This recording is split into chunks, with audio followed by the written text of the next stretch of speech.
Two, one. Good evening. I'm Bernard Green, Chair of the Brookline Select Board, and this is the regular meeting of the Select Board for March 25th, 2025. First item is waiting for David Perlman to get to the seat.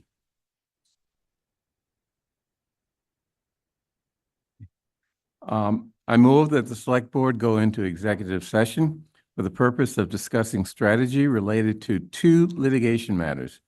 First, federal multi-district litigation regarding social media applications, and second, potential litigation that is clearly and imminently threatened by Shabbat Lubavitch in Chestnut Hill, Massachusetts. The litigation matters must be discussed in executive session because an open meeting may have a detrimental effect on the litigation position of the town, and the chair, me, so declares an executive session, therefore, to be necessary. So, all in favor, please indicate by saying aye. John Van Scoyac? Aye. Michael Sandman? Aye. Paul Warren? Aye. David Perlman? Aye. Chair votes aye. We will return to open session after our executive session. Thank you.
1. Good evening. I'm Bernard Green, Chair of the Brookline Select Board, and this is the regular meeting of the Select Board for March 25th, 2025. Let's start off with announcements, updates from the board. I'd like to start off with a couple. First of all, the board just held an executive session regarding the 90 to 100 Bellingham Road properties and imminent litigation that's been threatened regarding development there. The board wants to help reach a solution to the issues presented by both the property owner and the neighborhood in a mutually satisfactory way so that all of the interested parties who will be neighbors for a long time to come are able to live and worship as they need. To that end, the board has directed town council to reach out to counsel for the property owners as well as the interested neighbors that we are aware of to try and reach a mediated solution if possible. Some sort of neighbors committee would be needed to make this work. If you are an interested party and have not yet reached out, please contact town council's office at town council office, one word, at brooklinema.gov. Okay. Next, I've been talking about the Brookline giants that we've been losing over the last few weeks. Another Brookline giant has died, and that's Catherine Virginia Dixon Kitty Dukakis, daughter of Harry Ellis Dixon, first violinist of the Boston Symphony, and Jane Goldberg Dixon, her mother. Kitty Dukakis was a graduate of Brookline High School. She was a social worker later in life, but throughout her life, she was a fighter for the weak, the oppressed, and the vulnerable. She devoted herself to projects for the homeless, refugees, AIDS patients, the Holocaust, and pressing her husband as governor to promote women to the cabinet and other high positions in government. In her 1990 memoir, Now You Know, she wrote an iconic passage, "Now I know, before I can do anything for anyone else, I have to take care of myself." She's referring to her own struggles and various substances she used to try to control them. Kitty Dukakis lived an impactful life that has had its ups and downs and victories and disappointments, but she leaves behind a legacy that is her own, not just as the wife of former Governor Michael Dukakis. Our thoughts are with Governor Dukakis, or I can speak for, I think, the whole entire board. Our thoughts are with Governor Dukakis and his family. In a statement, the family noted that Kitty and Michael Dukakis shared an enviable partnership for over 60 years and loved each other deeply. The reality of that love stood out brightly whenever you saw them together. So, any other comments, John? First, I want to thank our chair very much for those comments. One of the great, I'll say, satisfactions of my life and my connection to Brookline is to be able to say I'm from the town that Mike Dukakis is from, and the entire Dukakis family. It's a difficult time for that family, and our thoughts are with them. Our prayers are with them. Some announcements. I hope people will pay close attention to a very good event that's going to happen tomorrow, and that is the annual Commission for Women Brookline Women of the Year event. And it is at 7 p.m. That's Wednesday, tomorrow, 7 p.m. At Hunneman Hall in the library. I'll be honest with you, I think it's also accessible via Zoom, but people should check into that. The three women have been announced, and they made great choices, every single one. Jessica Chico. Jessica, thank you deeply, profoundly for the work you are doing on behalf of the immigrant community in Brookline. Ann Myers, thank you for everything you do for our business community. And Police Chief Jen Pastor, I think everybody knows the role that she plays in the community, and we are so grateful for that. Second announcement, we are approaching the event, the Boston Marathon in April. And as before, Brookline has a team. It's known as Team Brookline. If you go to the Team Brookline page on your just by Google searching, you'll find out a lot of information about runners who have come forward, are going to be participating in the marathon and raising money for a very distinguished list of Brookline nonprofits. So please do that.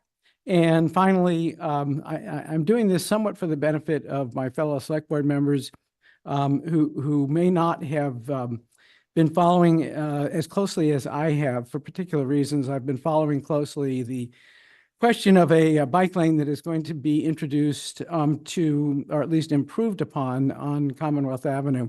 Not Commonwealth Avenue, Chestnut Hill Avenue, excuse me.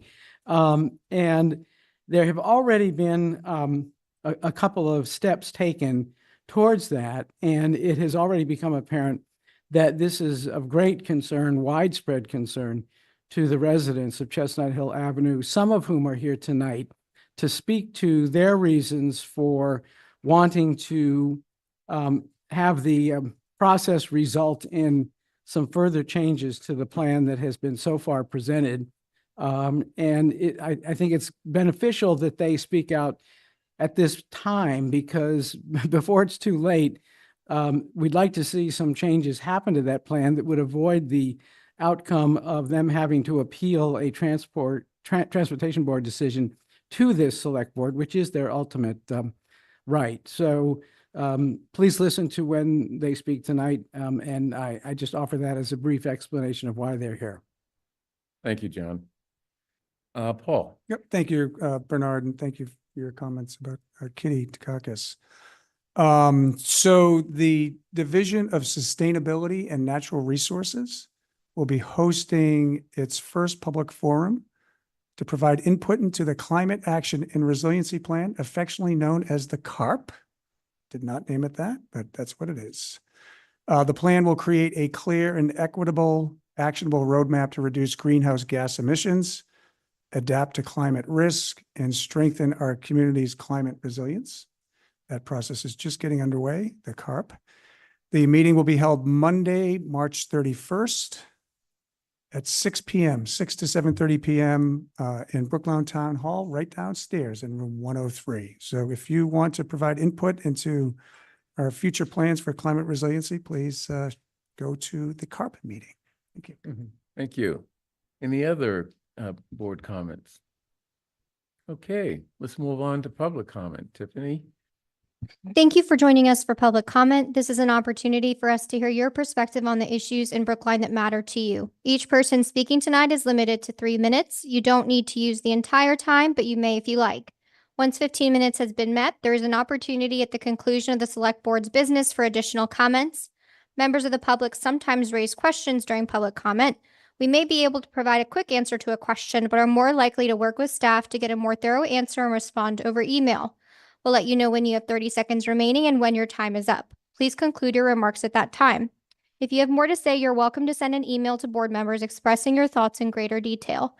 Any person speaking tonight must begin their comment by identifying themselves with their full name and either their Brookline precinct number or street address.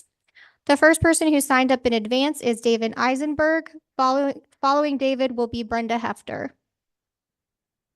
David is online. David, I'm promoting you now. David, you can start your video and begin your 3 minutes if you're ready. Good evening. Thank you for the invitation. My name is David Eisenberg. I'm a town meeting member of Precinct 14. I'm a biker and fellow resident of this area where the proposal is. And I'm speaking for myself and not for any group. I'm opposed to the present plans for Chestnut Hill Avenue for several reasons.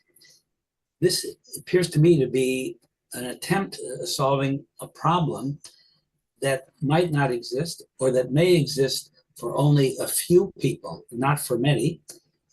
And it may not exist even for a few.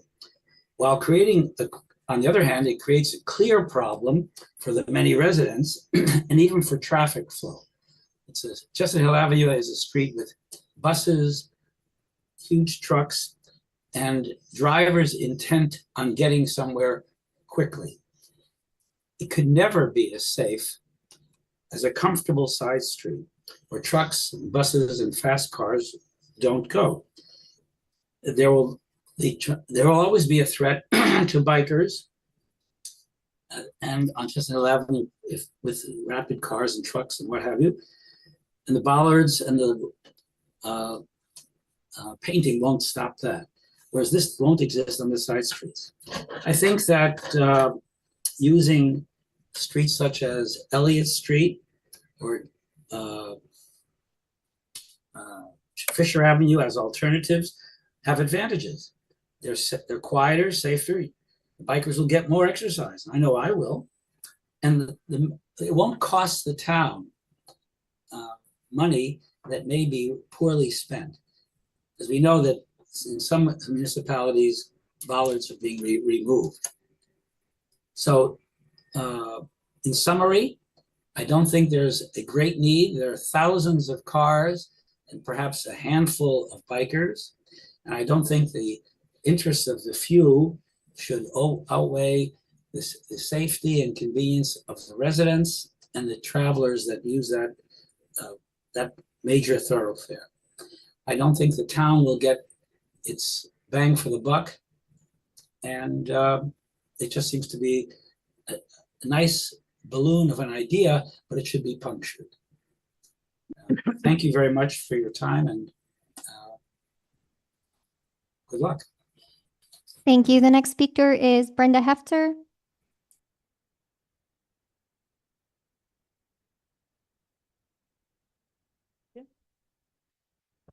Good evening. My name is Brenda Hefter. Microphone, Brenda. Whoops. Oh. Good evening. My name is Brenda Hefter. I live at 653 Chestnut Hill Avenue. I am a lifelong resident of Brookline, and I have lived with my family on Chestnut Hill Avenue for nearly 40 years. I have serious concerns about the proposed Chestnut Hill Avenue renovation project and the significant implications for our daily lives and our neighbors' daily lives. The proposal to remove curbside parking and install flex points along the bike lanes will create major challenges for residents who rely on parking accessibility for visitors, home health aides, contractors, landscapers, repair services, delivery drivers, and our postal service vehicles who park at intervals along the road to deliver the mail.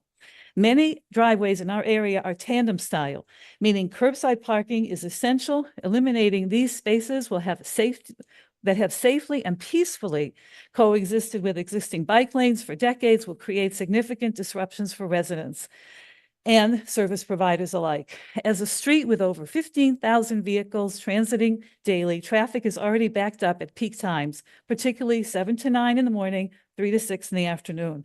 And plans to narrow the roadway will only both increase congestion and driver frustration. To my knowledge, there has never been a bicycle vehicle collision of any type along the stretch of Chestnut Avenue. Bicycles utilize the existing bike lanes alongside vehicular traffic on both sides of the street without compromising on-street parking or the natural flow of the traffic. It is disruptive and discouraging to see such drastic changes being proposed when the current system has functioned safely for decades. The reality is there are very few bikers on Chestnut Avenue. I spend a lot of time outside my home walking down the street, and bike traffic is minimal, even with the existing accommodation. The proposal negatively impacts daily life in many ways. For example, Warren Field is a hub for baseball games in the spring, summer, and fall. Where will the visitors park? As someone who depends on ride shares for work and medical appointments, stepping into traffic to access a stopped vehicle will be dangerous and will cause backups on the road. Elderly or disabled visitors will not be able, in many circumstances, to find close parking to the residents they wish to visit. This creates an equity issue, as these individuals cannot reasonably reach their destination. The street currently allows curbside parking in front of your house access. 30 seconds. Yeah, the proposal made to our neighborhood does not reflect an understanding of the project's full impact. We have always had what we currently have, and we should be able to continue living without such a dramatic impact. With all due respect to the town and its officers, this is another example where the needs of a small group overwhelm the needs of of the larger community. I am aware that the engineering department is working on another iteration, and that this new plan, as I understand it, does not address our issues. Any proposal Thank you. That concludes your time. needs to be put before us, the tax-paying residents of Chestnut Hill, first and foremost. The next speaker is Jesse Hefter. After Jesse is Marissa Vogt.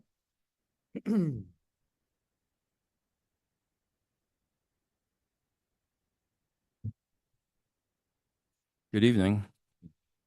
My name is Dr. Jesse Hefter. I'm a member of the Brookline School Committee, but I'm not speaking as a school committee member. I'm a member of the Pedestrian Advisory Committee, not speaking as a member to represent pedestrian advisory issues.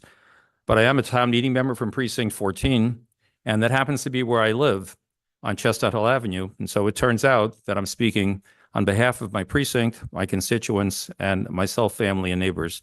I'm directly impacted by this renovation project recently brought forward with initial drawings, no less, to a quote unquote public hearing of the Bicycle Advisory Committee of the Transportation Board on March 5th. I put the words public hearing in quotes since the residents of Chestnut Hill Avenue were mailed a one-page announcement from engineering that a discussion about the entire project was going to be held at the committee meeting at their most recent meeting. The truth is, none of the other town meeting members in Precinct 14 received notice. The town website was only updated with the design just before the Bicycle Advisory Committee meeting. Significantly, there was no neighborhood input prior to the meeting. The group requested that the input that evening only be related to biking. Meanwhile, the proposed renovation project impacts all the residents of the avenue in many profound and impactful ways.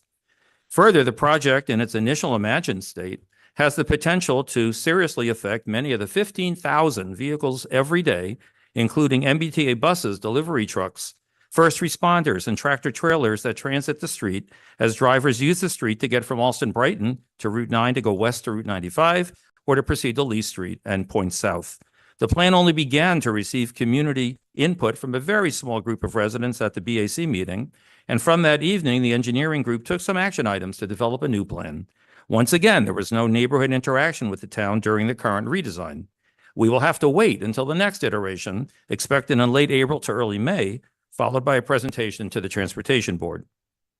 Since sharing the news of this major renovation with more of our neighbors and residents on nearby streets, nearly 50 people have signed a petition to slow down the process, involve more citizens in the development of the proposal, consider other roadways for alternative routes, and develop a collaborative consensus on what the final proposal might look like. You have heard this evening about many of the shortcomings of the initial plan. You'll hear some more coming up, and the next phase that's being drawn up. Our neighborhood will continue 30 seconds. Our neighborhood will be providing public comment where we can in an attempt to develop a collaborative process. But so far, we are deeply concerned about the apparent disconnect between the transportation department of the town and the citizens for whom they support. We can do better, but together. Thank you. Thank you. The next speaker is Marissa Vogt, followed by Shira Hefter. Hi, everyone. My name is Marissa Vogt. I'm a town meeting member from Precinct 6 and a parent to 2 kids in the public schools. As I'm sure you're aware, the school committee has been working really hard to close their $8.2 million budget gap. And they've been making some incredibly difficult decisions. And they've closed that amount to about $3.6 million. However, it's looking very unlikely that they're going to be able to get that budget gap down to 0, and certainly not without negatively impacting services for the most vulnerable students and creating untenable work conditions for PSB staff. So I'm here today speaking on behalf of over 50 fellow town meeting members who want to vote affirmatively on a budget that preserves the class sizes, programs, services, and caseloads that were promised to voters in the 2023 override. We recognize that this will require the difficult choice to reduce some town expenses, savings, or services, and that most of our town departments are already stretched far too thin. However, I'm here to say that there's strong town meeting support for a final town budget that more accurately reflects our community's values and our commitment to an excellent public education, which is needed in our country now more than ever. We are ready to work with you to understand the trade-offs of reducing various town budget line items, and we're asking you that during your budget reviews of departmental and non-departmental expenses, that you include discussions of what cuts could be made to help close the PSB budget gap. And speaking for myself, I'm hearing from other parents nearly unanimous support for fully funding level school services. And I've been listening to our educators speak eloquently about what these budget cuts mean to them at school committee. I know there's still some proposed cuts that are still being under consideration, but I'm speaking today here and now because I fully hear your concerns that the town budget needs to be finalized well before town meeting, that our reserve funds need to be well funded to keep our AAA rating, and that our budget needs to be balanced. I hear that. But I hope that you will in turn hear me when I say that there's broad community and town meeting member support for helping PSB close this budget gap and avoid harmful cuts to student services. So thank you. Thank you. The next speaker is Shira Hefter.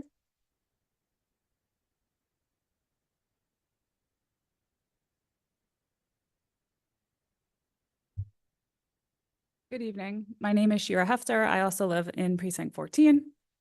I'm also a resident of Chestnut Hill Avenue.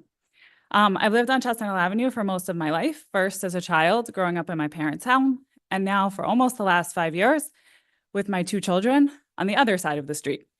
My comments are about the myriad of proposed changes on Chestnut Hill Avenue are informed by this lens on both sides of the street. Simply put, it's hard to imagine a single project with so many concerning elements, but I'll do my best in the next couple of minutes to highlight the most pressing issues, leave some for another time, and have narrowed it down to 6 key points. First, the lack of public hearing. At the Bicycle Advisory Committee meeting earlier this month, the chair explicitly stated that comments unrelated to bicycles should not be shared, shutting down broader community concerns. A project of this scale with such significant impacts deserves a more informed, if not transparent process. Instead, it feels rushed, driven by very narrow interests rather than thoughtful planning that considers the entire community. Second, emergency vehicle access. This plan creates major obstructions for first responders, supporting both those on the street itself as well as the many that use it as a pass-through. With no spaces for vehicles to pull over, response times will be compromised. Several neighbors on our block within the last year or so have needed emergency assistance, and the thought of delays in fire trucks or ambulances reaching homes could be life-threatening. Third, parking. While plans keep changing, the removal of on-street parking, whether partial or complete, creates a major burden for residents, visitors, caregivers, contractors, service providers. Contrary to what was stated at the Bicycle Advisory Committee, parking is and has been permitted on Chestnut Hill Avenue for decades. Removing it has real consequences. Fourth, driveway safety. Without room to maneuver, backing into my own driveway becomes nearly impossible. I've had several near misses as a pedestrian, with drivers backing out into the sidewalk and street blindly.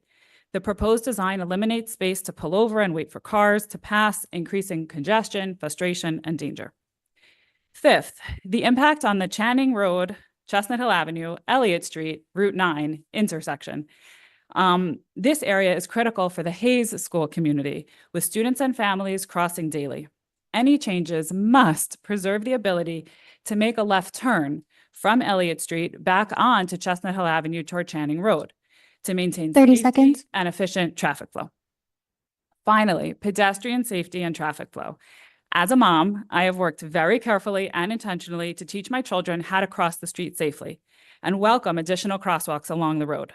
While a crosswalk at Buckminster Road and farther down at Clinton Road would be especially welcome, improvements such as the posts, islands, paint, and visual clutter will confuse drivers and further Thank you. restrict That concludes your time. emergency vehicles. That concludes time at the beginning of the meeting for public comment. Again, there will be time at the end of the meeting for public comment, where you're welcome to send your comments via email to the select board. Okay, thank you, Tiffany. Next, miscellaneous items. I'd like to take items 6A through 6W in omnibus fashion, excluding 6G, which will be deferred until next week. And 6G is the question of approving a contract for the bicycle network implementation plan. And this includes items 6N to 6W that had their license hearing on March 19th. So I move approval. All in favor of items 6A through 6W, excluding 6G, please indicate by saying aye. John Van Scoyac. Aye. Michael Sandman. Aye. Paul Warren. Aye. David Perlman. Aye. And chair votes aye. Thank you.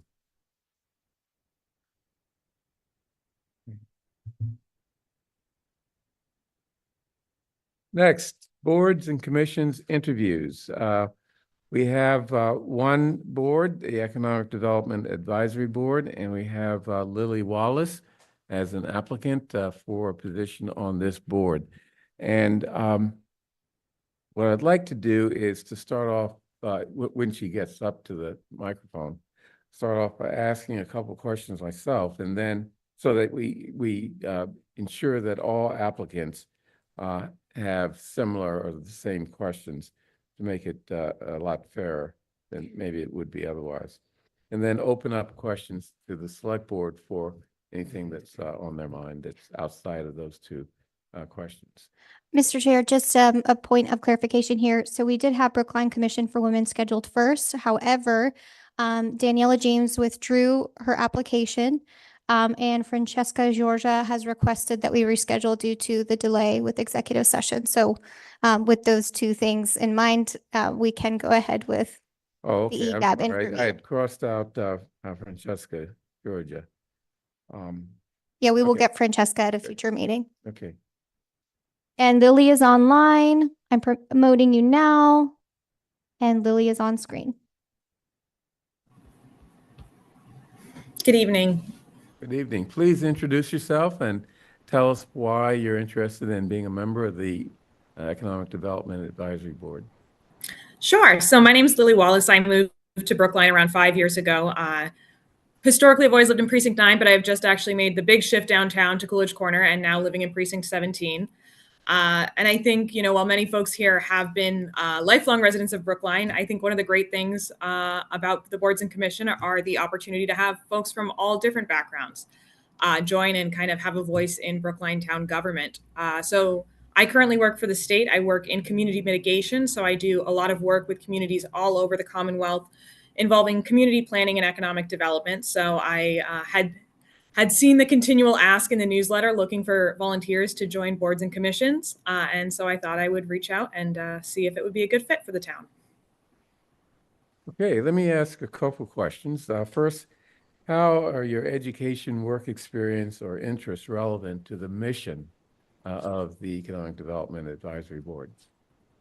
Sure. So I received my undergraduate degree at UMass Amherst in political science and community engagement. And I'm currently pursuing my master's in public administration from Framingham State University. I think that educational background is particularly poignant when looking at economic development, when looking at how we're engaging with our communities and how we're building our communities moving forward. And I think there's an overlap with that piece with my role currently, where I do community engagement work across the Commonwealth with about 35 different communities. So in that role, I'm doing a lot of big picture thinking with communities about how we're building our communities moving forward. So I think both are extremely relevant to the work of the board. And when I met with the chair and the vice chair, we saw quite a lot of overlap with coming from a background of state government where I work with a lot of infrastructure funding, whereas most of the board actually comes from a real estate background and working more with private funding. So we thought it could be a great opportunity to have someone with a slightly different background coming onto the board. I think you answered my next question to some degree in terms of meeting with the chair and vice chair of EDAB. But actually, let's be more focused. Have you attended any EDAB meetings? And what are your observations about how those meetings function and the issues they discuss? Yeah, so I was just at the most recent meeting that they held last week or the week before. And I think that it's an interesting board to be a part of, again, having worked across the state with a bunch of different community planning projects, a bunch of different economic development-based projects. It's a lot of very similar work to the things that I'm doing in my day-to-day, reviewing different plans and providing input. And again, I think that one of the voices that I'm really not hearing on the board right now is sort of a younger voice and also a renter's voice.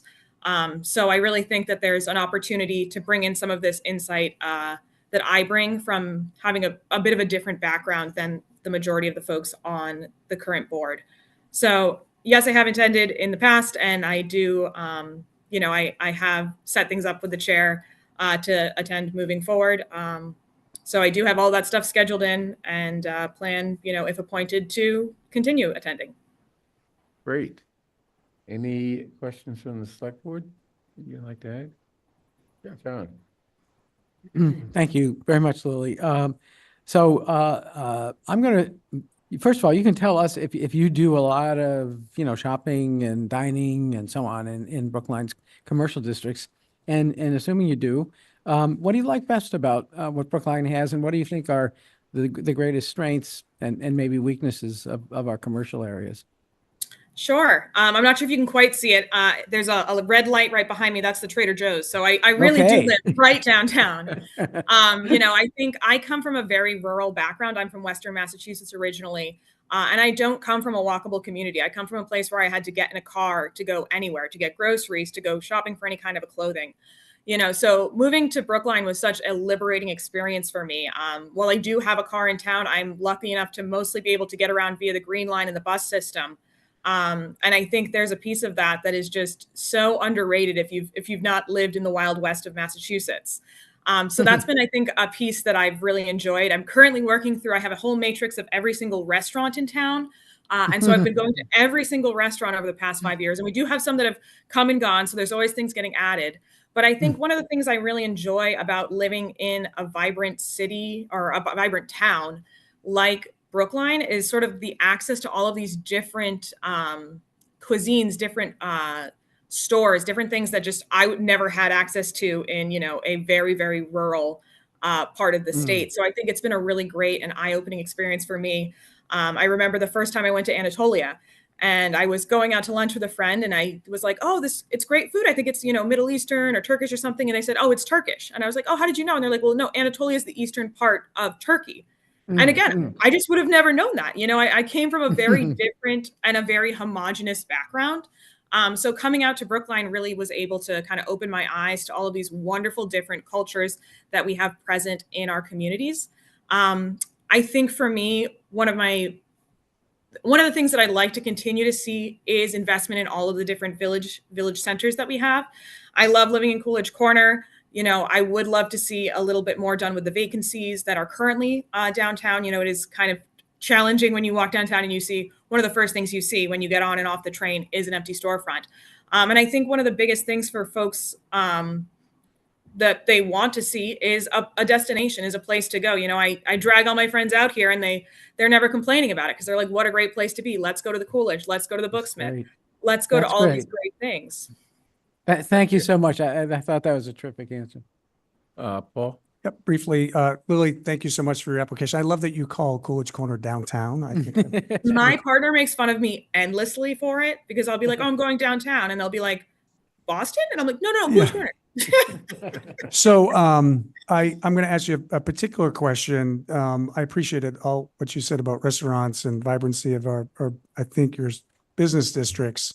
Have you been following the Chestnut Hill West opportunity up on Route 9? And do you have any thoughts about that opportunity for commercial development? Yeah, so I think it's a really interesting conversation about parcels. And I think one of the questions that we have just generally as a community is how do we want to spend certain parcels in certain ways? I'm personally from a background where I tend towards mixed use pieces, but I do see the use in certain situations. Coming again from a more rural place, we have a lot of business parks and things like that. And I think, currently working in downtown Boston, I've kind of seen what not thinking about something as a mixed use property can do. Luckily, there is a lot of other development in that space that does have housing, that does have shops. So I think that, that parcel could just turn into being a kind of business park kind of space without having like a really negative impact on the community of, not focusing it as a multi-parceled piece. But again, I think it was one of the pieces when I sat down with the chair, it was really interesting to hear her insight and the vice chair's insight into the need for having that piece. And also, looking at the pieces and parcels that we have to, act upon, to think about, where are the deficits in town that can be covered by that increase in tax revenue. Thank you. Great. Thank you. And we will be deciding on appointments to the EDAB board at a later meeting. I appreciate Great, your thank you. application and I appreciate the interesting discussion we had with you. Okay. Okay, next we have, let's see, boards and commissions, some appointments. Mike, would you like to Yes. represent the Center Street Lots Committee and the applicants that you've selected for the board or for the Right. committee? I've been busily trying to find the page in the 1,000-page packet here, so Zach Tesler is also online. I'm sorry? Zach Tesler is also online. Zachary Tesler is also online. Right, but I'm not, so I'm going to just ask Chaz if I can lean over his shoulder. Yep.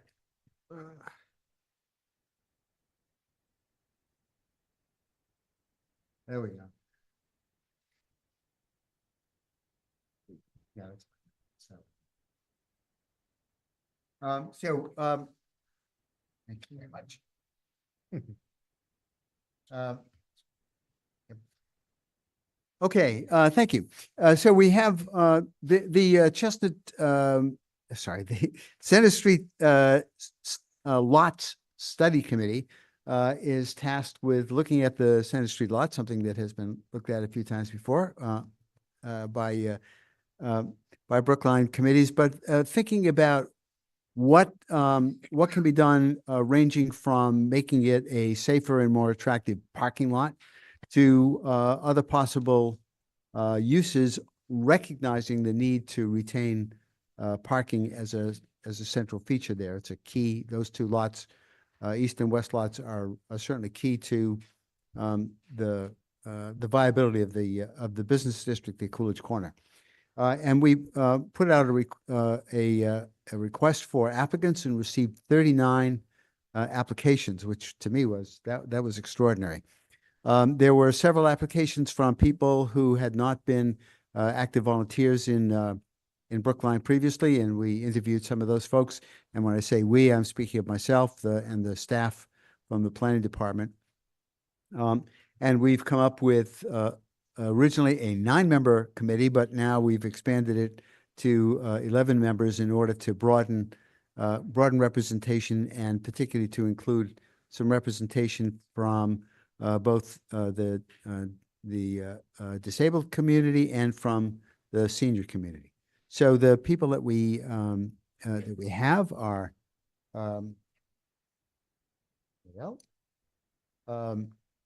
Julia Albert, a neighborhood resident and owner of the Fire Opal, who represents, of course, the merchant community there, and Mayim Barron, a longtime and active resident of Hebrew Senior Life on Center Street, and a member of the Mothers Out Front Tree Team, a board member for Climate Action Brookline, and a member of the Elders Climate Action Leadership Team.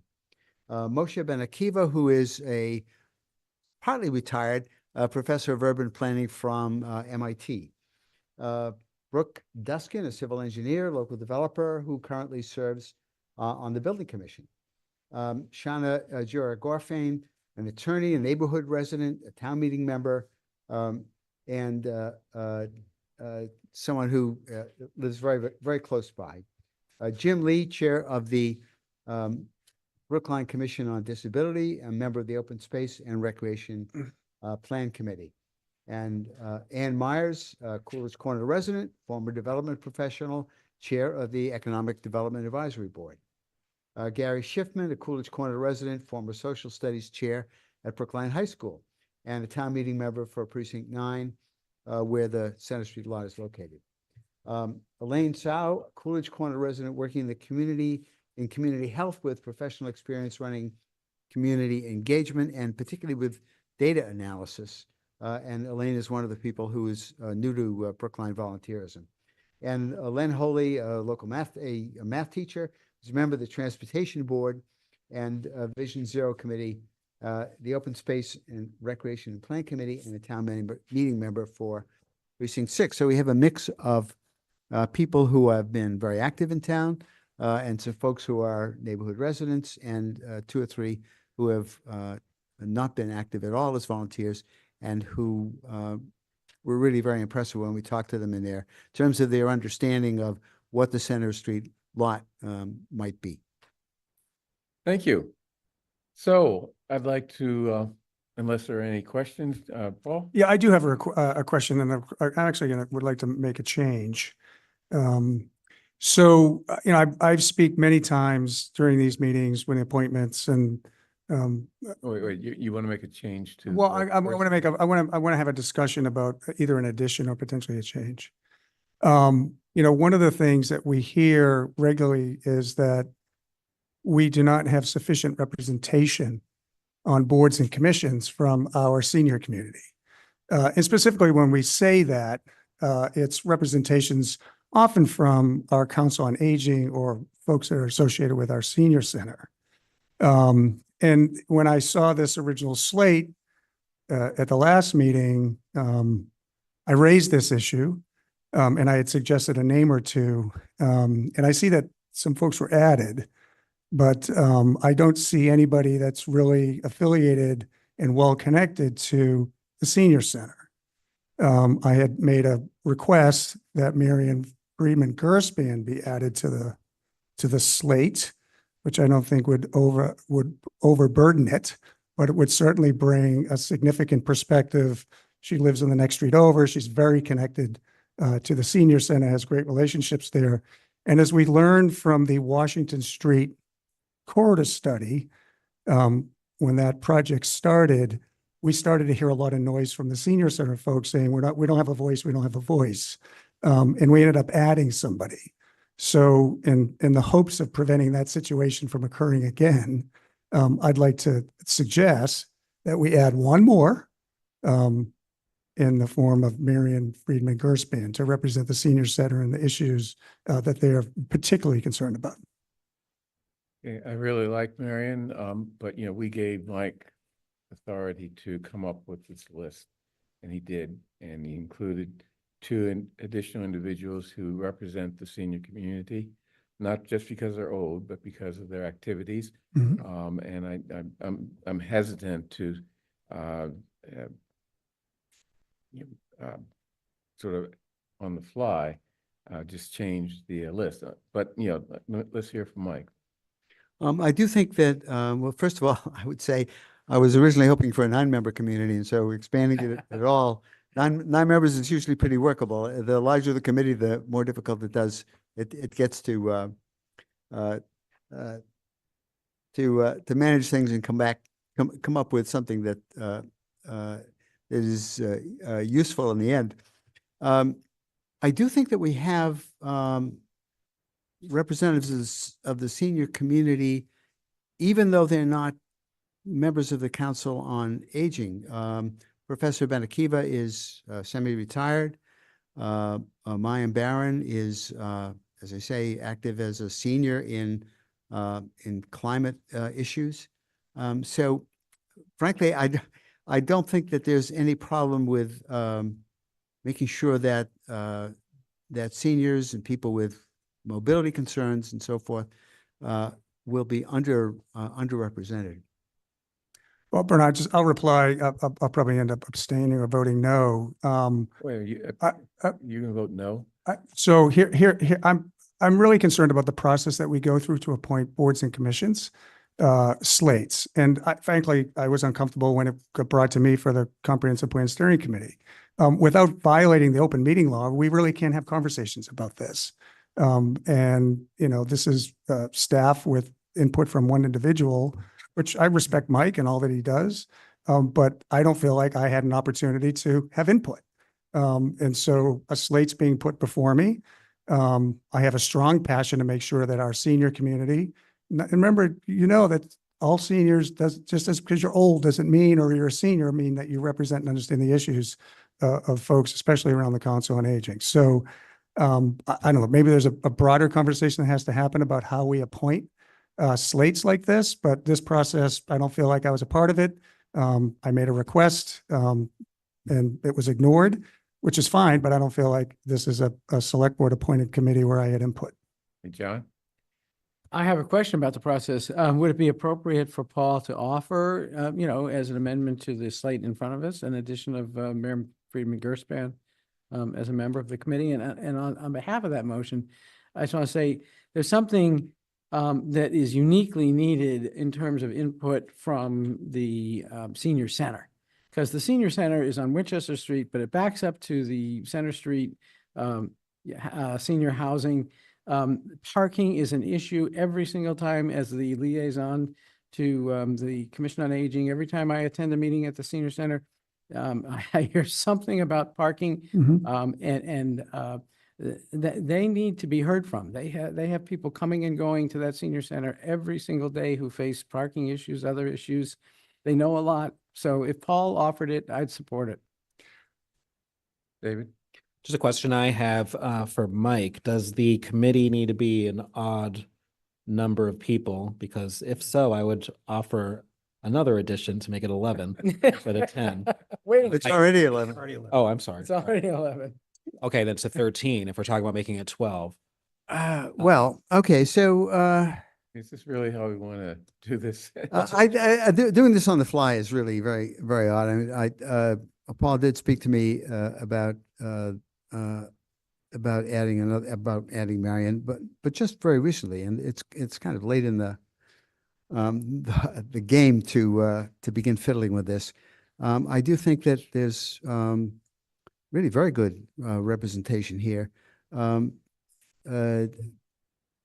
Being on Council on Aging is,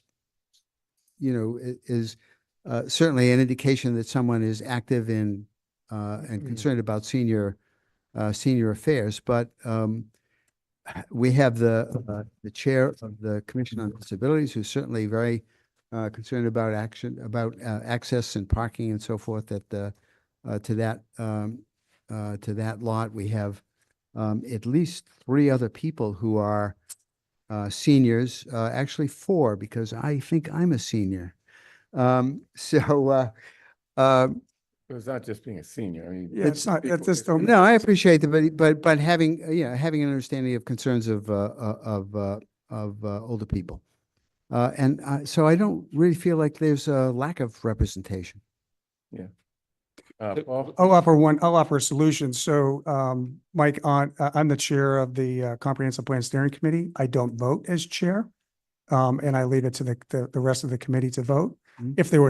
If it turned into a situation where there was a tie, I would end up voting, but you could be the chair. You are the chair. You don't have to vote. And I do think I would like to make a motion to add Marion Friedman Gerspan to the slate. Second. Second. Okay, let's, that's an alternative motion to the motion that Mike Right. was going to make. So I guess we take that first and see if it replaces Mike's motion. All in favor of adding Marion Friedman Gerspan. Gerson to the committee, please indicate by saying aye. John Van Scoyac. Aye. Michael Sandman. I need to abstain. I'm sorry. Abstain, okay. Yep. Paul Warren. Aye. David Perlman. Aye. Well, it's 3-0 to 1. I guess I'll say aye too. There you go. Okay. Thank you. Okay. I'm very uncomfortable with this way of setting. Yeah, well, that's why I We need a better abstained. I think. We need I'm saying we need a better I way. think this is very strange. Pardon? I think this is very strange. That's why I abstained. Okay. I certainly wouldn't vote against Marion. She's certainly an appropriate person to add. Okay, next, we have a question of appointing, okay, we had that vote. Actually, we have to vote on the whole slate. have to vote on the whole slate. okay. All in favor of the whole slate, with the addition of Marion Friedman Gerson, please indicate by saying aye. John Van Scoyac. Aye. Michael Sandman. Aye. Paul Warren. Aye. David Perlman. Aye. Chair votes aye. Okay, next, we have a question of appointing Robert Rogers to the MLK Celebration Committee. Robert Rogers, for a number of meetings prior to this year's event, attended and actually made some fairly useful comments from the audience to the committee. He grew up in Memphis, which is, of course, very important city for Martin Luther King, and that, that was where he was assassinated. I think he can bring some interesting perspective to the committee. We've all met with him and we're comfortable. I mean, committee members have met with him and we're comfortable with him being on the committee. So I'd like to move approval of Robert Rogers to serve on the Martin Luther King Jr. Celebration Committee. All in favor? Any discussion? No. All in favor, please indicate by saying aye. John Van Scoyac. Aye. Michael Sandman. Aye. Paul Warren. Aye. David Perlman. Aye. Chair votes aye. Next, boards and commissions, annual reports. Presentation of the Parks and Recreation Commission's annual report to the Select Board. And I see people moving up. Alexandra Vecchio, looks like she's going to be leading the presentation. No? No. Okay, sorry. Introduce our new parks. She'll at least introduce us. Okay. Aye. Aye.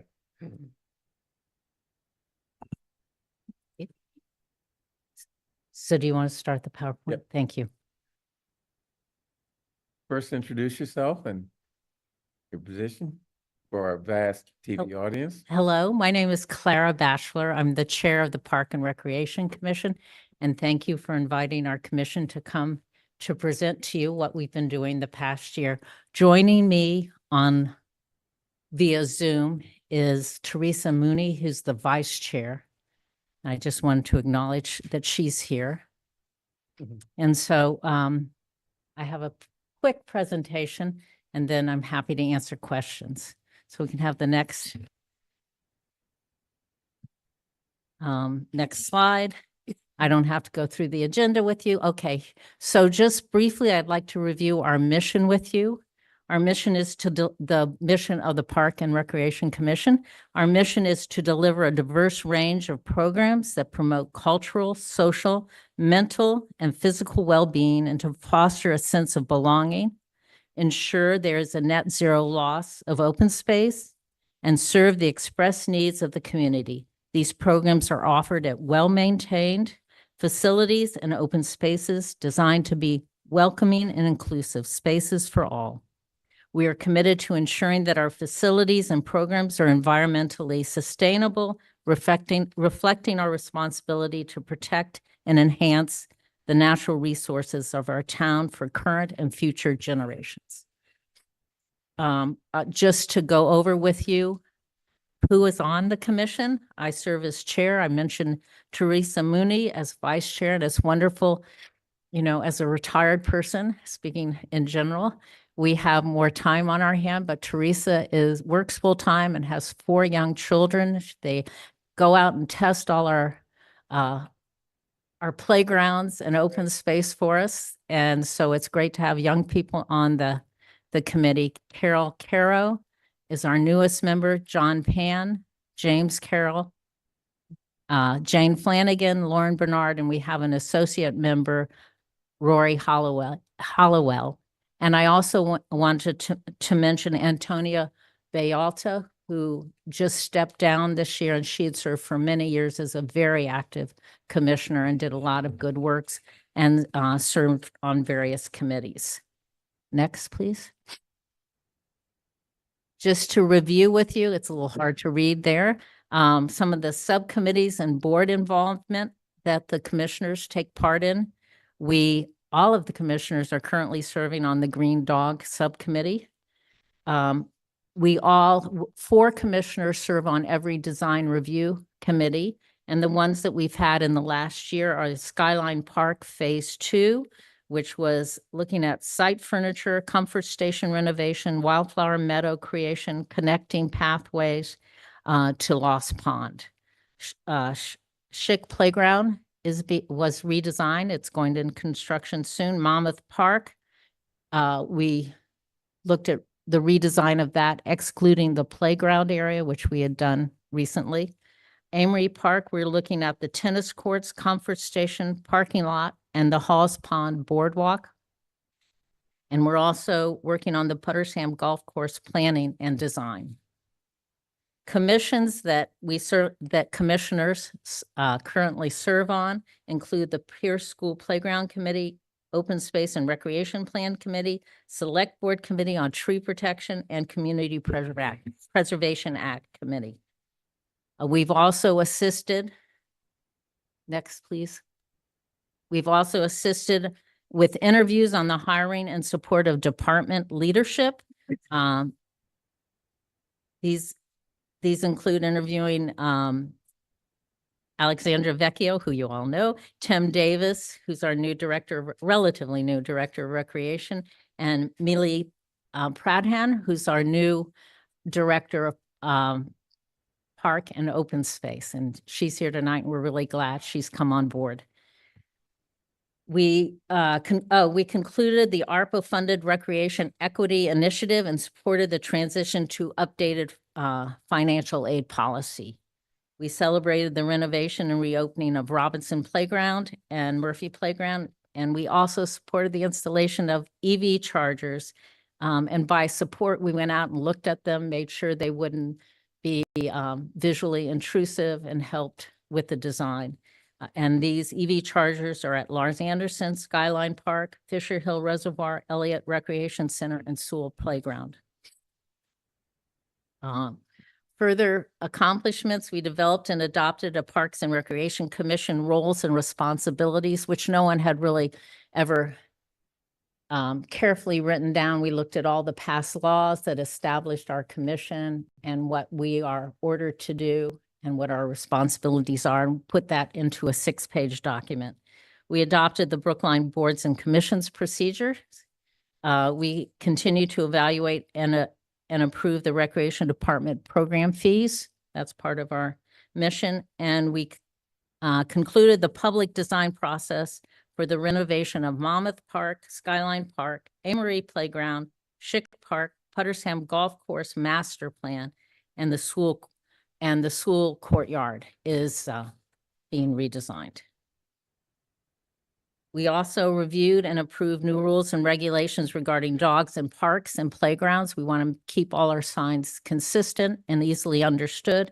We reviewed and approved FY26 capital improvement plan as developed by the Parks and Open Space and Recreation Departments. And we reviewed and discussed and supported Community Preservation Act applications by the Parks and Open Space and Recreation Department. We see that as a great source of funding for some projects that wouldn't otherwise be done.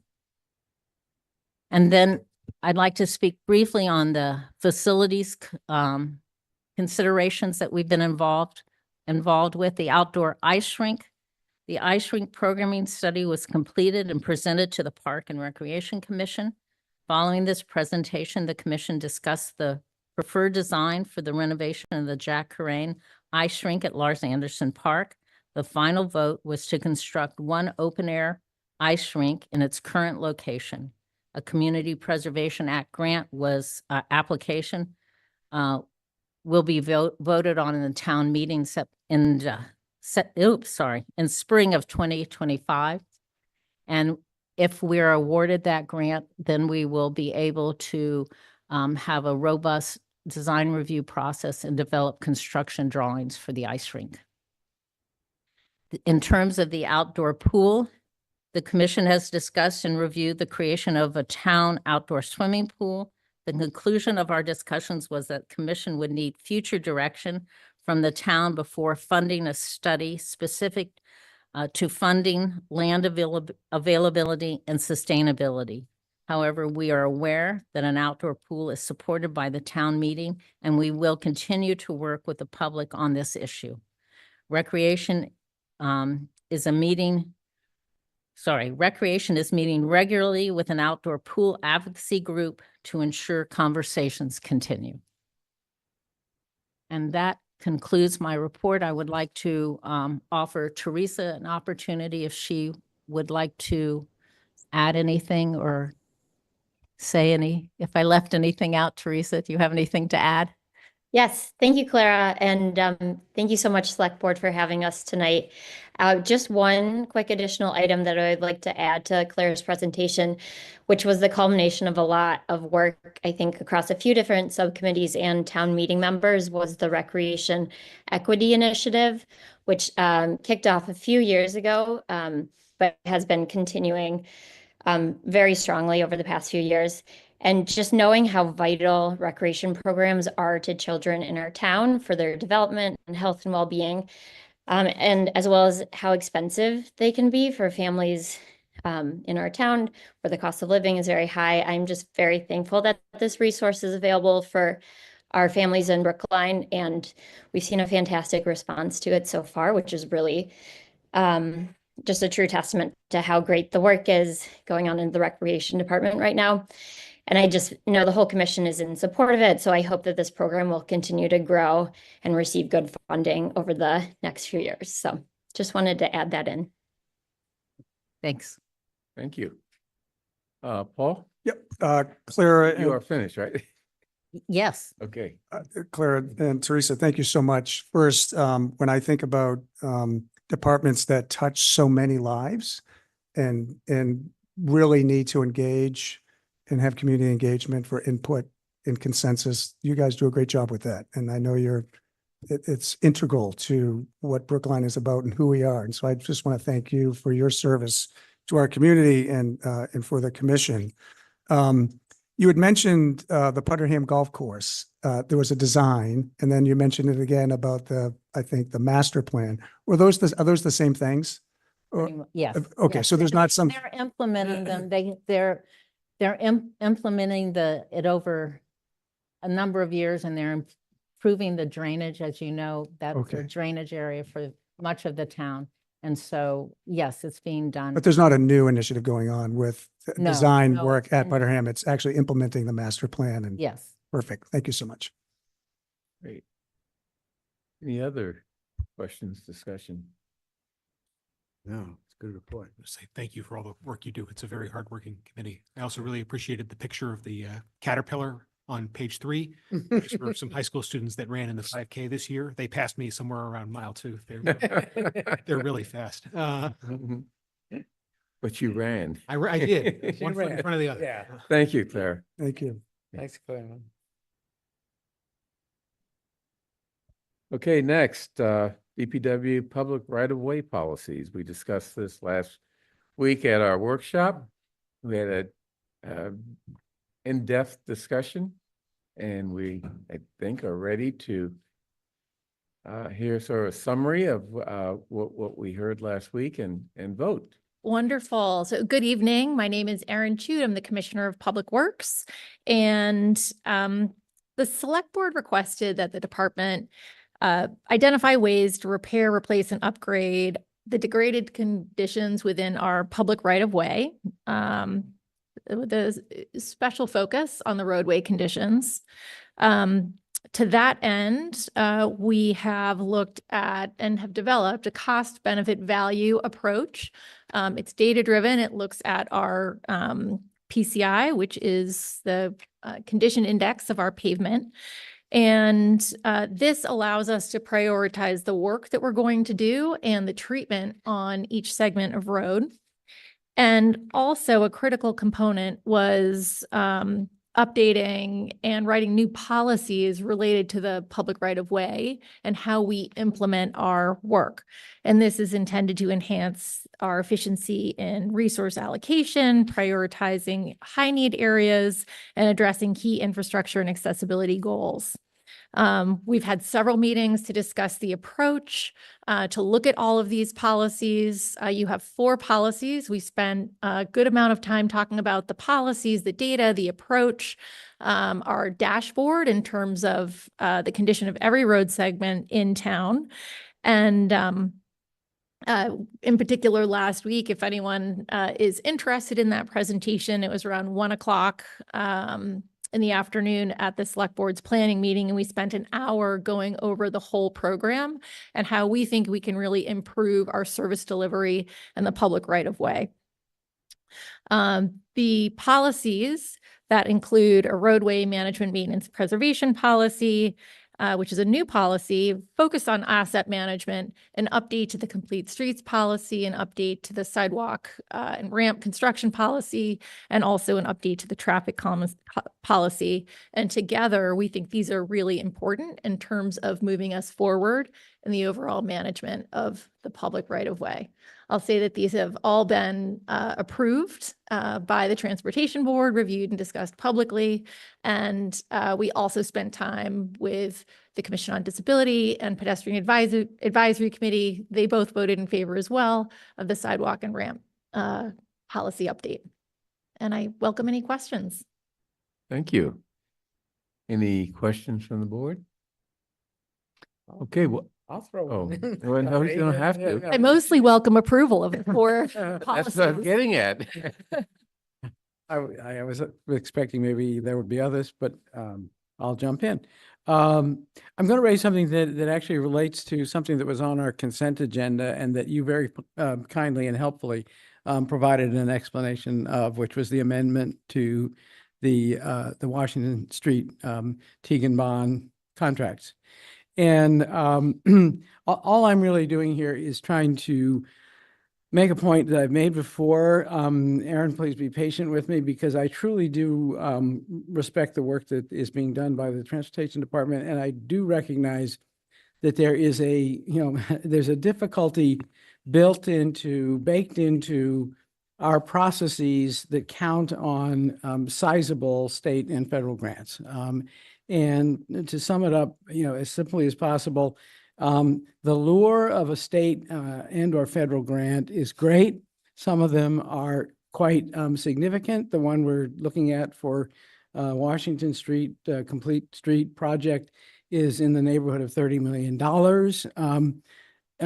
But as great as the lure is, equally great is the number of, let's call them, hoops that you have to jump through to qualify and to, in fact, get that grant in hand.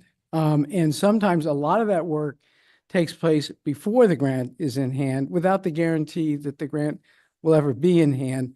And I bring up this matter of Washington Street as just one example of what I hope will turn into, over time, a review of the thresholds that we will build into our grant seeking so that we are ready to say, how far will we go and how much money will we spend towards getting a grant without knowing for certain that the grant is in hand or will be in hand shortly.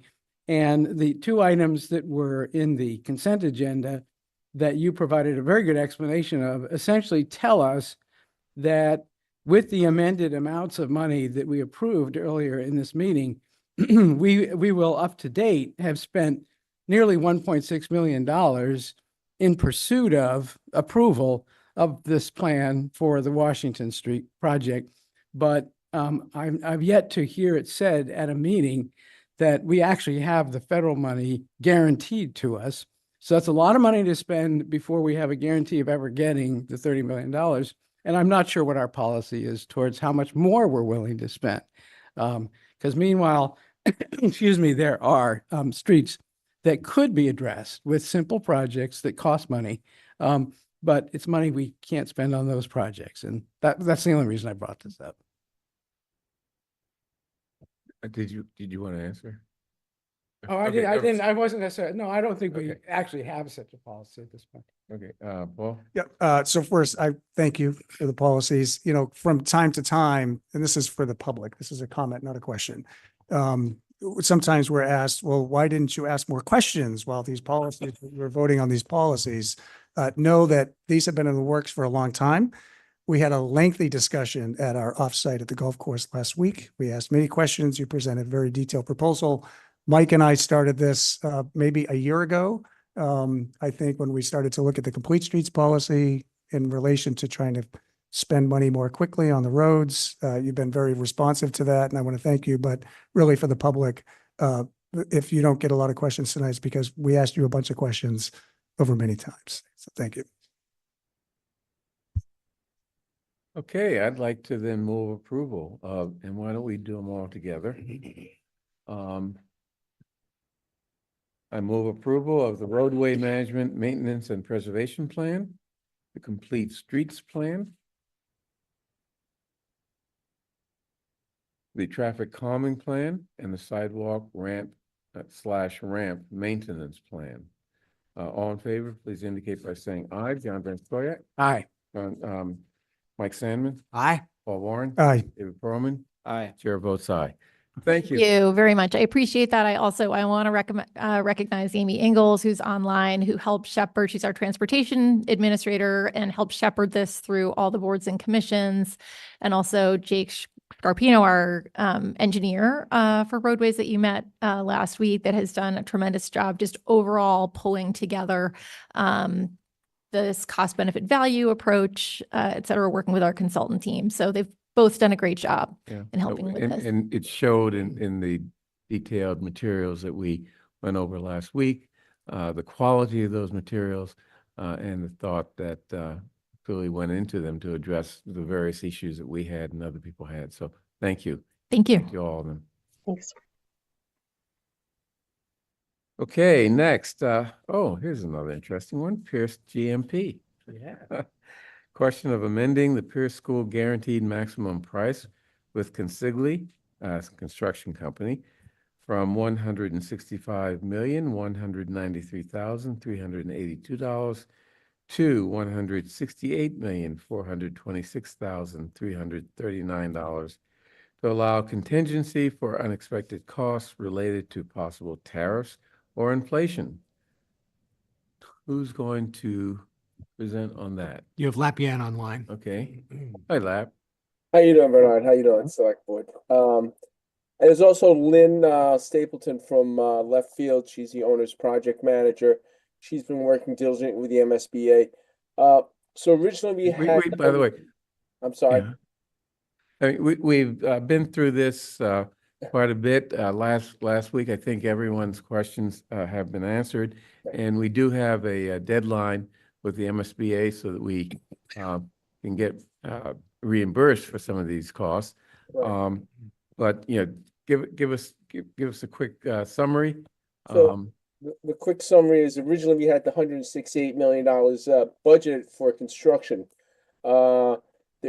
Because we did not, and that 168 included the solar panel cost in there.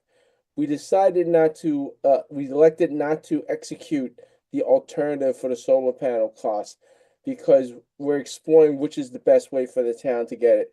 Whether we directly purchase the solar panels through the town and not through Consigli, therefore avoiding their markups and use of electricians as opposed to other laborers that can put solar panels up. Or even leasing it, which we've done on other projects here. So we want to keep that option open to us.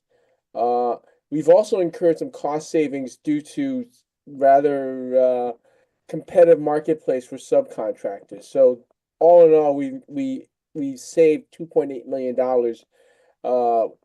from the original construction budget of 168. So we would like to use this as an allocation.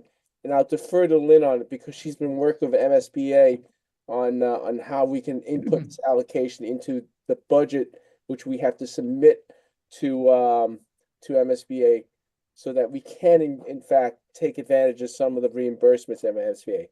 Lynn, do you want to talk about how we're going to take care of this? Oh, can you, Tiffany? Lynn, you have been promoted. Okay, thank you. Sorry, I was trying to get on. Yes, we decided after we were reviewing the budget that the original project funding agreement was for the $168,022,660.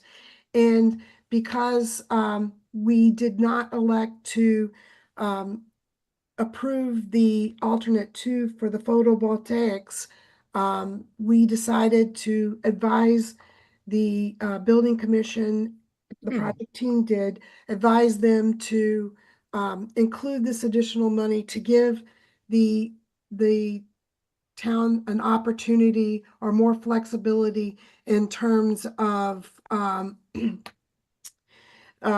allowing them to implement the photovoltaics later in the project, either by change order or for the town to do it themselves at the end of the project, but also to give the town some flexibility in case tariffs were implemented and affected the overall project budget.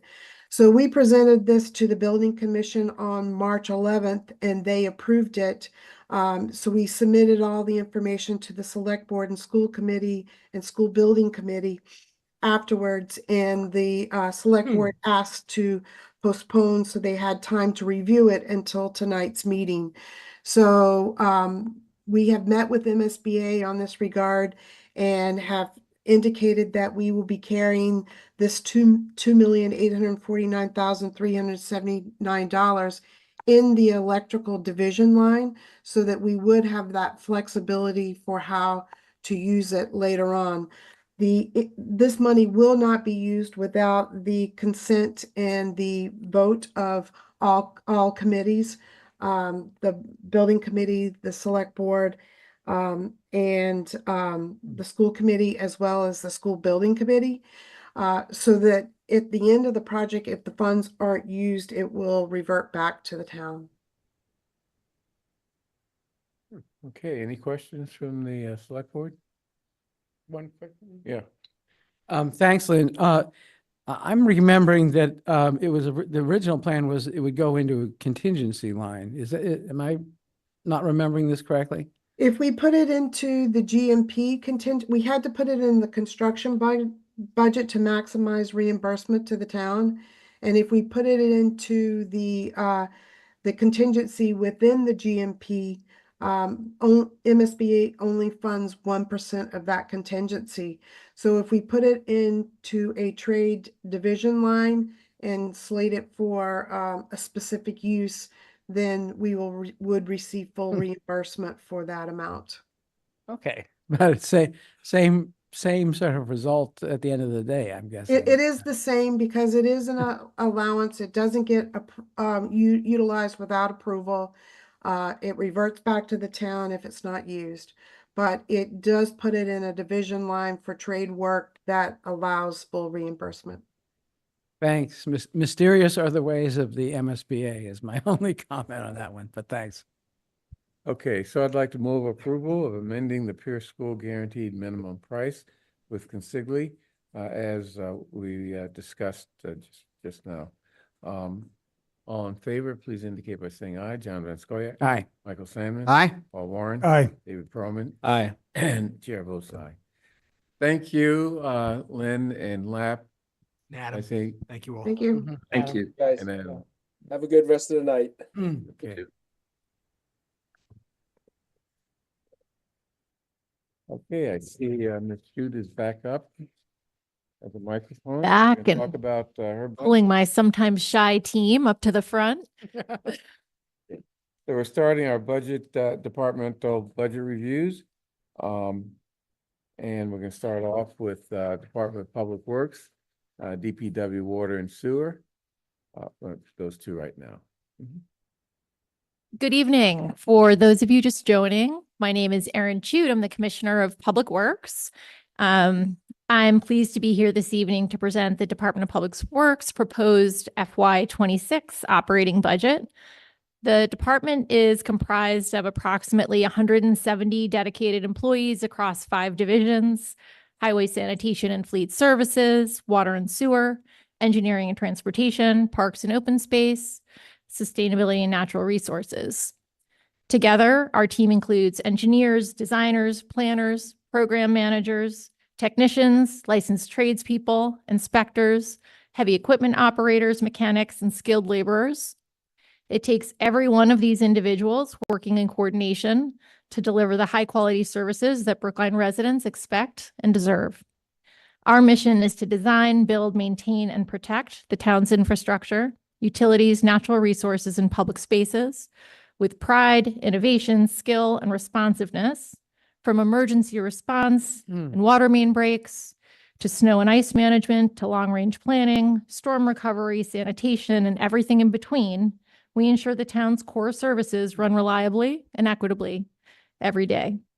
Public Works provides the foundation for a safe, connected, sustainable, vibrant, and livable Brookline. So this evening, I'm joined by the outstanding directors of each of these divisions, and I'd like to thank them and our entire team for their deep expertise and ongoing commitment to public service. I also want to acknowledge Amy Ingalls, the town's transportation administrator, is joining us through the budget process. As many of you know and have mentioned, there's a growing community interest in our transportation work, and Amy brings both insight and leadership to these important initiatives.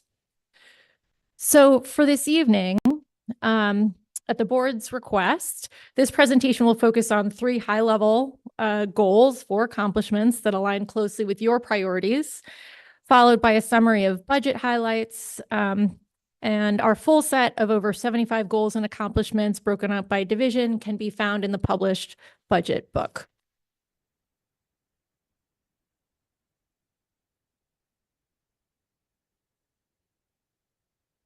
Okay.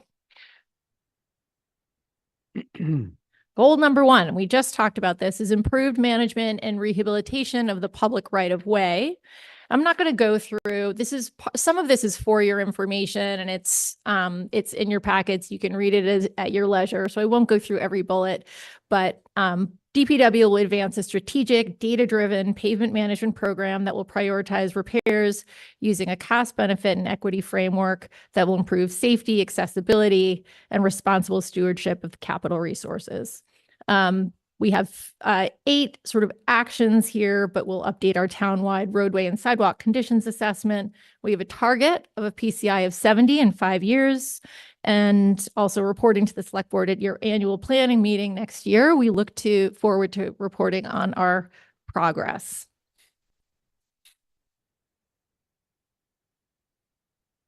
Our second goal, and you'll notice also at the bottom, I'm saying how this aligns with your articulated goals as well through your planning sessions. The second goal here is to advance sustainability and climate resiliency initiatives. We will advance these initiatives by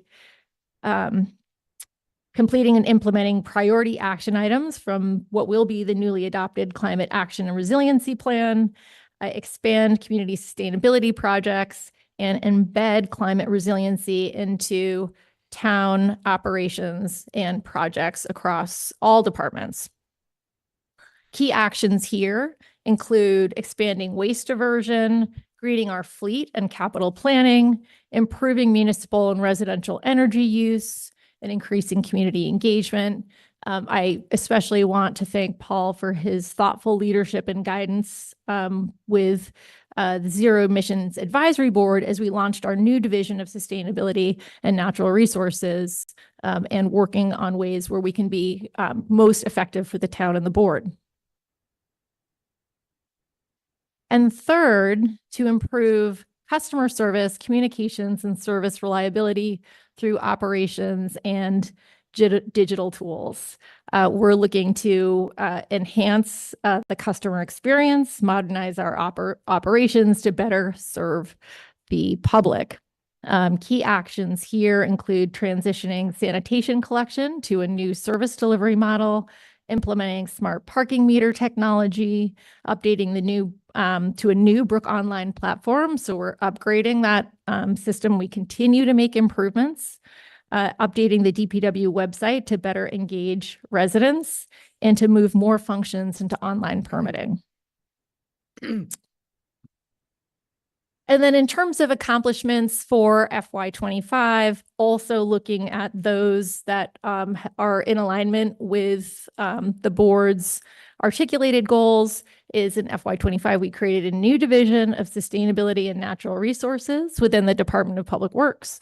This is recruiting, hiring, and onboarding division staff. We have completed the RFP bid and selected a team that will lead our climate action and resiliency plan. You heard that we have our first public engagement meeting on Monday, so we invite everybody to attend. It is in person, and we're looking forward to great feedback on that. We'll be completing our 2025 open space and recreation plan. This is updated every 7 years. It's important, not only as a tool to guide us in terms of the town priorities, but also making sure we're eligible for certain grants. We completed a pay and classification plan, and this is important in terms of looking at our positions, we did a salary survey, but ensuring that to stay competitive in a tight labor market, we're evaluating our pay structure with an eye towards recruitment and retention. And next, we'll be updating all the job descriptions. Adopted the roadway and management rehabilitation policies this evening, which is terrific. And also implemented the rodent control action plan. We spent a lot of time talking about this last year. We've increased education, enforcement, inspections, and collection frequency, hired a new code enforcement manager, updated the solid waste regulations, and we continue to use the smart trap technology in our sewer system. And I just had a slide to show that just thought would be interesting in terms of looking at the number of enforcement actions in 2023, which is 335. And when we brought on the new enforcement manager, we went to 820, 144% increase. And as we start 25, our complaints are down. So we're seeing more enforcement, less complaints. And I will say that in terms of all of the complaints coming through to Public Works related to sanitation and related to rodents are being investigated. So every single one of those are investigated. So the next section, I go into numbers.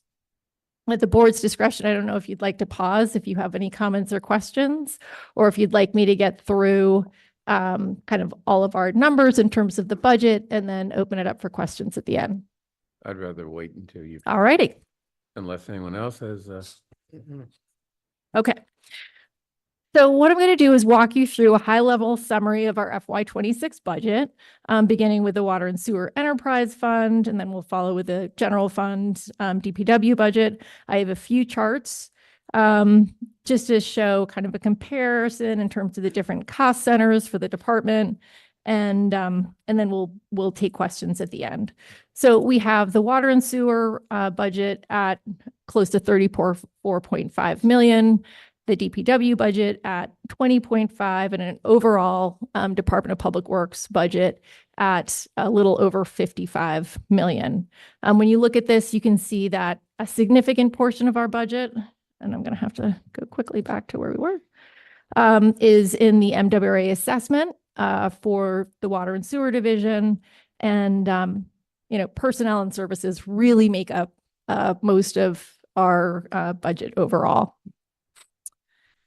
If we combine both water and sewer and DPW, and this is just putting everything together in terms of that 55 million, you'll see that 42% of that is our MWRA assessment. And this is no complaint. We have really the best water in the nation. We are so lucky to be working with the Mass Water Resources Authority. They are a terrific agency. We have incredible water supply. Also, thanks to Jay and previous directors, we have an incredible infrastructure as well that we continue to work on. But it is important that we plan for that and that you also see what that cost is. And if we take out the MWRA assessment and then some of the components that are specific to the water and sewer enterprise, like the debt components that's part of our capital projects, the reserve that goes into our long-range planning and security for the enterprise and intergovernmental transfer, kind of strip that down to look at all of the division operations together, you can see that we have 50% of our costs are in salaries, 32% in service, and then we have these other slices that go into supplies, utilities, capital. That capital is really around equipment, and other is generally training, et cetera. Okay, so how I like to present the budget, because it's so large, is what's different. What is different from this year and what we're proposing for next. And unfortunately, I can't really see this. Okay. So for the water and sewer enterprise, the services line item is, kind of a modest increase of, the overall budget, let me just back up. Overall budget is 3.17% increase. For salaries, we have about a 2.7% increase. For services, that's 15%. And that reflects actual operating costs for building maintenance, pest control, catch basin cleaning, and credit card service fees. The supplies, the increase there, again, these are all actual direct costs that we know we will be responsible for in the coming year. This is due to construction and vehicle parts. When we look at the utilities, there's a slight decrease there that is based on usage over the past year and our contract costs there. The MWRA assessment, I think this is significant because we won't see an increase this low every year. But what this reflects is an increase in our water assessment, but a decrease in the sewer assessment. And that decrease is directly related to the reduction of infiltration into the sewer system due to our sewer lining work. So that is money very well spent. That's preserving and protecting the infrastructure, but also saving the town money. The 42% in capital here is equipment. We had some equipment that had reached the end of its life cycle. It was very critical for the work that we do. It needed to replace that. And then we have the debt service overall remained a little bit flat. And then intergovernmental transfers, this is the money that supports comptrollers, IT, all of the OPEBs. So it's the retirement, it's healthcare, it's workers' comp, all of those items. And we saw an increase in those items.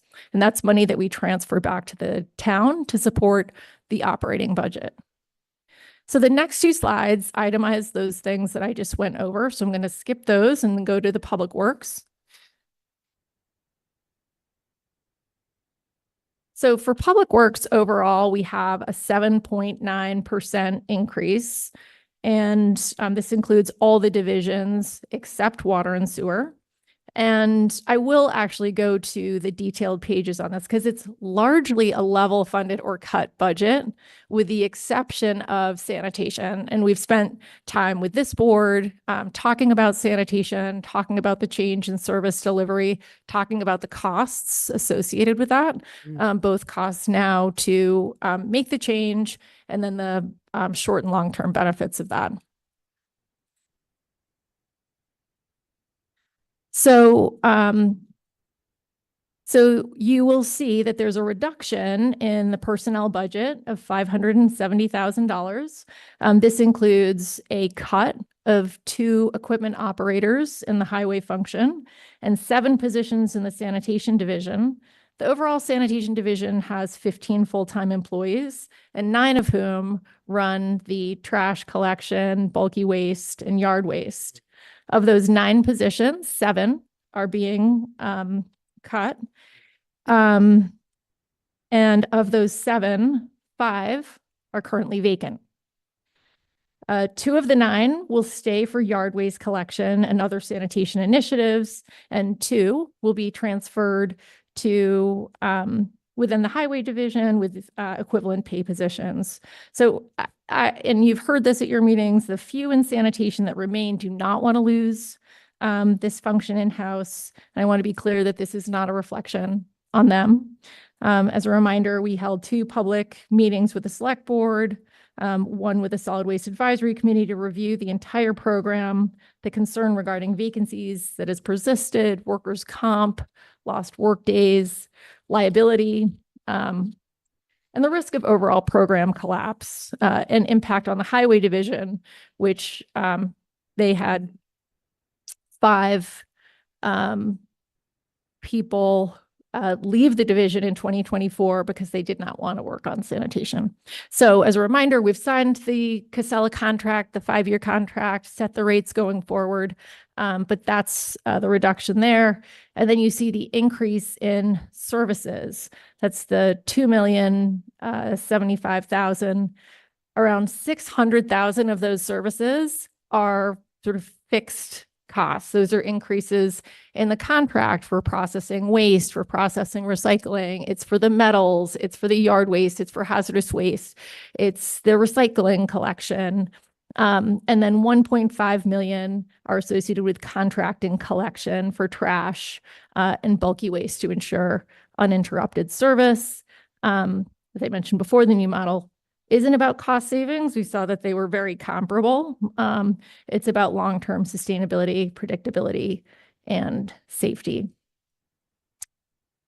And so in closing, the combined DPW operating budget across the general fund and enterprise fund is a little bit over 55 million. Again, full budget details are available in the budget book. I encourage you to review the goals and accomplishments by division. They're really remarkable. There's a lot of great work that's happened. There's a lot of great things on the horizon. And we are here and look forward to any questions that you might have. Thank you. Mike? So I think, first of all, I would say as we've gotten used to from DPW, that's a fine presentation. I really appreciate the detail and your ability to cut through some of that detail and give us the broad picture as well as some of as the detailed information here in very digestible form. Earlier tonight, we heard a member of the public talk about how it was important to fully fund the school department and say that, well, you know, there must be things that could be cut out of the town's operations. And it's a really easy statement for somebody to make until they come to face with, well, what is it that one could cut? And of course, the DPW is one of the largest budgets on the town side. And so I guess I'd like to ask you, and I think I know the answer, and I'm absolutely not advocating for it, but what would be the consequence of of cutting probably something on the order of $1 million out of the budget in order to provide a commensurate with the size of the budget, a support for the schools? I appreciate that question. I see everyone over here cringing because Public Works is always the first that folks are looking at. And I want to stress that I'm not advocating. I understand that, but it's a big budget. I think that it's a big budget, but we also need to recognize that it is a big department with a lot of responsibilities that I think often are they're not understood, they're overlooked, you know, they don't recognize who's taking care of the street lights or the traffic signals and, you know, all of these things 24/7. So any cut, I will say right now, we're at a place where there is some employee burnout in terms of the services being requested and just the sheer amount of time that staff have. We are over capacity. And so I would worry about retention. I would worry about sort of an exodus of people leaving, and it would be a direct cut in service. And what service that is, I'm not sure. But I do know that there are positions that we're still looking to regain that we're calling COVID cuts. So, and certainly the discussion that we had earlier about improving the roadways, that would go in the opposite direction. Well, thank you. Thank you. And I appreciate Mike's question and the intent of the question. I hope that we don't do this to each department that comes up and ask them where the fat is. And I appreciate what you're doing.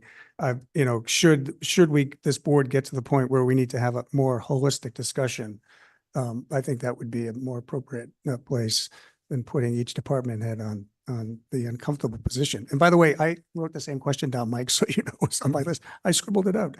I have two or three quick questions. First, and why don't I get them out and then maybe you can answer them? It'd be helpful to know how much we're actually spending each year on road maintenance. That might be a CIP thing. I'm just not sure, but it'd be good to get a ballpark for that. I don't need it to the penny.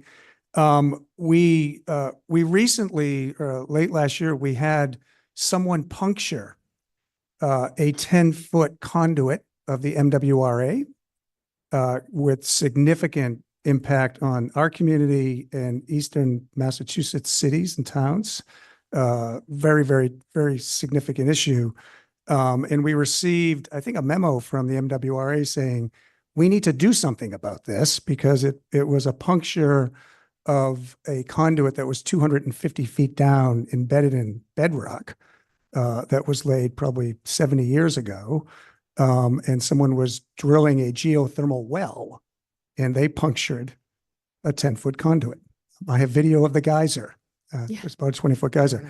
So my question is, I'm hoping that we're doing something proactive around zoning. You don't have to answer right yet, but zoning, permitting, and stuff like that. So that's my second question. Then my third question, Aaron, is noticeably absent of your budget is anything having to do with enforcing our tree preservation bylaw that we just recently passed, which I was a little concerned about seeing nothing mentioned. And I'm hoping that we can do something to start the process of having a resource available to start enforcing the tree preservation bylaw. So those are my three questions. Okay, wonderful. So I think I will just start with answering the question about the tree preservation bylaw, and Jay, you can come up and talk a little bit about the MWRA and the 8M permit, and then Dan and Kevin, if you guys want to think about maintenance of the roadway and the costs that you have budgeted for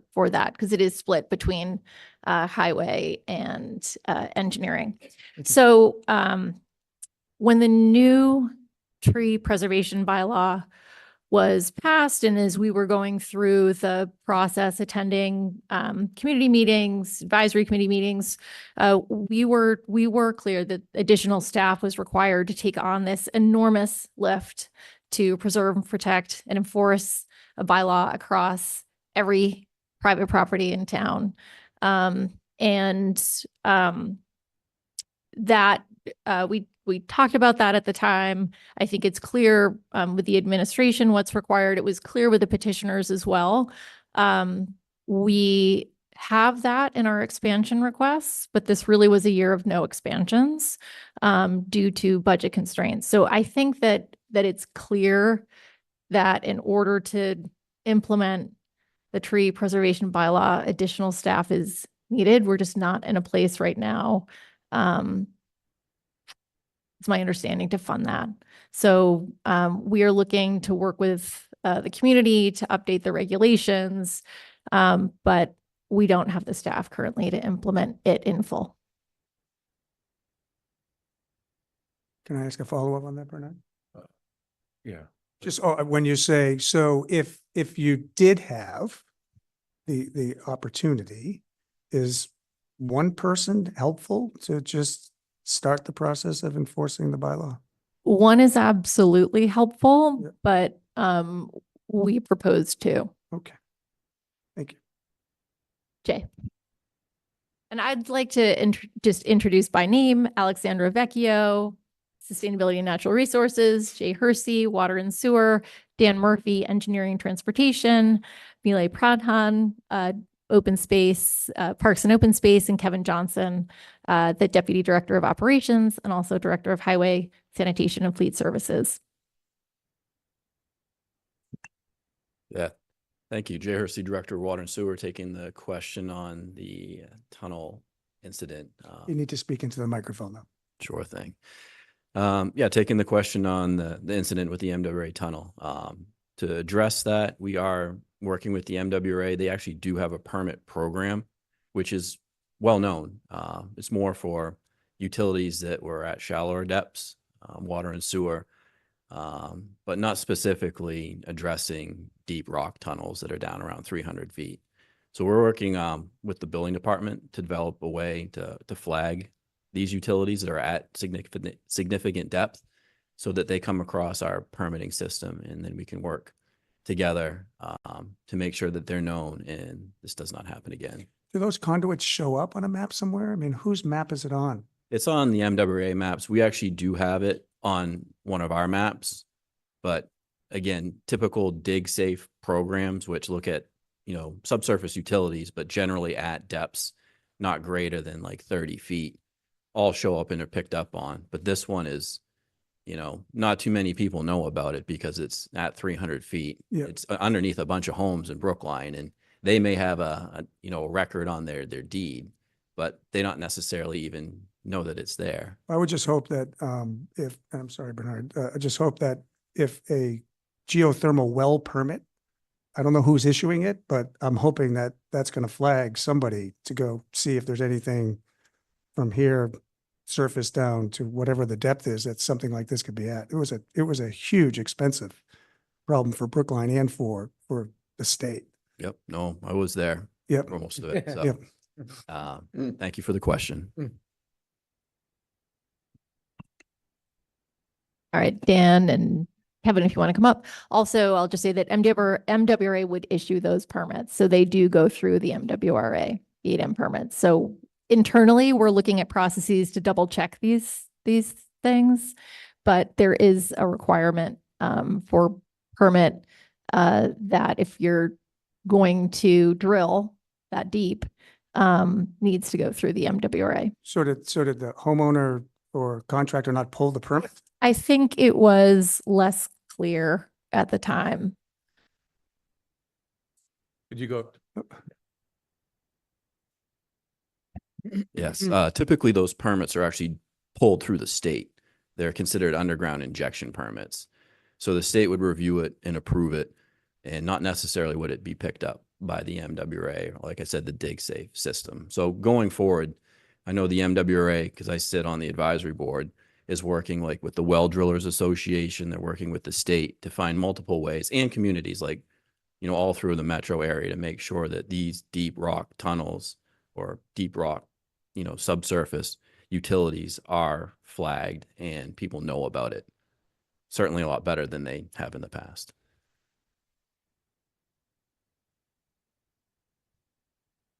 Kevin Johnson, Deputy Commissioner of Operations, Highway and Sanitation Director. Thank you for the question, Paul.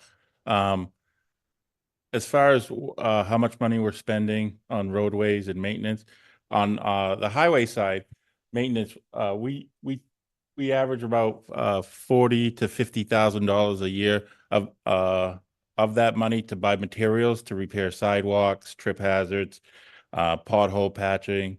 And when we're at fully staffed, we're on the higher side of that 50,000.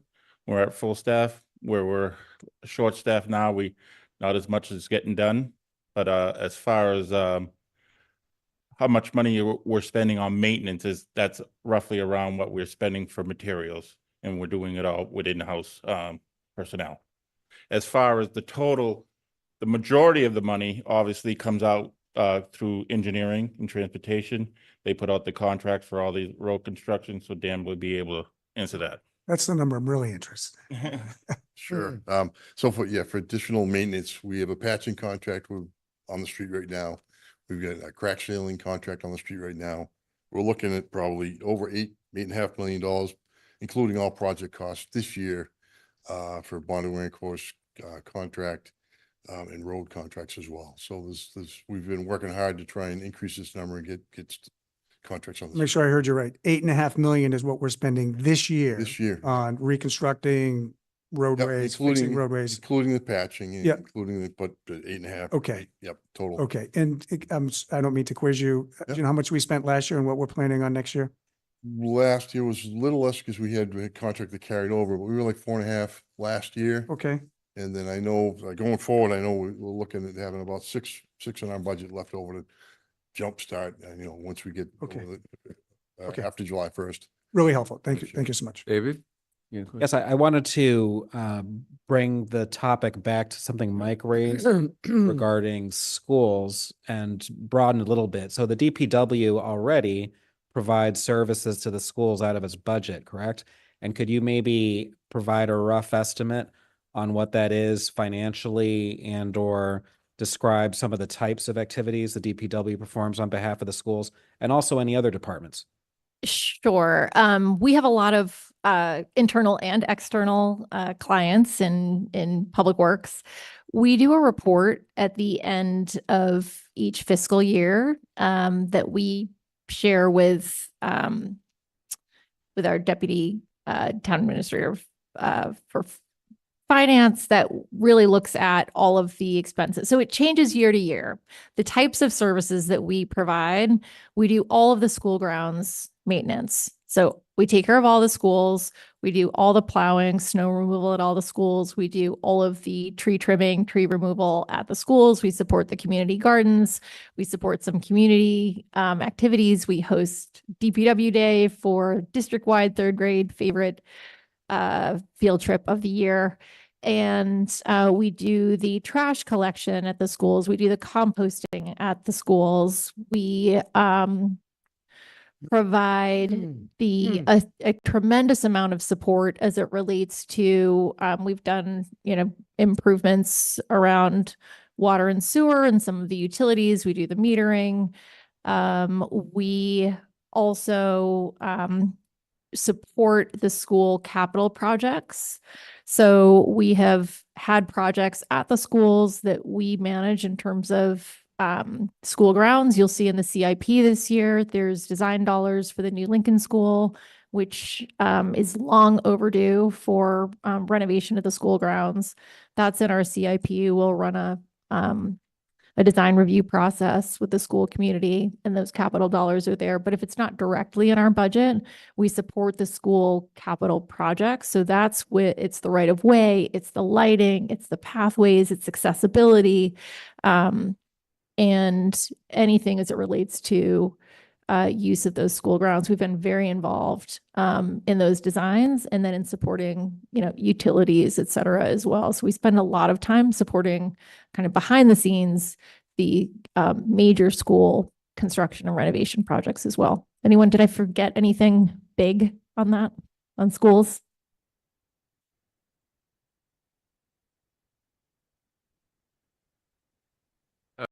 Okay, so yeah, she was just saying that last year we submitted 1.359 million in value, but it will be higher this year. And we note that that's not considered one of the shared services that we assess the schools for. So that is money that we don't ask for the schools back. We don't ask back from the schools. John. Thanks. And thanks for the presentations. A week ago, we heard some really excellent presentations with details as to how we are going forward, going to use our data, as to conditions of streets and sort of put a number on every single street in Brookline in terms of its condition, and then apply that number and then also apply how much usage, how much traffic there is on these streets, how important are these streets, and take the condition of the street, the amount of usage it gets, and come up with a schedule of prioritization, of the streets for resurfacing, all of which is great. But there was mention made of how small, short side streets, let's say it's a, dead end street, or a cul-de-sac street, sometimes can be in horrible condition, but they wouldn't really rise to the top because they're so short and they only service like 8 houses, 6 houses, whatever. How do we deal with that? How are we going to make sure that those streets don't end up just being in deplorable condition forever? Right. So we really do have to make a decision on how we're going to spend the limited funds we have in the way that maximizes the town's dollar. And that's really the formula that we shared with you.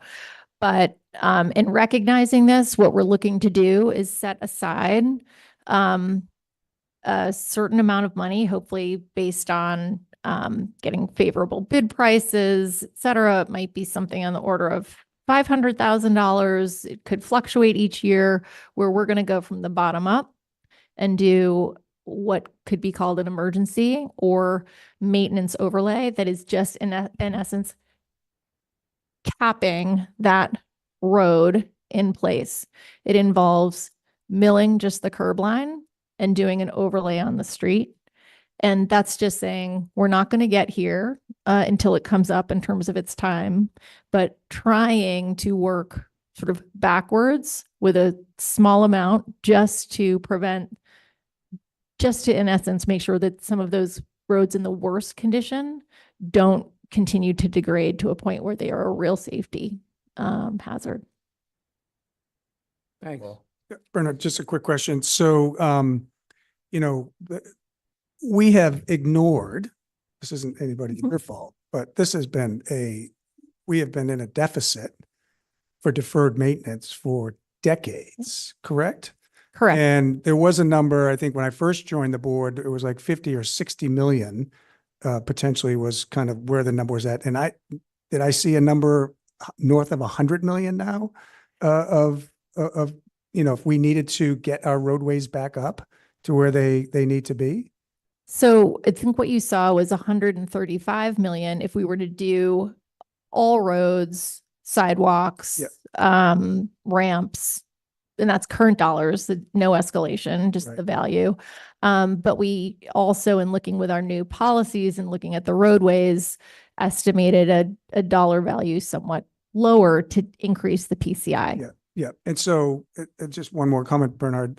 So, I mean, this is just like the underfunding of the many decades in our buildings where we didn't put enough money into our CIP to maintain buildings. And we fell behind, and we finally realized how costly it is to fall behind on your buildings. And so we started to put money back into the CIP. And I think thanks to the advisory committee and the capital subcommittee, they advocated for that.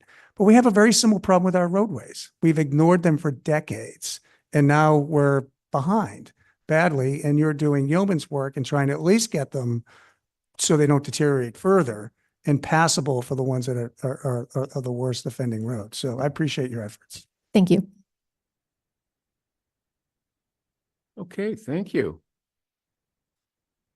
Sorry, Chaz. You know, I just wanted to thank the commissioner and the whole team here. DPW is a big department, does a lot of really great work. So I really want to thank you all for the hard work that you do and your teams do. Just to add two quick things based on questions here.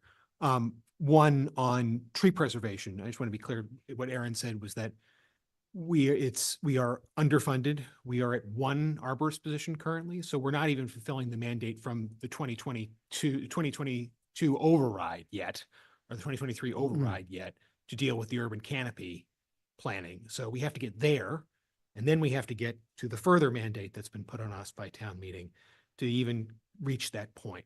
So I just want to be, you know, clear to the community about where we are on this. It's not that we're not doing it. We want to be doing this, and we will be moving forward as best we can with this enforcement and what we have. But this is also a discussion that we're going to have with the Expenditures and Revenue Study Committee, both this issue and the issue that you raised, Paul, about the broader funding for the streets. Like last override, the 2023 override, 40% of the money that went to the town was for roads. And that was the largest single investment that was made in the roads in decades.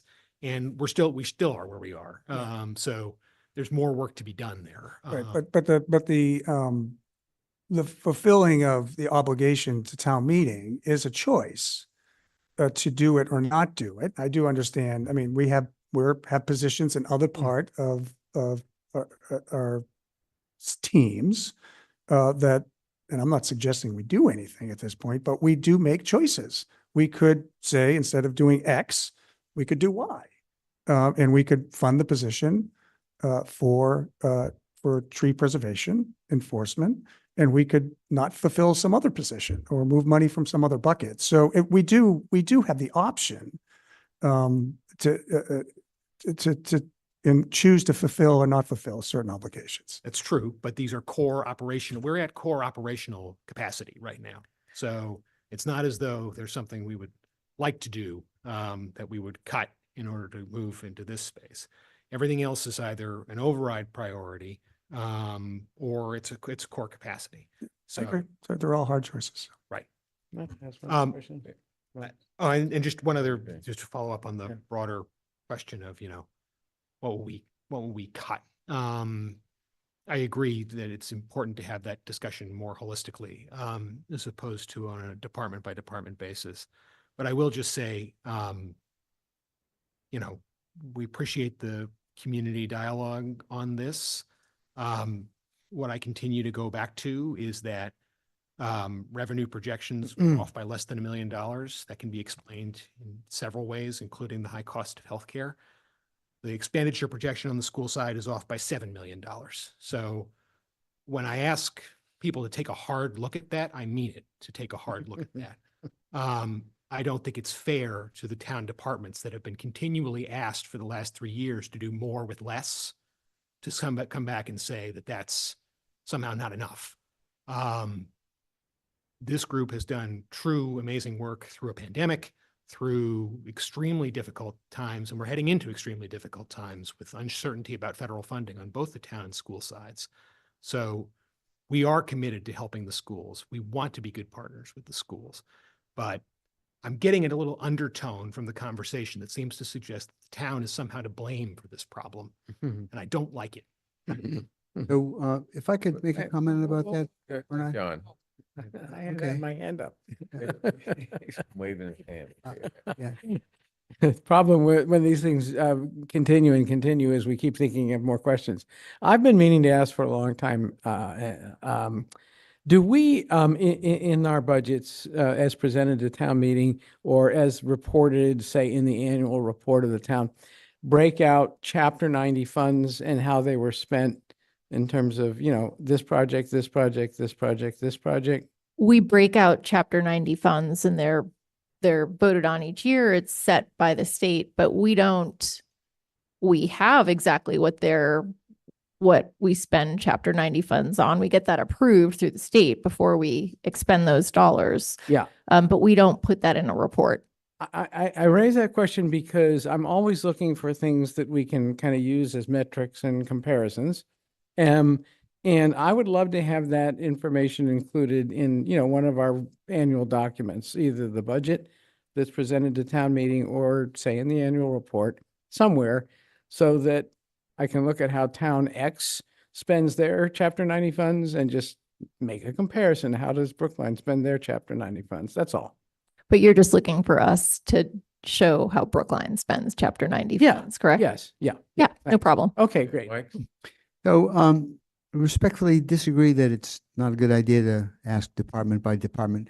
Earlier tonight, we had a member of the public come up and say, well, there needs to be some money taken out of town operations in order to fully fund school operations. And I disagree with that. I think that the schools have to figure out how to live within their means without disabling town operations.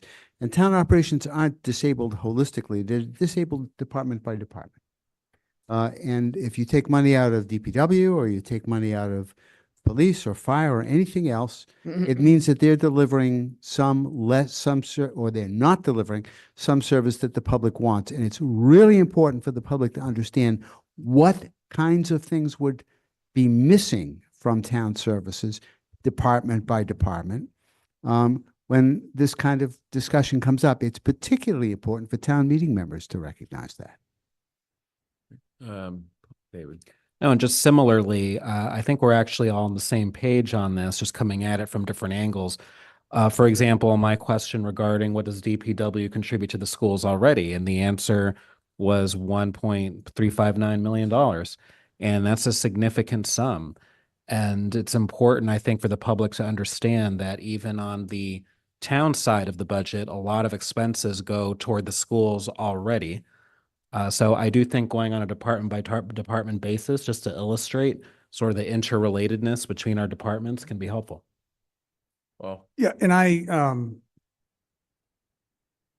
appreciate that we had a town meeting member come up and speak with 50 signatures, right? But I don't think that should dictate to us to ask each department and put them on the hot. So I actually even wrote the question down, and I understand the point that we're trying to demonstrate, which is all your services are critical. But I hear the response from a department head saying, you're putting me on the spot to say which one of my people is. Okay, wait, let's person, not right? get into a back and forth. I'm just hoping that as we go forward, Yeah. I'd ask the town I'd administrator. like to thank DPW for their. Yes. presence. Okay. They're being Well very done. patient. Yeah. All of my divisions know I love them equally, just like I love my children equally. We appreciate you. So, and I really want to thank the men and women of Public Works. I want to thank these incredible division directors. They have a tremendous amount of responsibility in what they do every day. They care profoundly about the work, and it is noble work that they do and that Public Works does. And I just want to express my gratitude to them, to their teams, and to all of you for your support. Yeah, and let me just say that we recognize the incredible job you do whenever there's a snowstorm, an emergency, or some other event on the weekend, and we hear that you and various members of your department are out on their weekends, right? Saving our town from a catastrophe. And, you know, at least personally, I hear from people all the time saying they really appreciate what you've done in specific situations, emergencies that have come up. Absolutely. So, thank you Yeah. for all you do. Thank you. I want to say, it's not a matter of putting anybody on the hot seat. It's a matter of making it clear to the public what they would be losing. And the best way for them to understand that, those 50 people who signed that petition supposedly, or signed that letter, making it clear to them what they would be losing piece by piece. I don't think we have any disagreement about that. It's absolutely not a matter of putting anybody in the hot seat. Okay. Next, town council. While Joe's coming up, I'll just say real quick on, Okay. to that point. I'm not inclined to put anything on the table until CLA's report is published. Yeah. That's just full stop. So we're not making any recommendations, anything, until we have an understanding of what's happening here. So that's just, it's premature to have that discussion. Okay. Tell us what you're doing in the legal field. Sure, Joe. What are you up to? Joe Callanan, Town Council. So thank you very much for giving me the opportunity to discuss Town Council's budget. I have a PowerPoint slide. I'm happy to answer any questions, but let me give you some highlights of what we've been up to. And Tiffany, if you can go to the next slide. Like Commissioner Shute, I'll start with the big changes, and that is a decrease of $80,000 from our budget of FY25 to FY26 because of a position that was authorized last year is being transitioned and transferred to the Human Resources Department. Otherwise, it's a level service budget, level funded. Next slide, please. This is the highlight that I like to point out, and that is the reduction in the spending of outside counsel. So I've been here now 3 years, so responsible for FY23, 24, and 25. And those are the smallest little columns that you see there. Really, the only two expenditures there was one, paying for an outside investigator, which is why I advocated for that investigator, and also a training program for our new labor and employment lawyer. We hired her last spring. She has employment experience, but she does not have public employee labor experience. So we brought on probably the best management side labor attorney to give her 40 hours of training on public employee labor. So that's really the only outside spending that we've done, not to hire a lawyer to take a case and defend that case for us, but hire the best that we can find in the state to teach us and how to make us better. Next slide, please. So staffing, we are fully staffed. That's not been something that's always been true in the last couple of years, but we're fully staffed this fiscal year, 5 lawyers, 3 support people for an FTE count of 7.7. Again, we've added to the FY 25 budget a full-time internal investigator. That position was not hired this fiscal year. And in FY 26, they'll be housed in human relations, HR. Also in FY 25, we added a budget and personnel staff for personnel salaries for interns, both full-time legal interns and part-time administrative interns. The part-time administrative interns, we're interested in Brookline High students who would be able to work after school and would be interested in working in government, public service, or the law. So we have two Brookline High students that come in after class and work with us Monday through Thursday, 3 to 6. However, our FY 26 budget cuts will eliminate that program. It does retain the full-time legal interns, which adds an FTE, at a lower cost than an attorney's salary. They're a law student salary. So next slide. So some accomplishments this fiscal year, did start in the last fiscal year, but one of them has been to provide more legal services to the public schools of Brookline and demonstrate the value of in-house staff as opposed to outside counsel. So we've been picking up more and more work for public schools.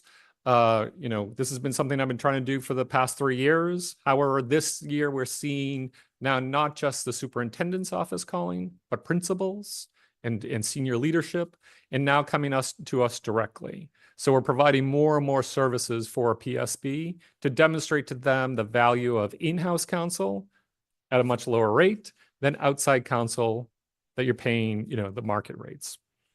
Another accomplishment we started in FY 24, but concluded in FY 25 was getting the legislative approval to allow the geothermal wells under the Pierce playground. So if you recall, we went to town meeting last fiscal year, but this fiscal year, we got that home rule petition passed within 2 months before the legislative season ended. So I want to thank Representative Vitolo and Senator Cream's office for their great work. Herculean to get that home rule petition passed in a mere 8 weeks. So we've also drafted and negotiated all the grant agreements for the first time under the CPA program, passed during last year's town meeting, but then implemented this fiscal year. We renegotiated all 4 cannabis retailer host community agreements because of change in state law. So we did that with all the cannabis retailers. And finally, something we started in FY 24, went to town meeting, and that's removing from the police, removing from civil service of police officers. It was challenged by an officer who was bypassed on promotion. However, even Civil Service Commission agreed. We successfully removed ourselves from civil service using a method that had not been done before by the town. Usually we removed ourselves through special acts. Here, last year, we did it just by town meeting approval. So FY 26 goals, supporting the comprehensive plan committee with legal advice on what they would like to do with our comprehensive plans rezoning. We're continuing to support the public schools of Brookline by providing more in-house services. And something we've been working on for the past couple of years, I sometimes hear that our charter is the Town Administrators Act. Actually, there's 300 other acts that form our charter. There are actually 306 special acts that have been passed for Brookline over the past 200 years, and all of them are really our charter. It makes it kind of difficult to find out, like, what are all these acts? So we got them all together. We have a spreadsheet to find things. We have all the various copies of them. It's not quite in a position for ready to be public. Lawyers can use it. It's kind of hard to use. So we're working with the IT staff to make it more user-friendly and being able to put it on the web.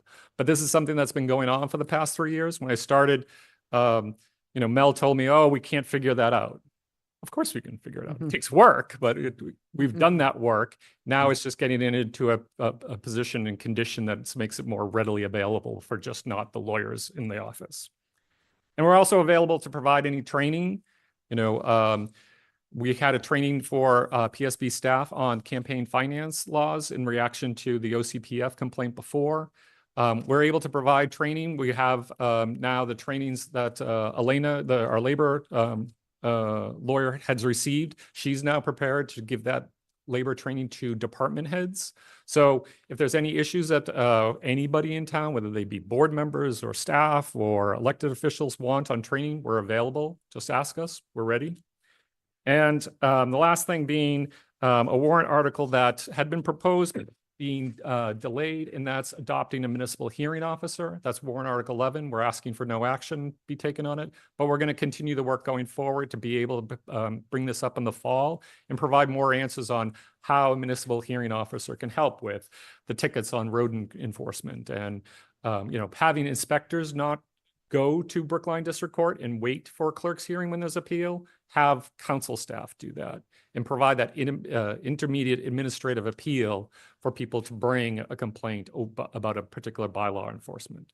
So last slide is I'm available to answer questions now or later. I always give up my phone number, 617-308-1525. If people are looking for me, feel free to give me a call. If I'm in a meeting, I won't take it, but I'll give you a call after. Good. Thank you. Great. Any questions, Paul? I'd hate to let them get away without a question.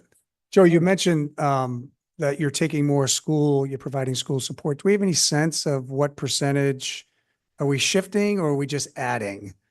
Because it would be great if we could do more for them and maybe consolidate, right?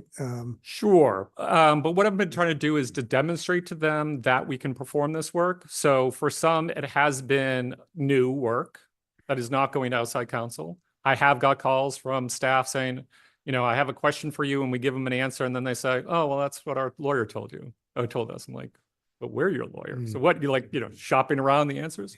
We're getting less and less of that. So we're demonstrating to them that we're competent, we're timely, we can provide them good advice.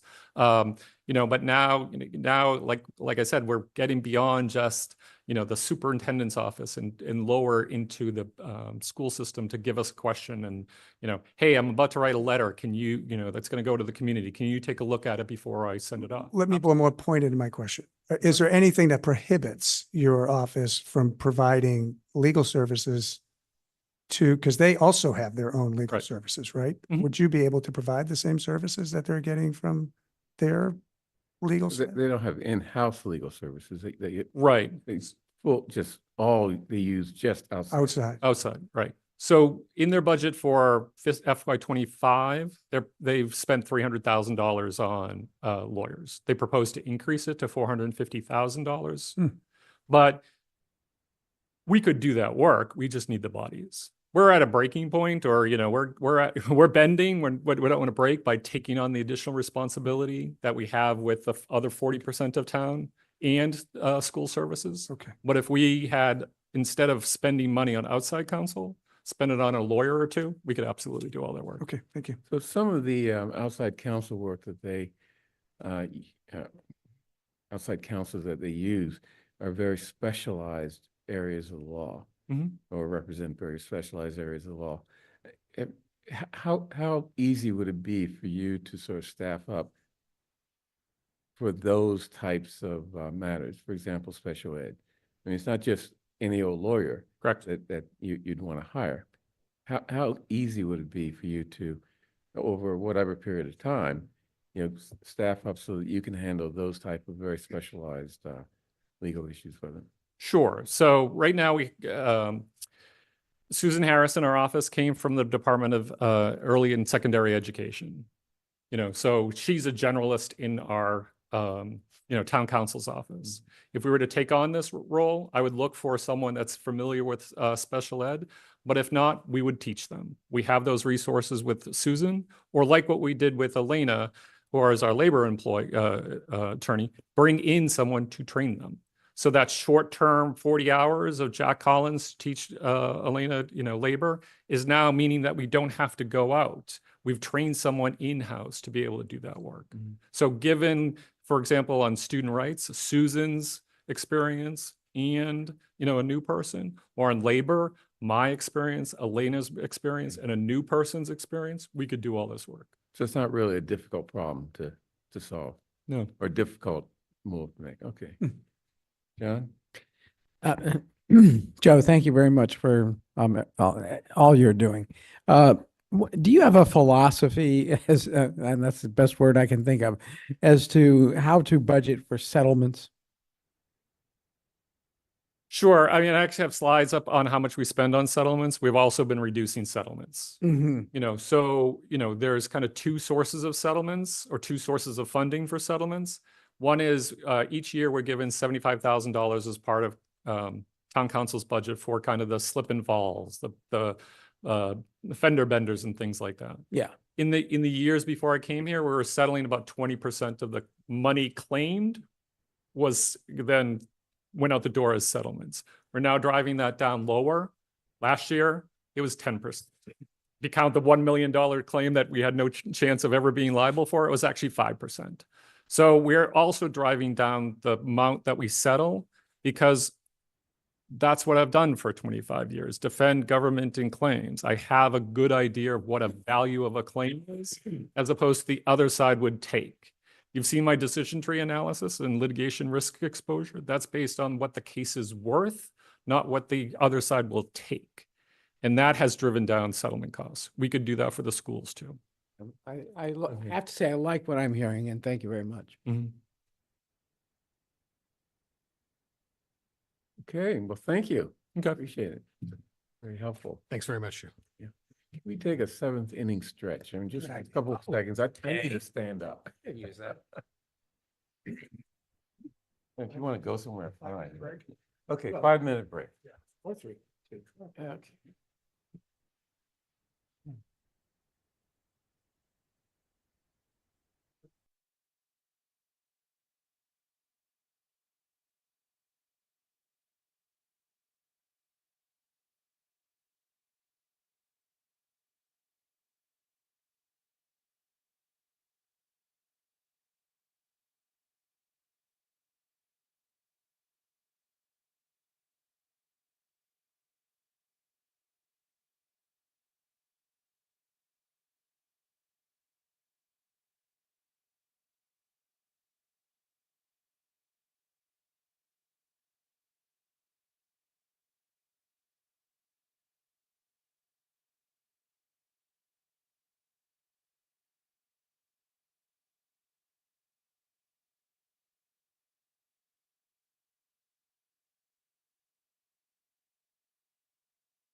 right, and we're coming back.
And we're coming back in 5, 4, 3, 2, 1. Okay, we're back from our 5-minute break. May have been a little longer than that.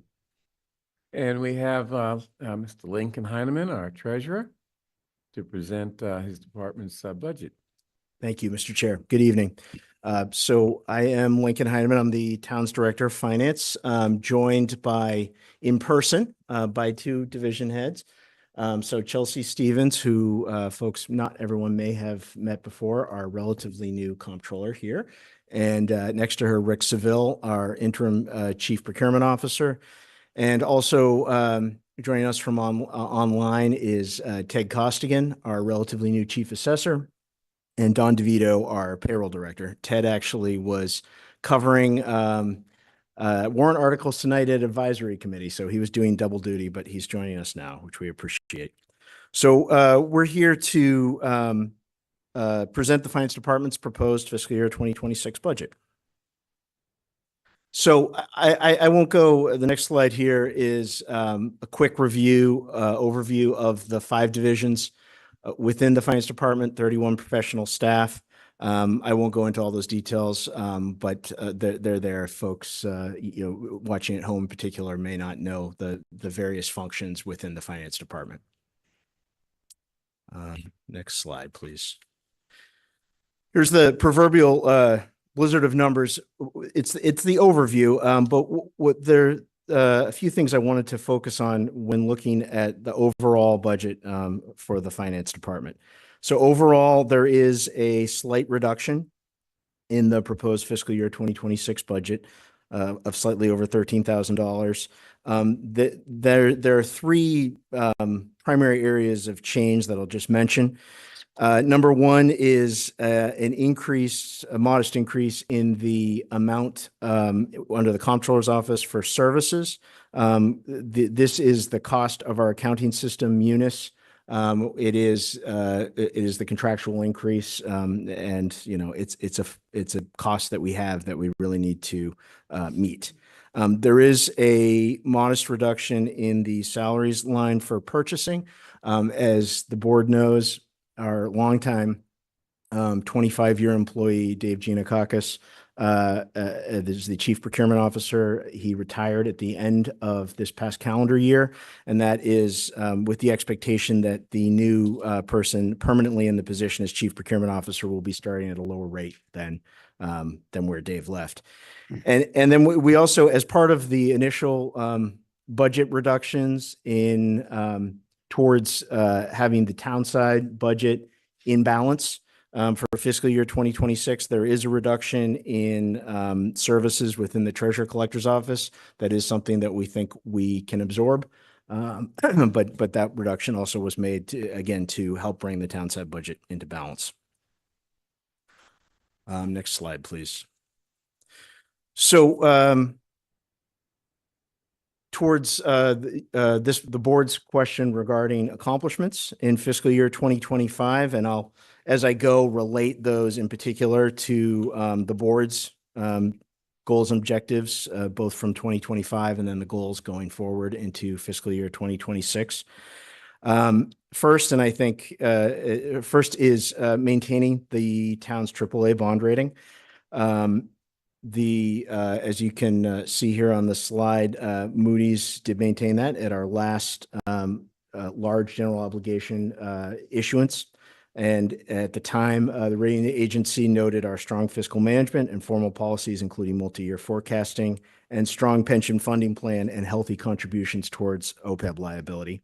In addition, towards that point, the board will recall at your September retreat, Deputy Town Administrator Melissa Goff and I presented revised reserve and free cash policies that the board subsequently adopted to reflect Moody's new metrics with its expectations for what AAA rated municipalities maintain in terms of unreserved fund balance and stabilization as a percent of revenue.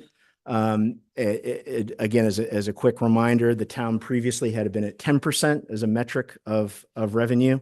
The new metrics that Moody's told us about approximately a year ago is the expectation that would be at 20% of unreserved fund balance and stabilization as a percent of prior year net revenue.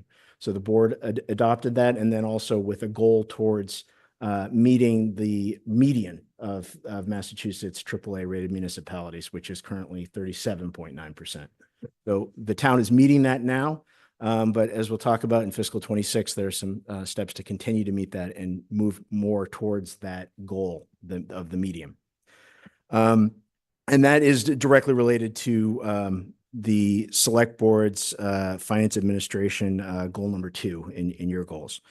Item number 2, this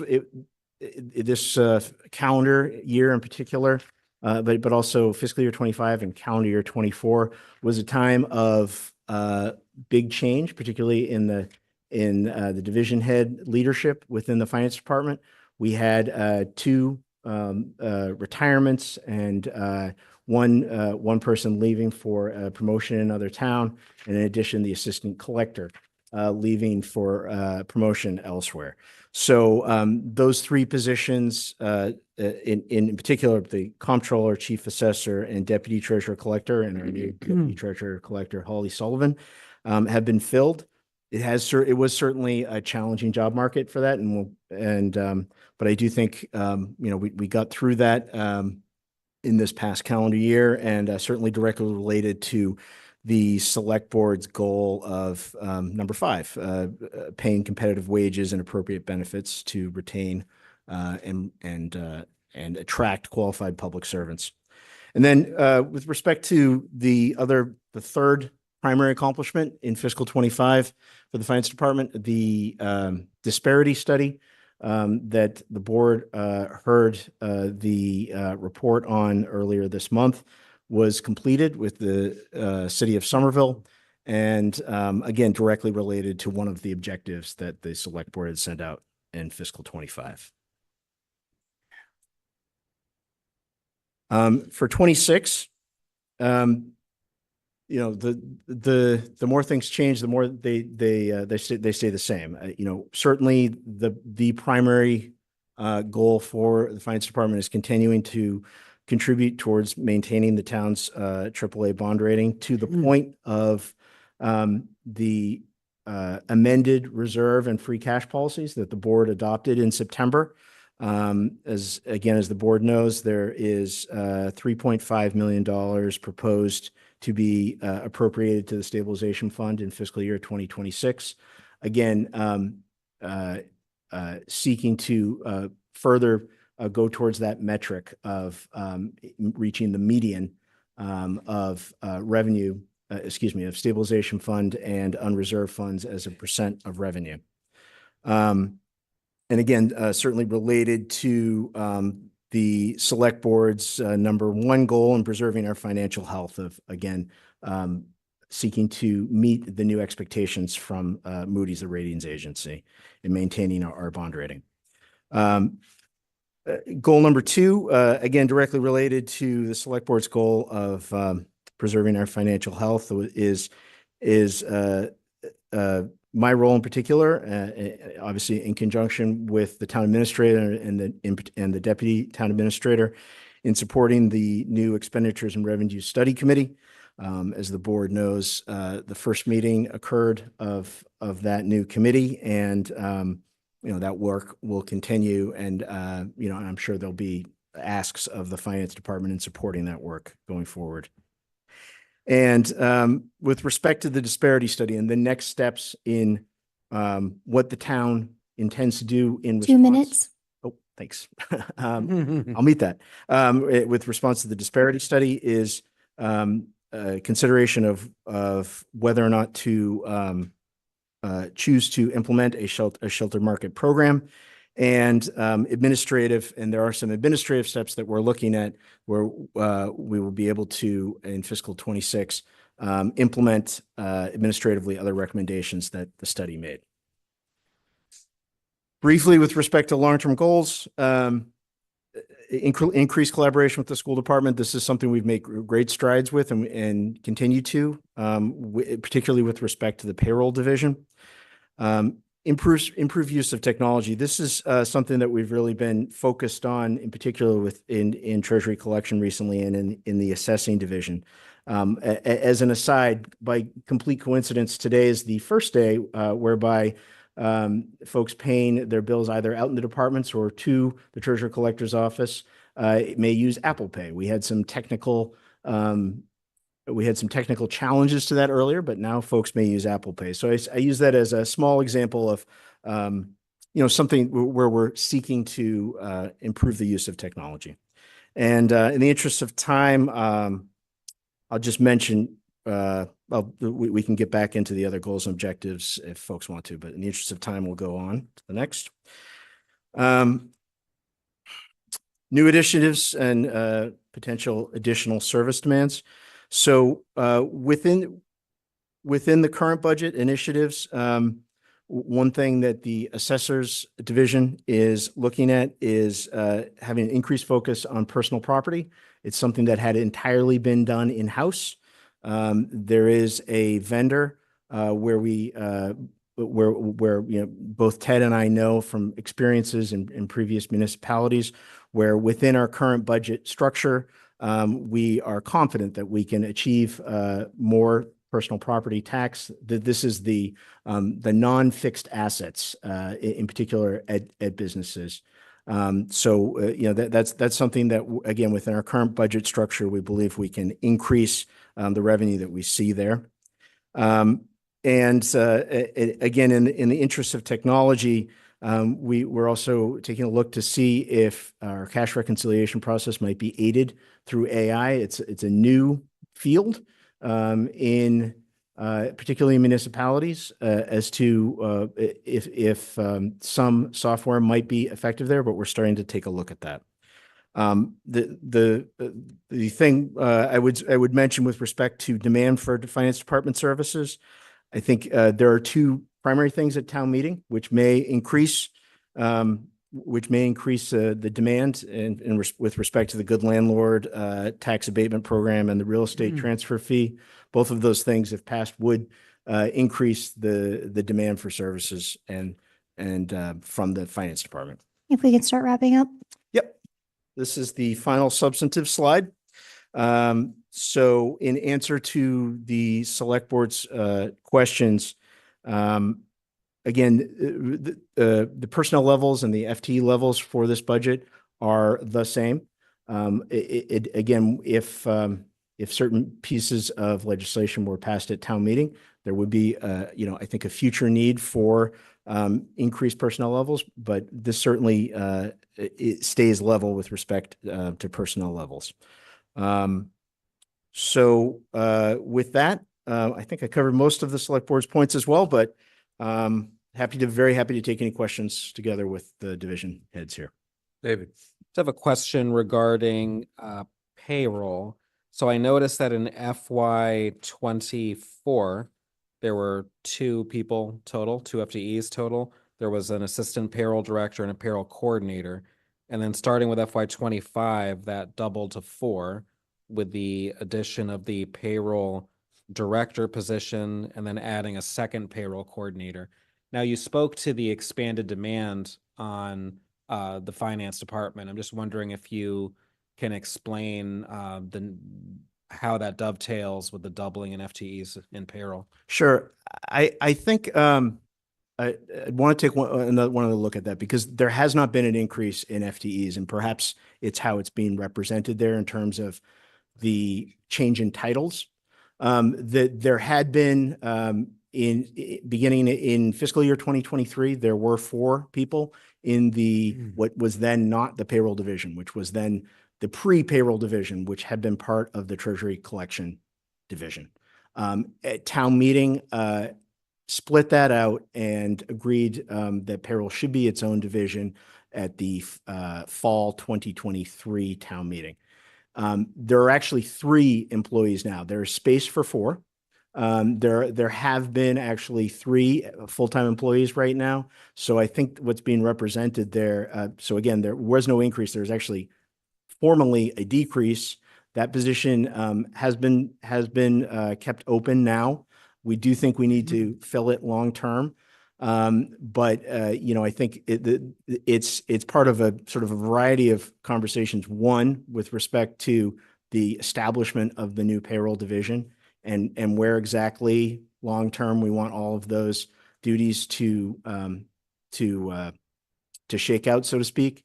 And 2, I think the outcome of the eventual conversation about shared services and where that may go in combination with the schools. Well, Thanks, Lincoln. Very quick question. It may be a long answer, and if you don't have the answer, you can always get it back to me. It's been suggested that, we could save money by consciously lowering our bond rating and therefore increase, I assume, our borrowing costs. Have you run any numbers to say if we weren't a AAA and we were the next level down, what that would mean to us for our current borrowing rate? We've taken a look at that at the high level. So certainly in the particular context we are right now, which is we have only done one of several large borrowings for the Pierce School and for the fire station renovation and reconstruction. It would absolutely cost us significantly more over the longer term as those larger borrowings come online. In the future, we don't know what the future looks like with respect to other debt exclusions that may come along and their timing. But there is no doubt that it would be a significant cost, especially at this moment with those large borrowings coming up. And that would directly affect the operating budget. Absolutely. Okay, thank you. Yep. Mike. Thank you. Paul, actually, the advisory committee did some work on that topic, and there is a number I will try to dredge out, but it's, as Lincoln says, a big number. And especially because it's a number that stretches out 20, 30 years. So it happens every year, over and over and over again. It's a big number. Question about, you mentioned the discussion about shared services, and what we're talking about is whether the payroll department can take on the school payroll. And I wonder if you want to make any comments about that, and you're thinking about it, and what it would entail in terms of staffing. Yeah, I think, yes, I think that there's definitely been a marked increase in collaboration between the folks on the ground doing the work in payroll and on the town side, ultimately doing, everything goes through the town side ultimately, as you know, Mike, and on the school side and the staff that we have in place now on the school side. I do believe that the town could take that on with the caveat of having the full authority that the town would need to say no when no was necessary. So I'll leave it at that, I suppose. Got it. Yep. Okay. Thank you. John? Thank you very, very much for the presentation and the good work of your department. I do have a request, personal request, on behalf of all of us whose aging eyes have trouble under normal circumstances reading lots of numbers in black on a really dark blue All right. background. Doesn't work for me. Maybe it works for other people, it doesn't work for me. Is it possible to replace that page so that in the record of this meeting, there is a page that's much more readable? Certainly. My apologies. It looked better on it looked more readable on my screen than it did up there, and I know it did. It looked great in rehearsal, right? So, but yes, certainly. Okay, thanks. Okay, anything else? Thank you, Lincoln. Thank you. Appreciate it. Thank you. Also, I didn't get a chance to thank Joe and his team before the break. So I just want to thank town council for all the work there, but also to Lincoln, and to Lincoln's point, all the division heads are new within, certainly the time that I've been here, and you're new within the time that I've been here. Yeah. And a significant turnover, but the whole team has really handled it extremely well. It's, one of the things we often say about finance is that we don't hear about what they're doing unless something goes wrong. And the reason we don't hear is that they're doing a lot of really wonderful work. And in the case of these teams, like in some cases, very visionary work in procurement and elsewhere. So thank you for all the work you do. Thank you. Thanks, Lincoln. Yeah, and again, I'm very proud to have this team. It was a difficult calendar year last year, losing eventually, three division heads, but we're well on our way with two great new division heads to the new chapter. So Great. Great, thank you. Okay, next we have warrant articles. This will be interesting. Just gonna zip through them, right? Yeah, right. Zip. Like we zip through everything else. Okay, first warrant article 7, acceptance of legislation to increase certain property tax exemptions. This is your assessor's office. Indeed. So I can take this, You? and I know Ted's online as well, so we can sort of tag team it, but I can go through it quickly in the interests of brevity. So what warrant article 7 would do, the board may recall that that annually, traditionally, the town meeting had adopted a warrant article to accept a section of law, session law, not general law, from the state from 1986 that required annually, if the town wishes to double exemptions for the various exemptions that the town offers, in particular to senior citizens, veterans, and the visually impaired. So that's a doubling of the exemptions that would otherwise be available each year set by the Department of Revenue. Our new chief assessor, to his credit, I didn't know this section of law existed. The town may adopt this once rather than every single fiscal year through this different general law. So what while the wording is slightly different than previous years, it has the same effect in that if it was adopted, all exemptions to the extent allowable would be doubled by the town, and it would be done on a permanent basis unless at some future date the town revoked its adoption of Chapter 59, Section 5C.5. So again, this would just make it permanent unless town rather than annual. So this is something that was only recently noticed? I'm not on this. I didn't know this section. The state law with respect to assessing is extremely complex, and I did not know most state statutes. I did not know that this particular section existed. I don't think, nothing against Rashid, I don't think our former chief assessor may have known that, but Ted did and recommended that we adopt it.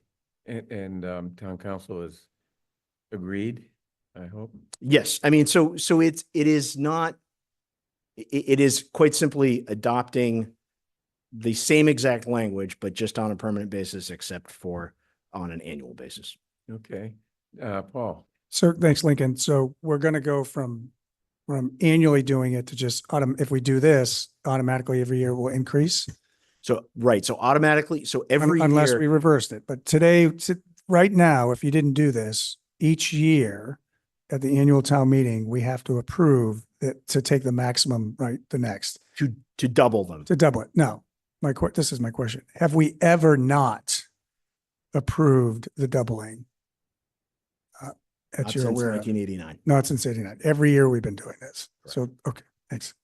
And just to be very clear, it is the doubling. So the levels for each of these exemptions is set by the state Division of Local Services based on a CPI, Right. Consumer Price Index. So we're doubling what the state does. Right. And town meeting has never said no. No. And what's the cost of this?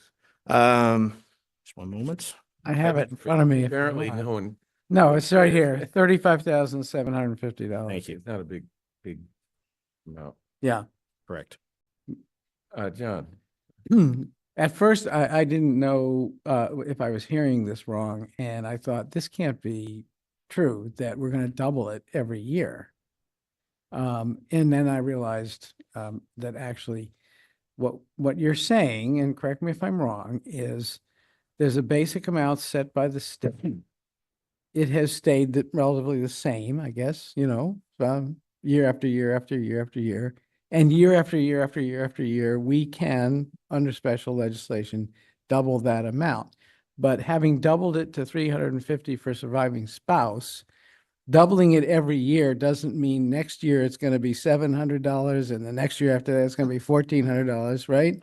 Correct. Okay, that's in case anyone heard it the wrong way like I did. Okay. Unfortunately not. Okay. Well, we couldn't afford we could not have. Eventually we wouldn't like that, but for a few years we might. Very quickly it would. Yeah, no, you're absolutely correct. Okay, any other questions? Okay, this is a public hearing. Can we open the public hearing, Tiffany? Yes, now that the chair has opened the public hearing, there are no individuals who signed up in advance. Is there anyone in the room or online who wishes to speak on this matter? If so, please raise your hand using the raise the hand feature or make your presence known in the room. There's someone in the back? Yes, you may. If you could please approach the podium. This is specific to this warrant article. Okay. Okay. There I have a chance to speak to the other warrant articles later. There are approximately 4 individuals in the room, 31 online, and no one is indicating their desire to speak on this warrant article at this time. Okay, let's close the hearing, and unless anyone objects, I'd like to move approval or favorable action on warrant Article 7. Any objections to doing that? I think it's fairly straightforward. We don't need to digest anything. Okay, all in favor of favorable action on warrant Article 7, please indicate by saying aye. John Van Scoyac. Aye. Mike Sandman. Aye. Paul Warren. Aye. David Perlman. Aye. And chair votes aye. Okay, next, warrant Article 12. Amend the town's general bylaws and zoning bylaws to establish a floodplain administrator and update the regulations related to the floodplain overlay district. I see Ms. Schutz again at the podium. Good evening. We can go ahead and get the presentation started. Erin Chute, Commissioner of Public Works, and I have the pleasure of introducing Maria Rose. She is our environmental engineer with the Engineering and Transportation Division, has been a tremendous asset for the department and for the town. She's going to speak to you about warrant Article 12 and what we have here is FEMA updates their maps every 10 years. They do this across the country. When they do this, the communities need to adopt those maps and any required amendments to zoning. So she'll walk you through that. What I'd like to add as well with Maria is that in the short time that she's been here, she's brought in over $268,000 in grants. And with stormwater, she's leading and received a grant for the drainage stormwater modeling program. We have ARPA funding for the stormwater master plan that will follow that. And she also is leading a phosphorus and catch basin sediment study, which is really relevant to our MS4 permits, and also leading the public education campaign with some other communities around stormwater. So stormwater, flooding, floodplains, this is all, in her bailiwick. She's an expert at this. And so it's my pleasure to introduce you to Maria. Thank you, Commissioner Shute. And for the introduction and for the opportunity to explain to you the value and importance of warrant Article 12. For anyone in the room or in the online that does not know what a flood map is, it's basically a tool that shows our community's flood risk. These maps show where the low, moderate, and high risk flood zones are within our community, and they are an important resource for resiliency planning, for mortgage lenders, and for floodplain management.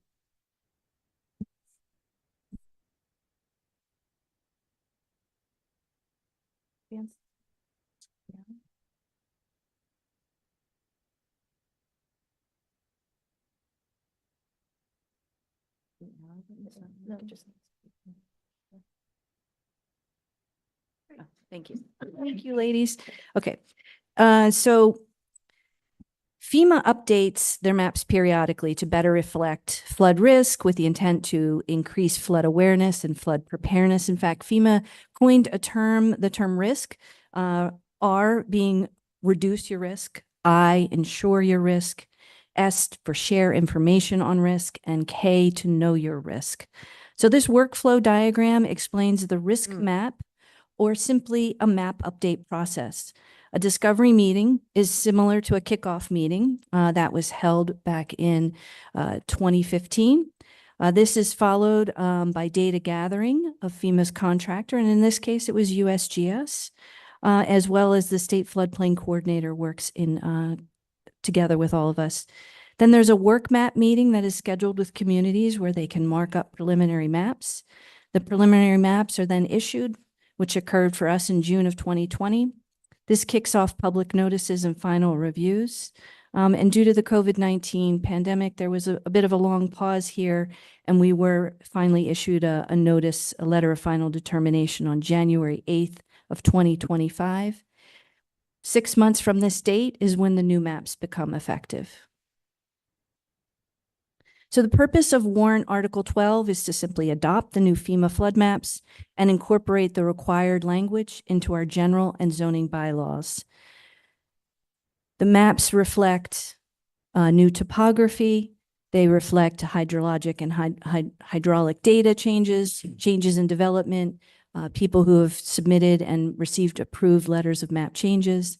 A few changes to highlight is we do have some modest changes to the A zones, a little bit of expansion of shaded zone X, which basically means 0.2% chance of flooding.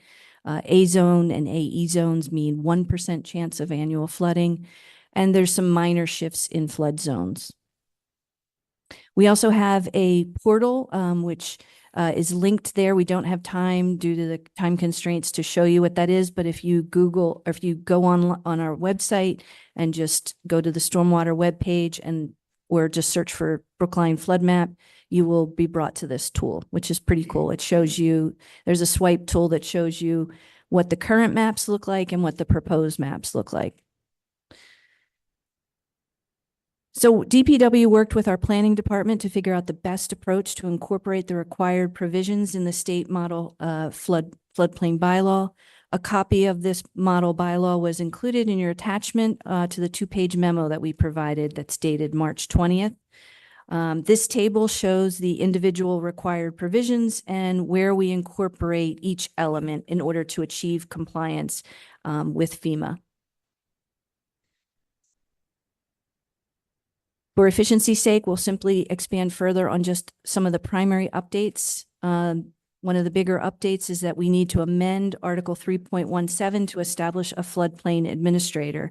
And currently there is no one designated as the town's floodplain administrator. And this is a new role that FEMA is asking all participating National Flood Insurance Program, NFIP communities to allow for better coordination and consistency. So it's a requirement that they're asking for. In the past, these duties were handled by multiple individuals or just shared and passed around. That would have been Commissioner Shute or the Director of Engineering and Transportation or the environmental engineer or the conservation administrator. And so as I've stated, this is a required update to officially and legally designate a floodplain administrator. And you can read there on the slides what the changes are to that bylaw. Then this is just a simple add-in. The floodplain administrator will coordinate with the Conservation Commission in support and protection of the Wetlands Protection Bylaw. And then an overview of the proposed changes in the zoning amendment bylaws that we're updating the text to adopt the new FIRMS. FIRM stands for a flood insurance rate map, with their effective date being July 8th, 2025.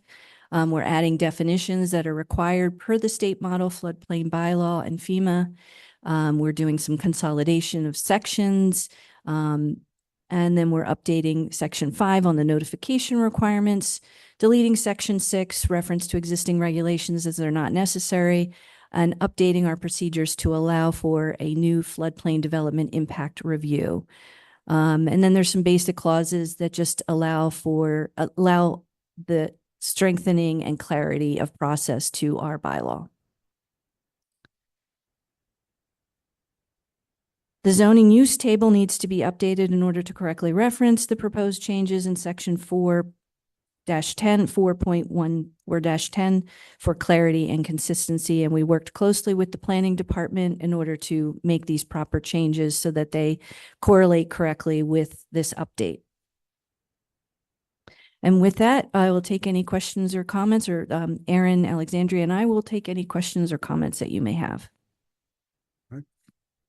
Mike. So, first of all, I would love to see a floodplain map, which I wonder if you've got a slide of that so that we get a sense of where the flood risks are in Brookline, presumably along the Muddy River. And we don't live quite close enough to the Charles to worry about it. But I wonder if you can give us, there's a lot of work that went into this. And I'm just thinking back to a discussion that we had on the select board earlier tonight about the number of hours we spend on things. And this is a federal mandate. We need to comply in order to participate in the insurance program. How long did this take, and what is the insurance the benefit of the insurance program to us? So it's been going on for years. Even before I got here, I've only been with the town of Brookline for 2.5 years, but the community I came from, I was working on it there.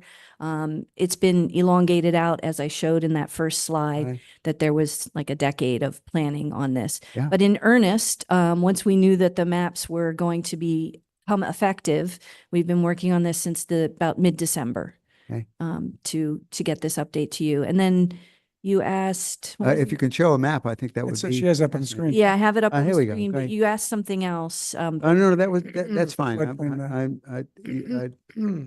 Okay, so I just pulled up, this is our tool that you can access from the flood map. We have a website dedicated to this. Oh, I know what you asked. You asked what the benefits were, Mr. Sandman. Right. The benefits are that as being a part of we are already an NFIP participating community. The benefits to us are that every resident and business owner that has a flood insurance policy receives federally subsidized rates. If we do not continue with that program, those rates are jeopardized, that they will go up for everyone that has a policy. That's number one. Number two is if there is a flood disaster, we would not be eligible for any disaster relief if there was a disaster declaration. So it's a very, very big deal if we don't. Certainly is. Yeah. We risk suspension from the program if we don't follow this. And as part of this update, I've been working with the state floodplain coordinator, who is at DCR, and they're amazing. We have wonderful staff at the state level that provide so much support and resources for us while we're going through this. And they're very busy right now because lots of people are going through town meeting, but they make the time for us to answer our questions, and they have reviewed this warrant article and are happy with it. But they weren't at first. We have to follow exactly their Yeah, language. sure, yeah. I- Okay, with those of us who remember the Muddy River flood from what, 15, 20 years ago, a long time ago. We certainly don't want to lose eligibility for federal reimbursement. So that's very helpful. Thank you. And then this is the map. There's this swipe tool. So on the right-hand side is what's proposed. On the left is what is existing. So you can see here that there's a little bit of expansion right here in front of 33 Pond Yeah. of 0.2% annual flood rate, flood zone. If there's a particular spot you want me to zoom in on, I can. No, that's as fine. time That's allows. close enough to where Bernard lives. So I'm on the 8th floor though, so hopefully that's safety. Yeah, I have a couple questions.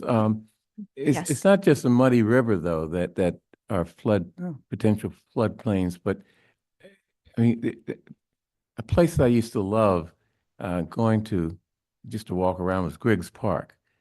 That's in the floodplain too, isn't it? Griggs Park? Right. I don't think so. it just gets very wet. That's all. It's a wetland, but So, yeah. groundwater levels don't make you a floodplain. So it's important to note, and I almost included in my talk, is that FEMA wants everyone to know everyone's in a flood zone. It's just whether you're in a low, a medium, or a high. So there's always the potential for like surface flooding or things like that to occur, street flooding. But they have certain areas that they study, and some areas don't always make the cut if they're a very small stream.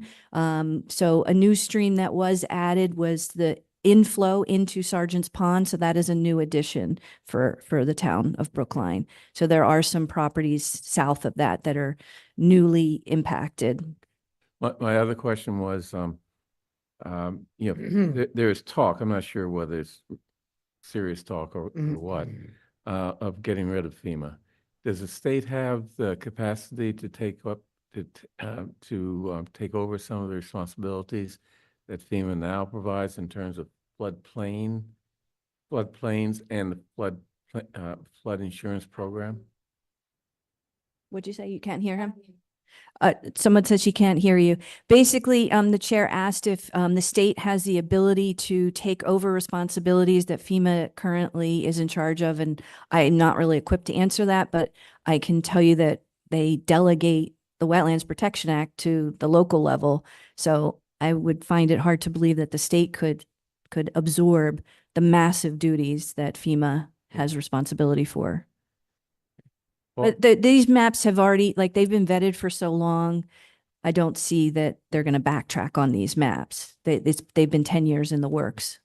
well, Yeah, the tool's actually really useful. I have it on my computer and you can. Thank you. Go check and see. It is very, very. It is very cool. I'm very pleased with our GIS people. I just said, this is my vision, and they made it happen. I'm safe by about 70 feet. Yeah. I'm a map freak, so I appreciate it. So my quick question, is there any operational costs after implementation for us?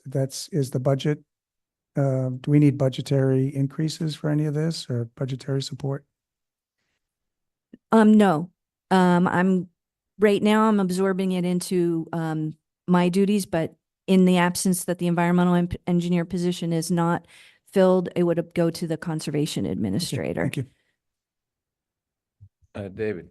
So I have a question about the recreational vehicle provision that essentially says that a vehicle that's present for 180 days needs to be anchored in a certain way at a certain elevation. I'm just trying to understand that more. Those are vehicles that are stationary and not moving, or how does that apply? That's more for like boats and, like if you had a jet ski, it's not going to impact us, I don't think, very much. It's more for coastal communities that could literally have objects that become, weapons in a flood, or like or projectiles, they're like projectiles. They get dislodged during a flood. So a boat, it would be the main thing I could think of, a jet ski, things like that. Mobile, not a mobile home, but like a scooter. Yeah. No. Maybe a Yeah, scooter. no, don't say that. Oh, picnic tables. No, it's recreational vehicles.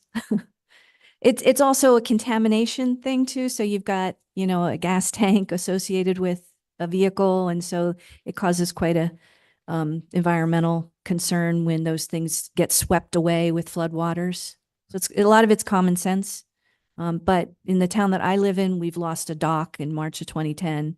You know, a town dock just floated away. So it does happen where things in the floodwaters do get dislodged and float away with the floodwaters. Okay, this is a public hearing, so why don't we open the public hearing, see if anyone would like to speak?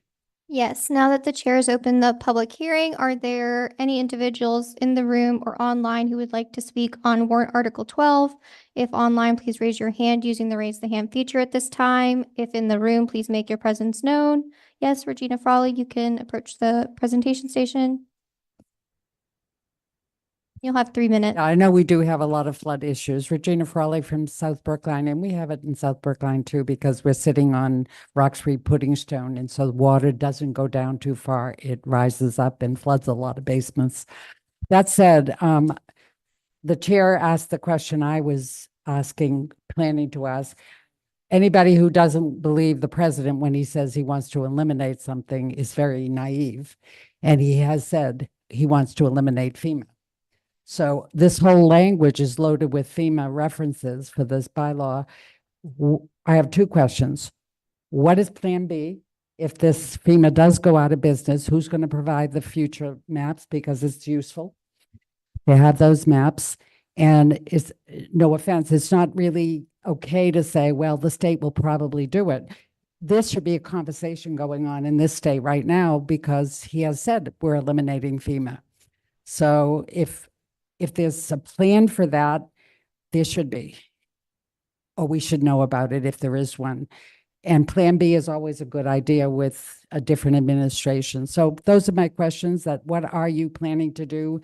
And then does that mean that if we pass this in this language, we have to then come back and change the language later because we have to eliminate FEMA if it's eliminated? Thank you. Just a quick answer on that. So regardless, we'll adopt these maps and we wouldn't have the maps sort of updated for another 10 years. I think that we want to make sure that we're compliant. Getting this passed at Maytown meeting means that we will meet that deadline for June.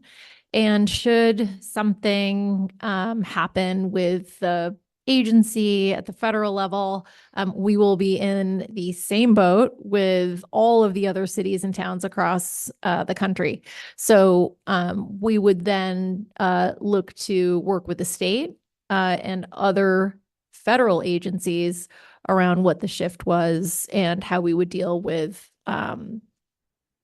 with local and state emergencies when they happen associated with flooding.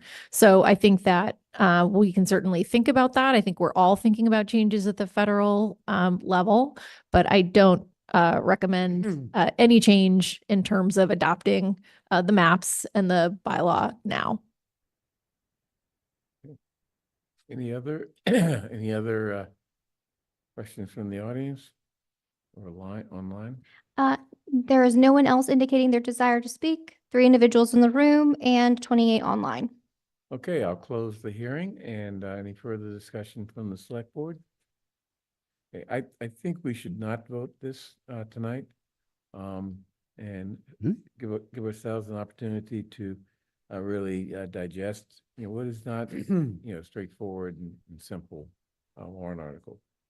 So, anyone object to that approach? No. We're gonna have to explain, to understand and explain to town meeting, the article and why we have voted favorable actions. I think it's best to just give us an opportunity to really digest this topic.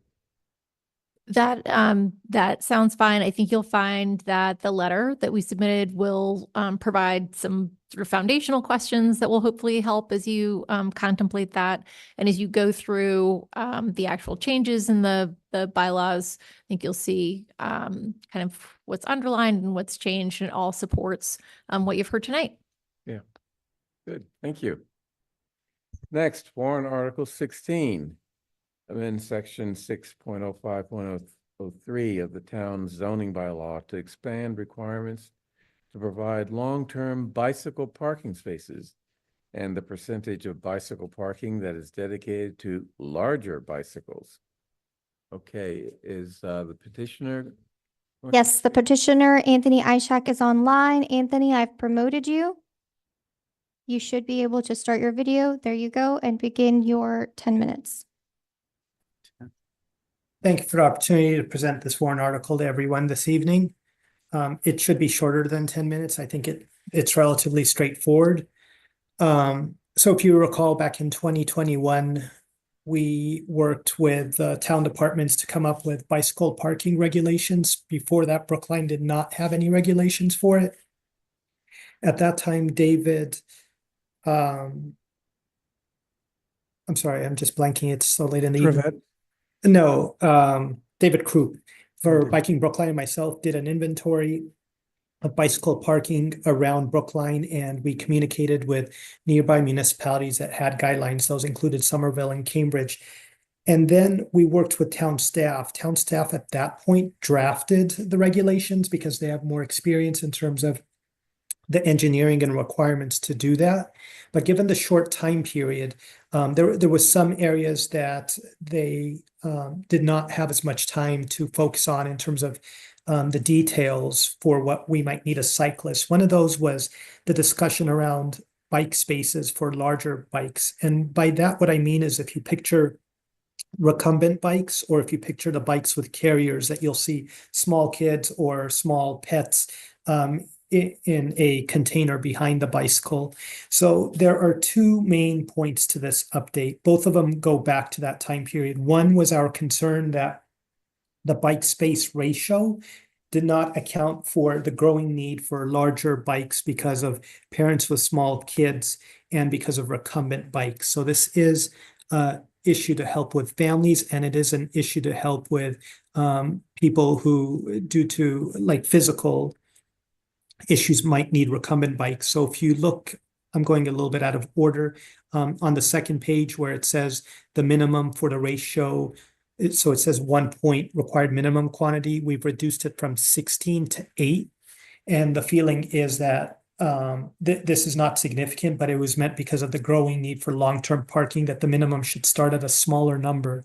I failed to mention at the beginning, this was presented and discussed at the Bicycle Advisory Committee meeting January 15th, at which there were members of the public, and their input was taken into consideration with this. This was not an area that I, have an expert opinion because of the bike I use, but a lot of people felt that the number should be reduced from 16 to 8, and the percentage goes up. So it doesn't really change the number of bike spaces, it changes the type within that ratio so that there is more of an opportunity for bigger bikes. The question I had as someone who doesn't have that bike is what happens if someone like myself uses their regular bike to fit it in there, to tie in. And, the sense was from people who live in these larger buildings is that your neighbors. And so it tends to be that if it's multiple people have big bikes, you work with your neighbors to do that. So it doesn't seem to be that much of an issue. So that's one update. The second one, going back to page 1, is the required minimum quantity of bicycle parking spaces. And I would highlight the third, the first and third parts in table 6.05-1.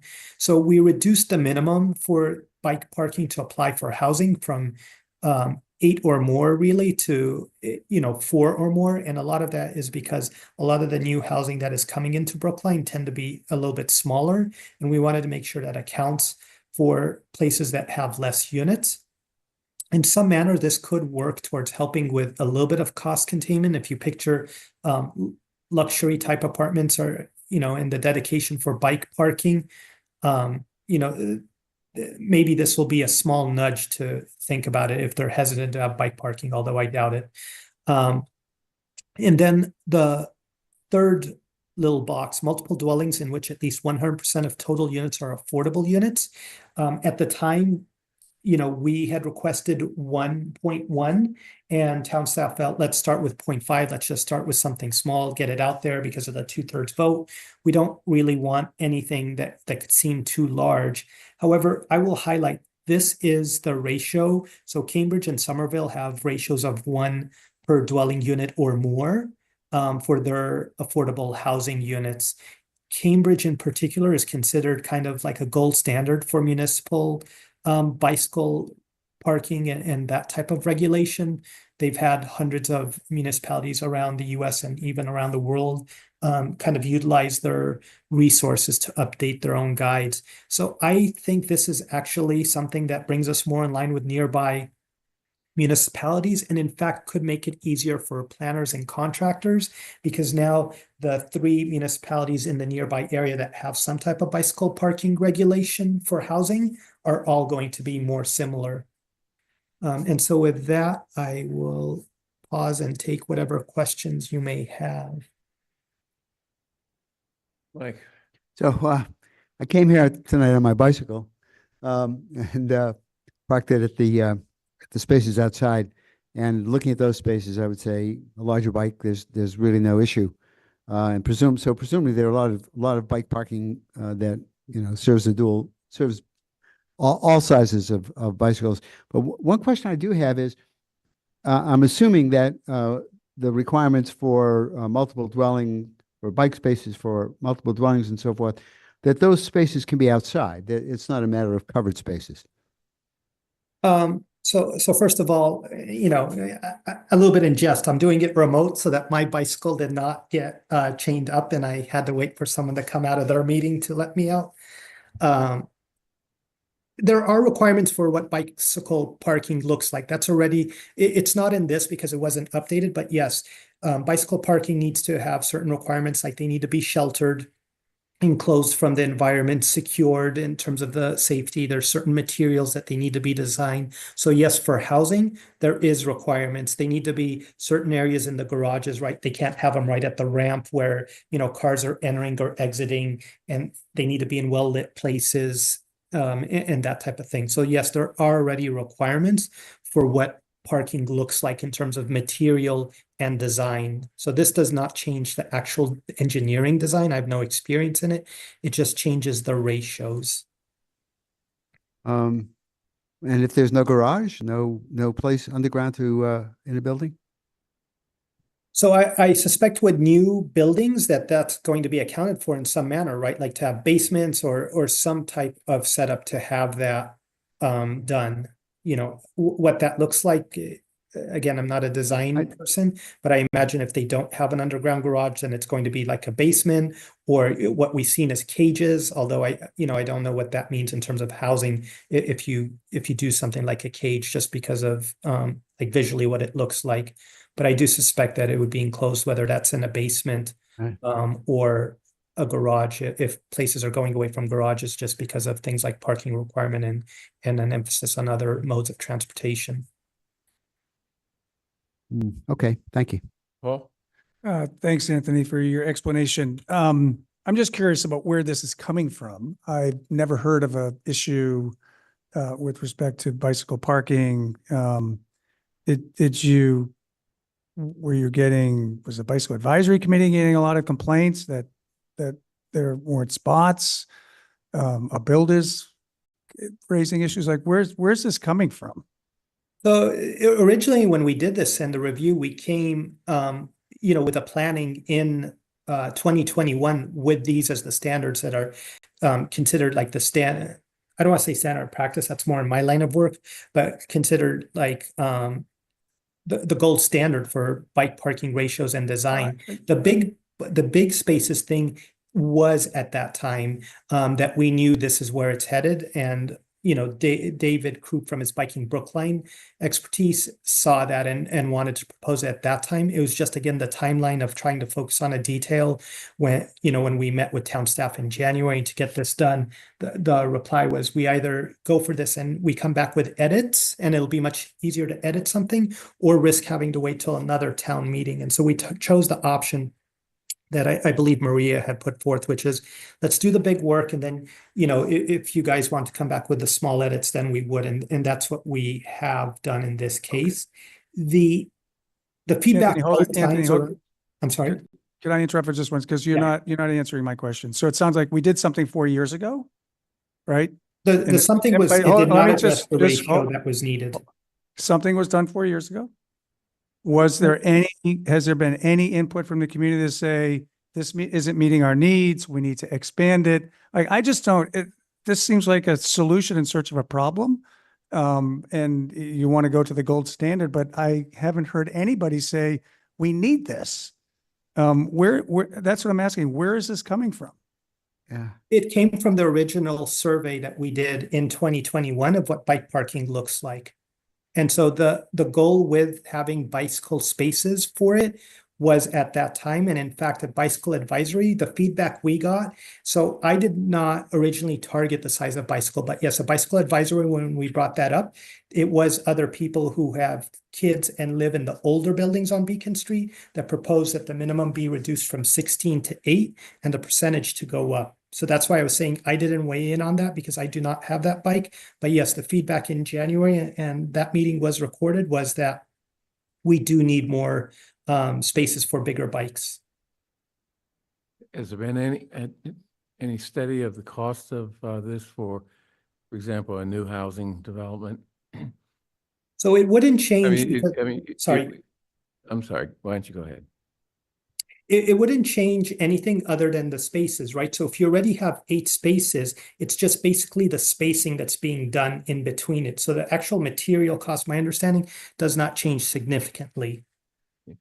I think I'm thinking about the cost of putting in a bicycle area in a garage, which basically means that you're putting in 2, 3, 4 extra parking spaces at some huge cost per space.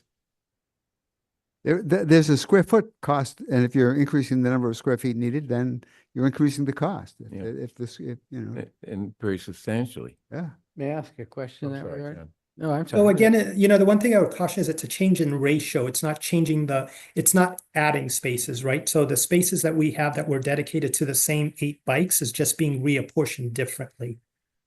So, Anthony, thank you for this proposal. But I do have a question. There's a development that's quite far along in Chestnut Hill. It's referred to as the Hammond and Heath and Sheaf Street development. It's corner of Hammond and Heath Streets. It has 96 residential units. And the issue of how many bike spaces to include came up recently at one of the transportation subcommittee meetings. I'm sorry, it came up at the Zoning Board of Appeals meeting. And someone proposed a number. What under this legislation, how many bike spaces would be required in a 96 unit development in Chestnut Hill?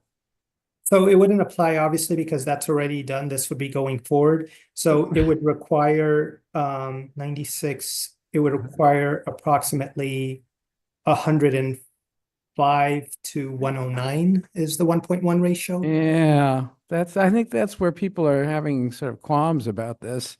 I don't know if you bike Chestnut Hill, but not many people do. I mean, they don't use Route 9 for bikes. They tend to have cars and shop at, the street and the malls and so on. It's not the same as biking like, on Beacon Street and some of the other heavily biked streets in Brookline. What is the developer supposed to do with a requirement for 109 bikes? And by the way, this development is going to have 67 parking spaces. So I don't get the numbers, to be honest with you. Yeah, so the developer would do similar to what they do in Somerville or Cambridge in terms of the spaces. This would not be a new thing unless it's somehow a developer that only works with Brookline and not other areas. I don't think it needs to be strictly emphasized that these are going to be adult bike commuters too, right? So I can send pictures of the Trustman, right? Like kids to have bikes and school age kids who will use the bikes depending on the area and depending on what it'll look like in 10, 20, 30 years. This also accounts for them, right? This isn't just meant for bike commuters. One of the biggest points of feedback that we got both times around 2021 when we did this with Bicycle Advisory and presenting, Biking Brookline in those meetings, and this time around was that people wish this applied to the bigger buildings that are already built And I said that can't happen. The only thing that can happen is education in terms of letting the owners know about this. And the request was, well, can the town send the guideline saying this is what it looks like so that individuals can have it? And I said, that's not something I can do either. So there is interest in having this, and it doesn't just look for adult commuters and adult bicyclists, but it looks like, especially as we think about some of the things that are looked at for South Brookline for kids to be able to commute to schools, this targets the same thing, having secure areas, particularly for people who, if a bicycle is stolen, it hits them significantly more. People who are, Okay, there's wait, two we're points. getting off track. It's Yeah. Mike? So, Anthony, I live in an age-restricted building with 160 units in it. And I'm, at this point, I'm the only person who has a bicycle. And what this is saying is if another 160 unit building that was age-restricted was built, they need 80 spaces for bicycles. Honestly, I think Wait, being Mike, because reworked. this doesn't touch, give me 1 second. Let me look. Where are you seeing that? Because I don't think that. Well, I'm looking at page 195 of our document here, but it's an age-restricted building, 0.5 per. That's dormer. already done. I didn't edit that. The only thing that's edited is where you see a strike through or bold. That is already the current. I appreciate that that's already here, but I'm thinking to myself, you've rethought this, and I wonder if it needs to be rethought. Which part? The age restricted? Yeah, well, age restricted and perhaps specific to different areas or town. Yeah. To John's point, and as I say, I came here on a bike, and I am the one person who has that bike in that age restricted place, but I have to have a hard time justifying this. David? I just want to try to understand a little bit better your point that there wouldn't be additional space to accommodate the bicycles. It would be just a reapportioning of that space. So if there are currently 8 spaces for normal sized bikes, and now this bylaw passes and you need space for recumbent bikes, are you saying instead of 8, it would be sufficient to have 4? No, so what would happen is those 8 spaces, instead of having 8 regular bike spaces, it would have 7 regular bike and 1 recumbent, or 1 to accommodate for the recumbent or the bicycle with the carrier. So one of the 8 spaces would not be a regular bike, but would be meant to be for the larger bike. But how is that not changing the square footage?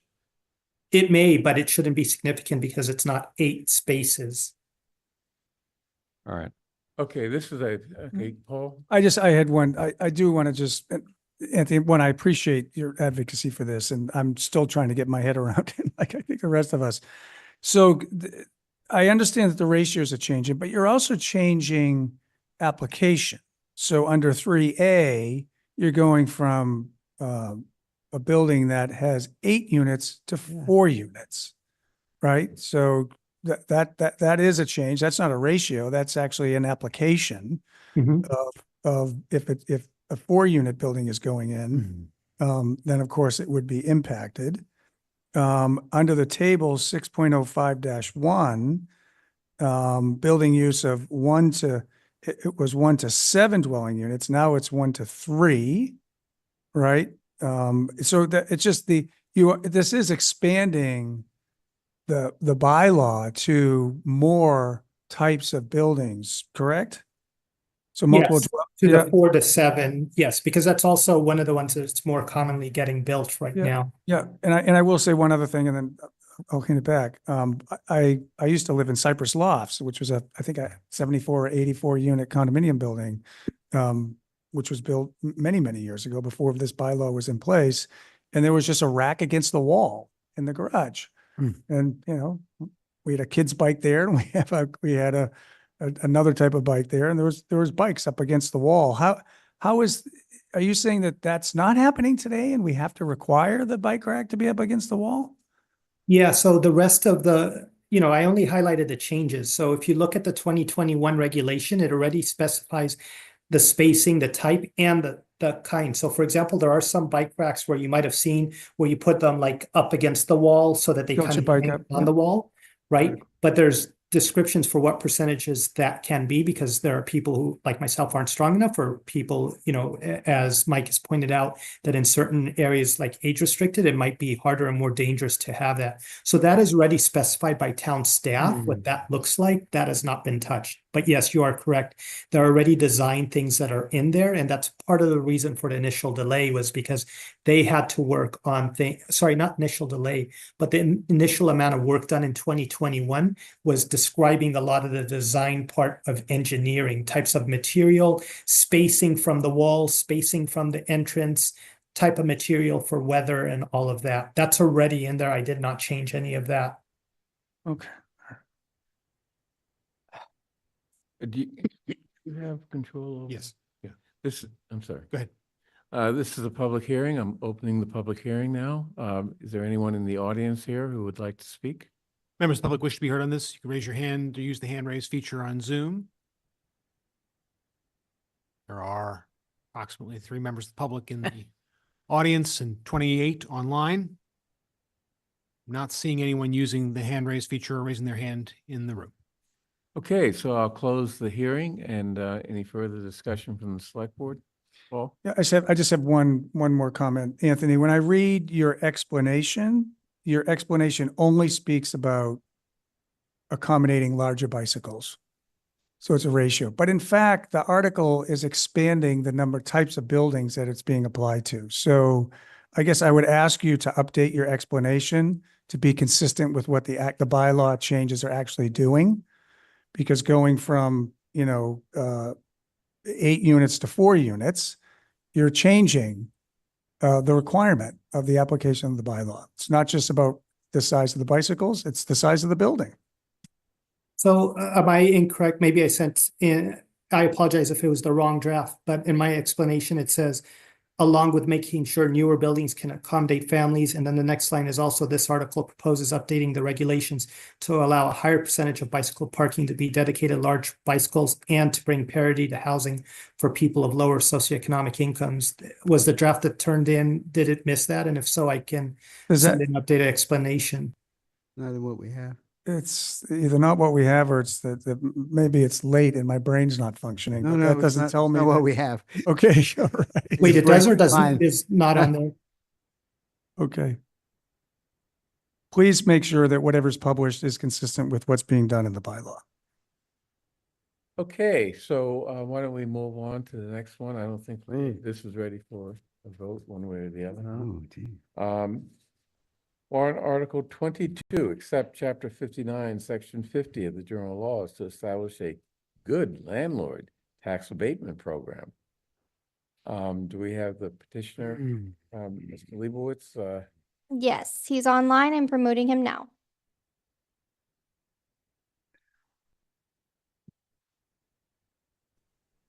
Good evening, Chair Green, members of the board. It looks like I'm your closing act for this marathon meeting.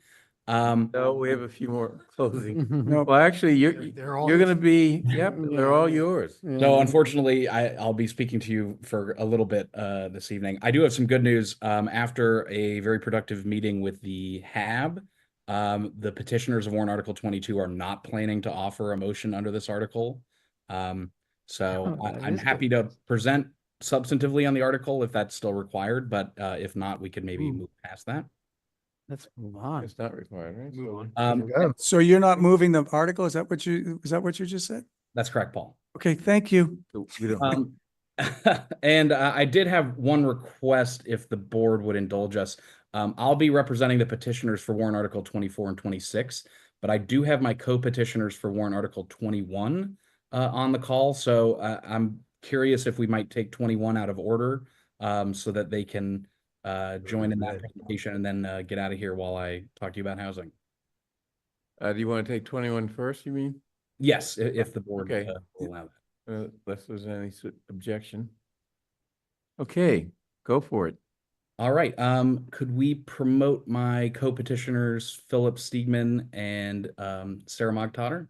They should be online. Promoting them now. Thank you, Tiffany.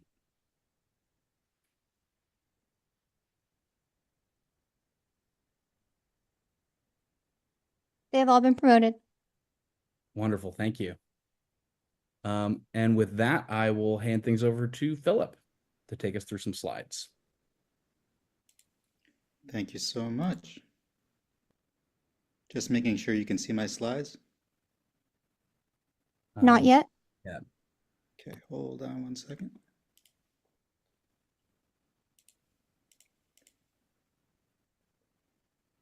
Good? Yes. Okay, great. We are here to talk about a warrant article that we've filed, Article 21, which would establish the Brookline Commission for Thriving Children and Youth.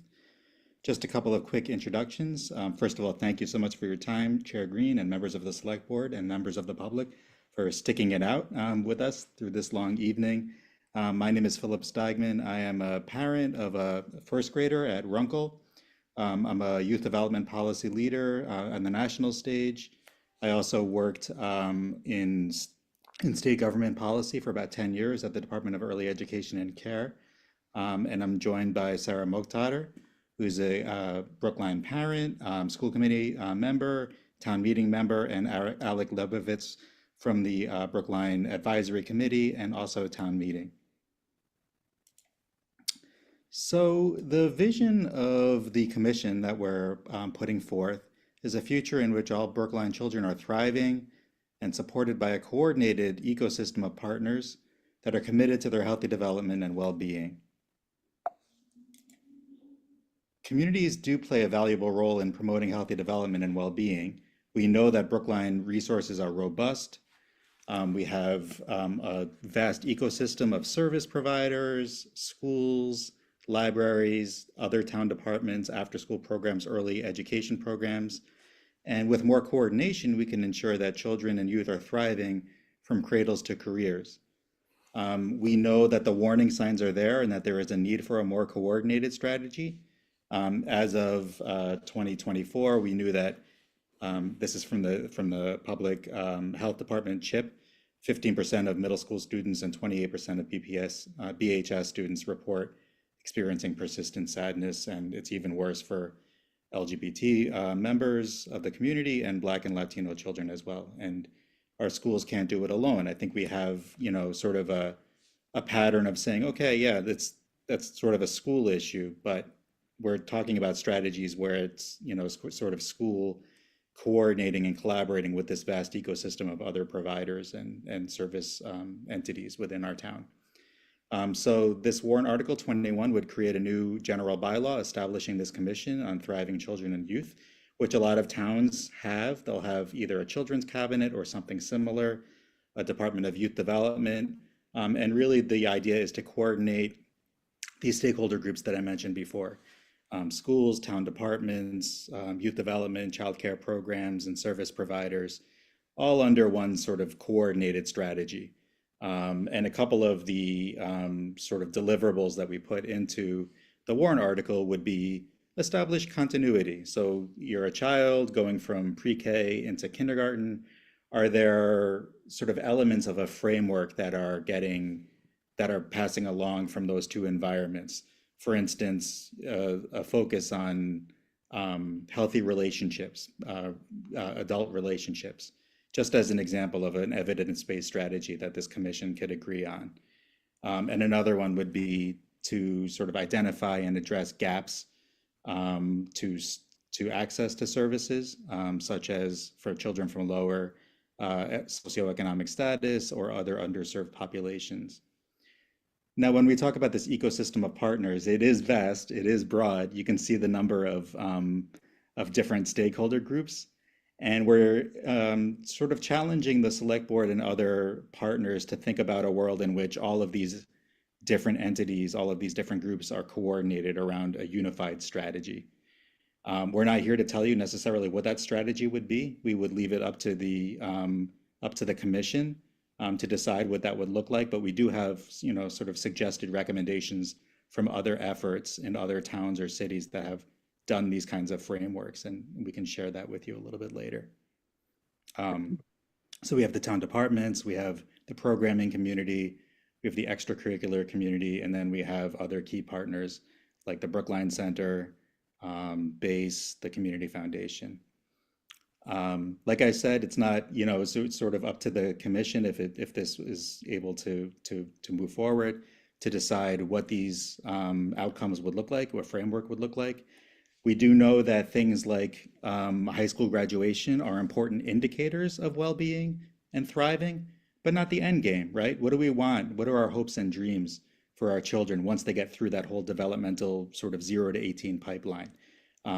Scales research here suggests a number of indicators like, you know, connection to your community, civic engagement, educational attainment. These are the kinds of things that you can put into a framework and say, okay, we're making progress on these outcomes, or oh no, you know, these are things that we really need to spend a little bit more time supporting. I mentioned that we do have some suggested activities that we would recommend or we would suggest to the commission. Things like identifying these outcomes for each age group, doing a needs assessment to see where the gaps are, looking at other town models to see what kind of progress they've made, ensuring that seamless transition from one age related setting to another, deep collaboration among these partners, joint training and technical assistance on things like well-being and belonging. We heard a little bit of that earlier tonight about our recreation department's goals of keeping kids engaged. There are lots of service providers in our community that can provide joint training and sort of coalesce and coordinate all of our services around one of these sort of strategies, these practices. And to me, as a parent, that's sort of the part that I don't really see with my first grader is this really, you know, I love Brookline and I love our resources, but I don't necessarily see us all pulling in the same direction around a collective action. And I feel like us as parents and caregivers are sort of like every family for themselves. And that also that there would be annual reports to this select board and other lawmaking entities within the town and recommendations for further improving services and delivery coordination. Again, at the discretion of the select board, we would recommend some combination of these different entities within the town ecosystem, some of them from the town government, some of them from the schools, and some of them from the service provider community as well. We think it's important to have parents and guardians on the commission as well. Somebody from the new youth commission, which we're really excited about integrating into this work. And then somebody, experts in youth development or child mental health as well. So these are the folks that would come together and say, okay, what's the framework? What's the strategy we need? And just as an example, you can look at, this is from Strive Together, which is a national effort. These are the indicators that they look at in their framework. Our work would be really augmenting the work of the CHIP and other town work. What are the areas that we really want to lean into? Child level indicators as well. These are sort of the on-ramps to thriving. That's what research suggests. So just recommended outcomes that the commission could consider if and when they're established. And again, this is just from some child level indicator research that I did, and just other ideas, other suggestions that we could include for child level outcomes. As I mentioned before, our goal is not to augment, duplicate, conflict with existing work. We know that there is existing work happening. 1 minute remaining. Thank you very much. There are examples of existing work happening, and they're powerful. This would be the commission that would unite all of those efforts together under one umbrella to promote thriving. Just one last slide before we hand it over for questions. There would be no cost right now. The idea is really to coordinate existing resources. The expected lifespan of the commission would be that it would exist unless there's a more permanent structure to really promote thriving and well-being for children. And again, that question about isn't this work already happening? In some respects it is. But there isn't currently a way to bring them all together under one umbrella, which is what this would do. And particularly, we would try really hard to make sure that we're promoting the work of priority 4 under the CHIP improvement plan, mental and behavioral health. Okay, thank you. Questions from the select board? David? Just have one question about the proposed membership. So you had one member that would be from the youth commission itself, but isn't the group supposed to be the youth commission? So I'm a little confused by that. Yeah, two different things. So there's the commission there's the new youth commission, which is how do you embed youth voice and choice into the different existing town work streams that are already happening. That's the warrant article that just passed last time, right? That we're talking about. Oh, that's okay. Yeah, and this one is this coordinated strategy to promote thriving. So the bylaw that we are proposing also provides flexibility for the select board. We don't require any of these seats to be filled by one stakeholder or another. As Phil mentioned, we offer, this list of stakeholders that we think makes sense to staff the committee up with.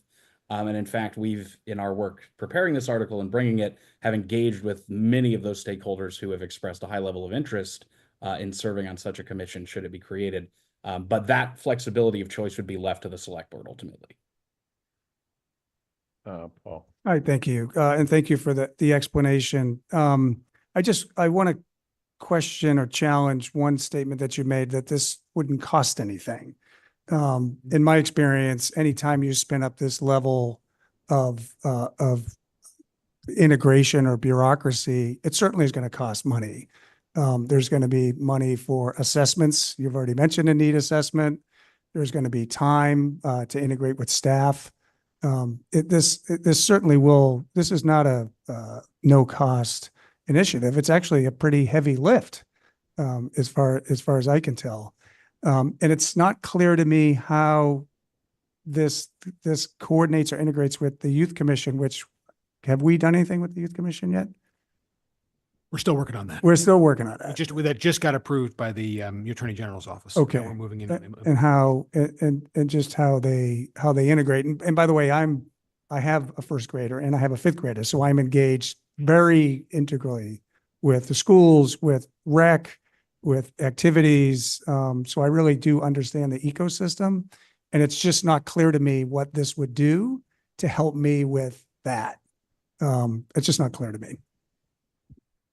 Yeah, happy to respond to that point. Helpful.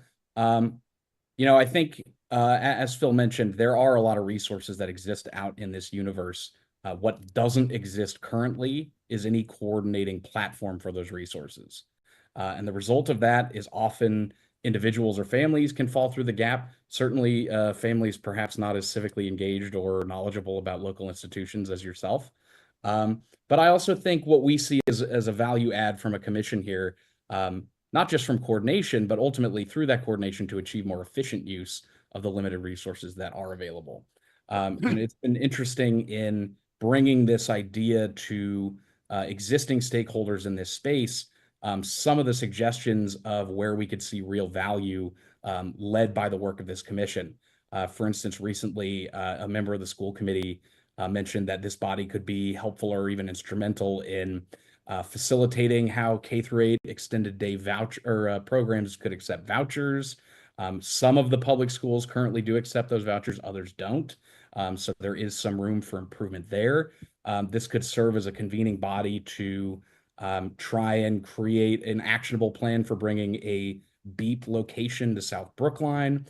So there's many kind of interesting initiatives that have been brought to us as potential byproducts of this commission by experts in this space. So we're excited about those prospects. And Alex, just to be clear, when you said earlier that this wouldn't cost anything, everything that you just mentioned cost me. Yeah, I don't think, and if you read the text on the slide, I don't think we're asserting that it won't cost anything, but it will initially in the formation of the commission, the costs associated would be administrative costs, just like the running of any other commission. Hey, Mike. So I have, at the other end of things, Paul, you're absolutely right. There's no way that putting this together doesn't cost money somewhere. I'm going to read a paragraph to you, and I'm confused by it. Members shall serve staggered 3-year terms with 3 members being appointed or reappointed each year. So 9 members, as it says earlier, I think in the document. For the initial establishment of the commission, 5 members will be appointed each for 1, 2, and 3-year terms. That sounds like 15 members. Yes, so that was a scrivener's error, and that has been corrected in the most recent version of the article, Okay, which that's we'd be fine. happy to Yeah. provide. Yeah, thanks. Yeah, I guess I'd like to question the assertion that you're not duplicating other bodies' work. The other bodies, the school committee, the diversity commission, the youth commission, which is still being organized, the mental health agency may not be achieving some of the goals that you want to achieve, but I'm not sure that just adding another sort of bureaucracy on top of all that is the way to address that problem. It seems that you're duplicating a lot of different organizations and committees and commissions' work, and I'm not sure that that's going to help in actually achieving the aims or the goals that you have. I think what we want to look at is what brings the different agencies together. We don't have held goals that, for youth that we share. And so just to make sure that we're getting the best out of every agency in service to children and youth, I think that it was in this spirit that we're putting this forth. David? And I just also, David has. sorry, if I could just also Sure. briefly add to Sarah's answer there as well. This article has been, or favorable action on the article has been endorsed by the Advisory Committee on Public Health. I believe they should have submitted their letter as part of the meeting packet. But we had a long conversation with them about, where this plugs into their existing work and their existing goals, particularly the CHIP goals. For more information on that, Bernard, I'd encourage you to take a look at that letter where I think that concern is directly addressed. Just to your point, Bernard, about how perhaps the petitioners feel that the lofty goals aren't being reached, I think a reason for that is in part the lack of communication.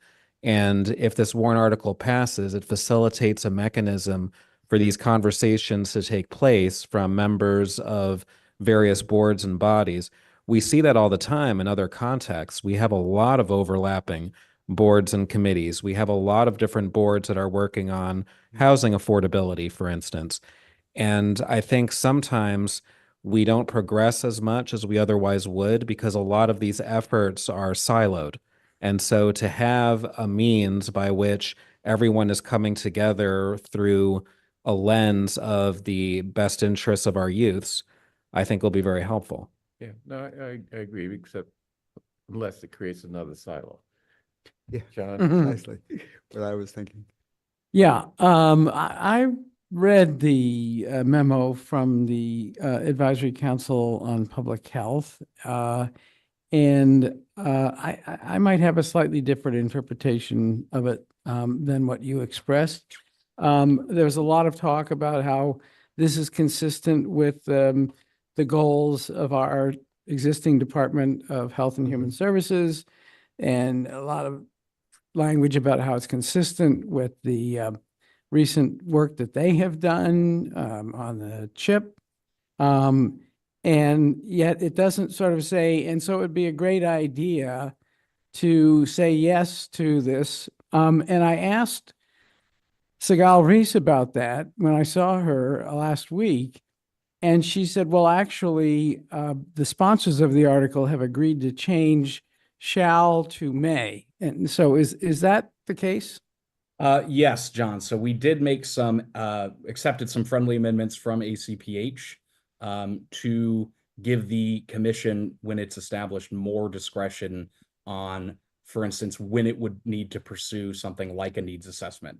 Because I think, for instance, our intention wouldn't be for this commission to conduct a needs assessment right away. That would potentially be duplicative of the long community health needs assessment process that we just went through. But if I may, when I heard her say change shall to may, and then I looked at the article, there's a lot of shalls in here, including there shall be a commission on thriving children and youth. So are you changing that to May, or are you not changing So that to May? the one May that was proposed to be changed is at the beginning section of the responsibilities of the commission. The moderator did rule that particular change, simply substituting may for shall, was out of scope. We did find an amendment that gets to that point that was ruled within scope. I'd be happy to provide that updated language, but in essence, what it now reads is the committee shall, at its discretion, conduct the following responsibilities. And how about there shall, at the discretion of the appointing authority, be a commission? I mean, is it still like dictating that there be a commission, or is it leaving it up to the determination of all these people who are going to be coordinated through this commission to decide if they really need this commission? That's my point. I see what you're saying. So the bylaws still would require that a commission be appointed. Okay. Is Charlie Homer one of your petitioners? He is not. He may be wanting to speak on behalf of ACPH, but I'm not sure. He can speak when we open up the public comment. Okay. Well, let's do that now. This is a public hearing. Tiffany, can you open or let people know the rules? Yes, now that the chair has opened up the public hearing, we did not receive any speakers in advance. However, Charlie Homer is raising his hand, so I'm promoting you now. And you can begin your 3 minutes.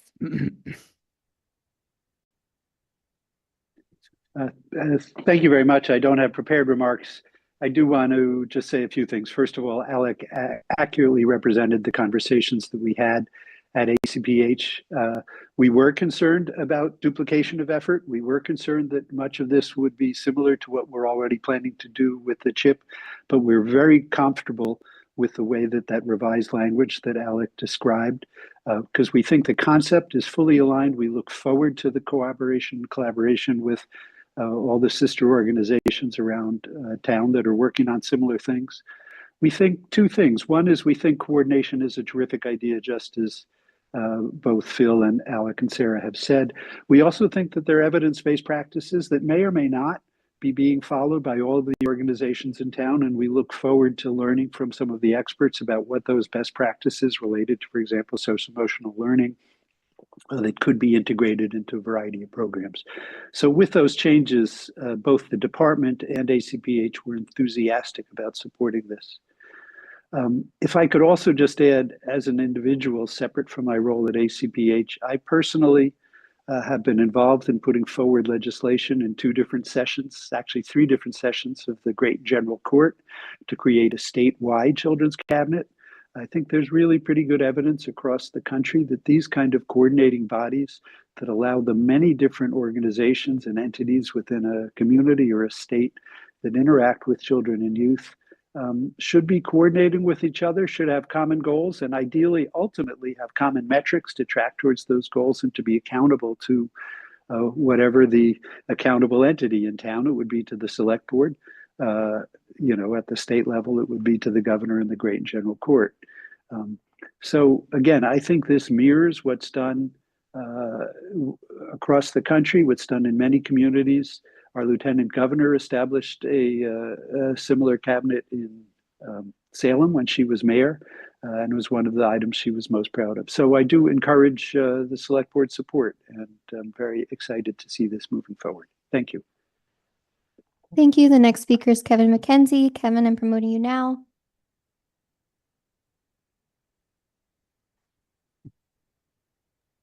Hello, Kevin McKenzie, Chair of the Commission for Diversity, Equity, Inclusion, and Community Relations.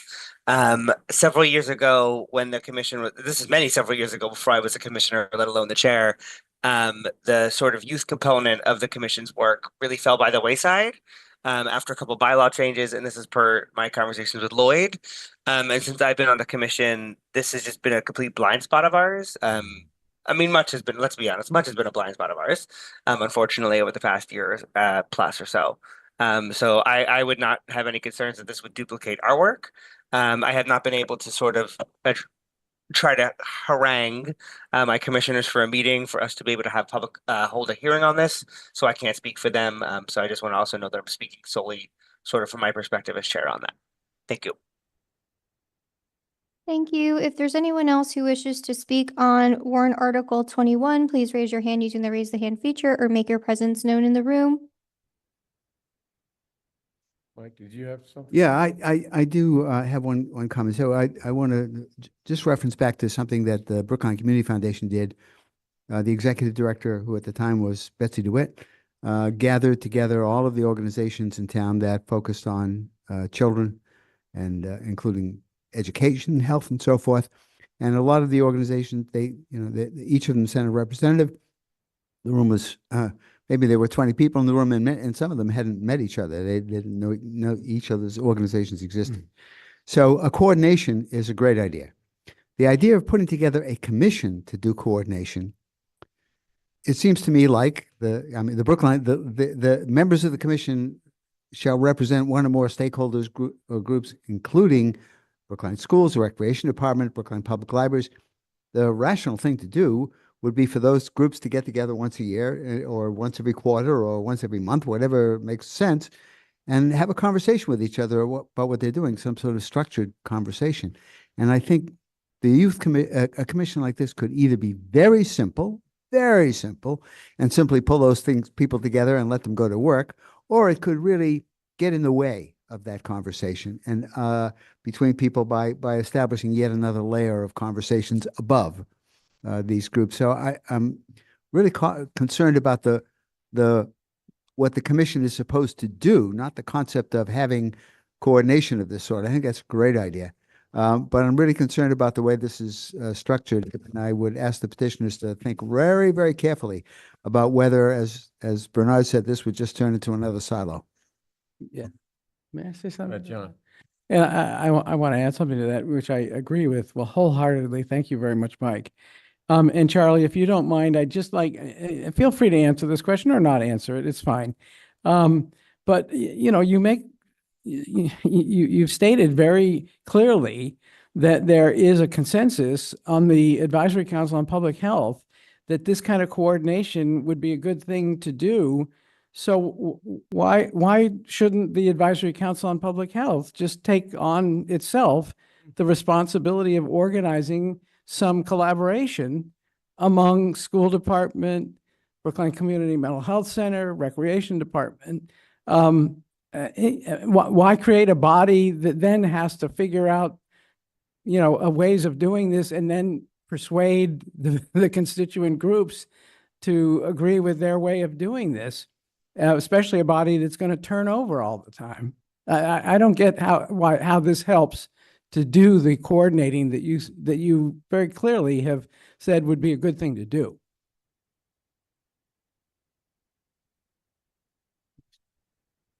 Charlie Homer is raising his hand to speak. Charlie, I've promoted you.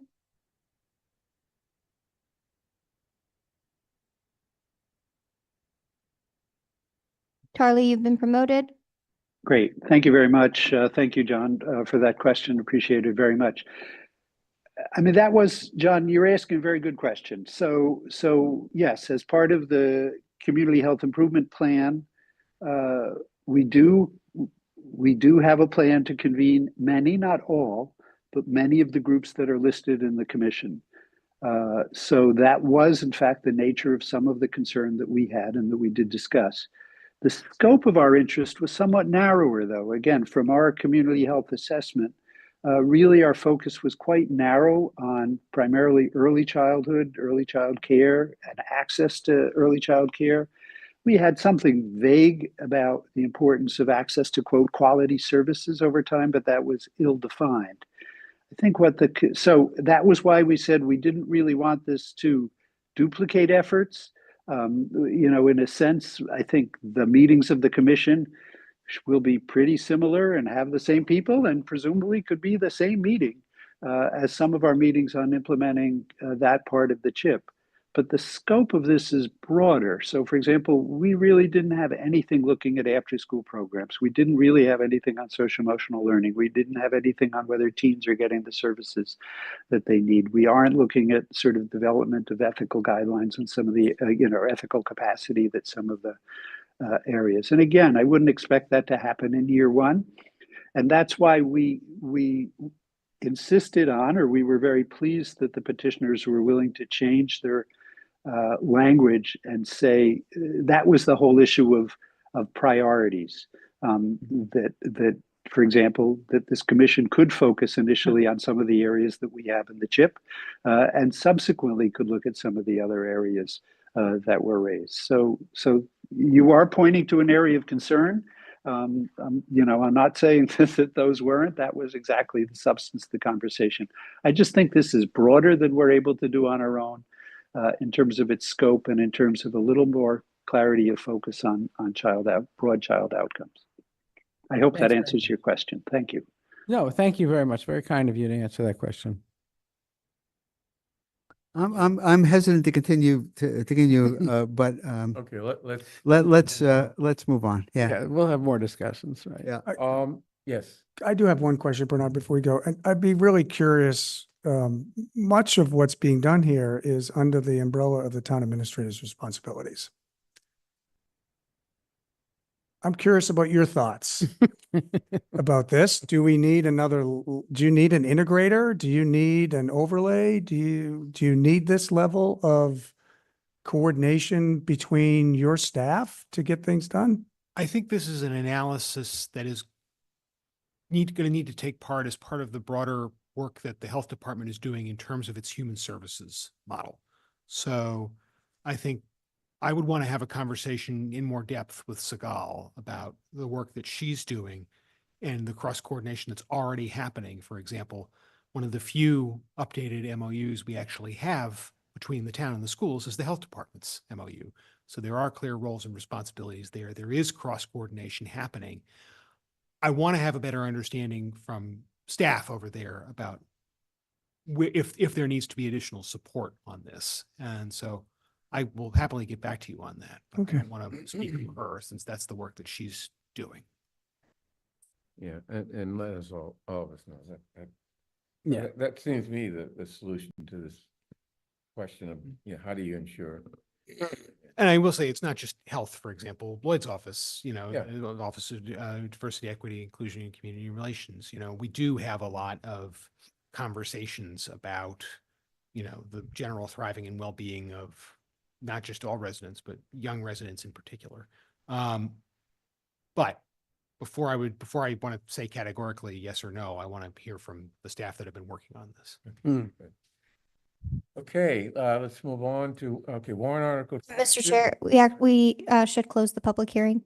Oh, we haven't closed it. Let's close the public hearing is hereby closed. Okay.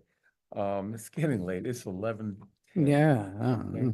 And I really want to try to end this meeting on the same day it started. What do we have left, Bernard? 2 warrant articles and a reconsideration of warrant article 11. These 2 warrant articles can take some time though. We don't have to do warrant article 22 because that's not being moved. Warrant article 24, home rule petition, real estate transfer fee. Mr. Leibowitz. Yes. Yours. Thank you, Bernard. And I want to, no, I was going to see if we could combine the 2, but no.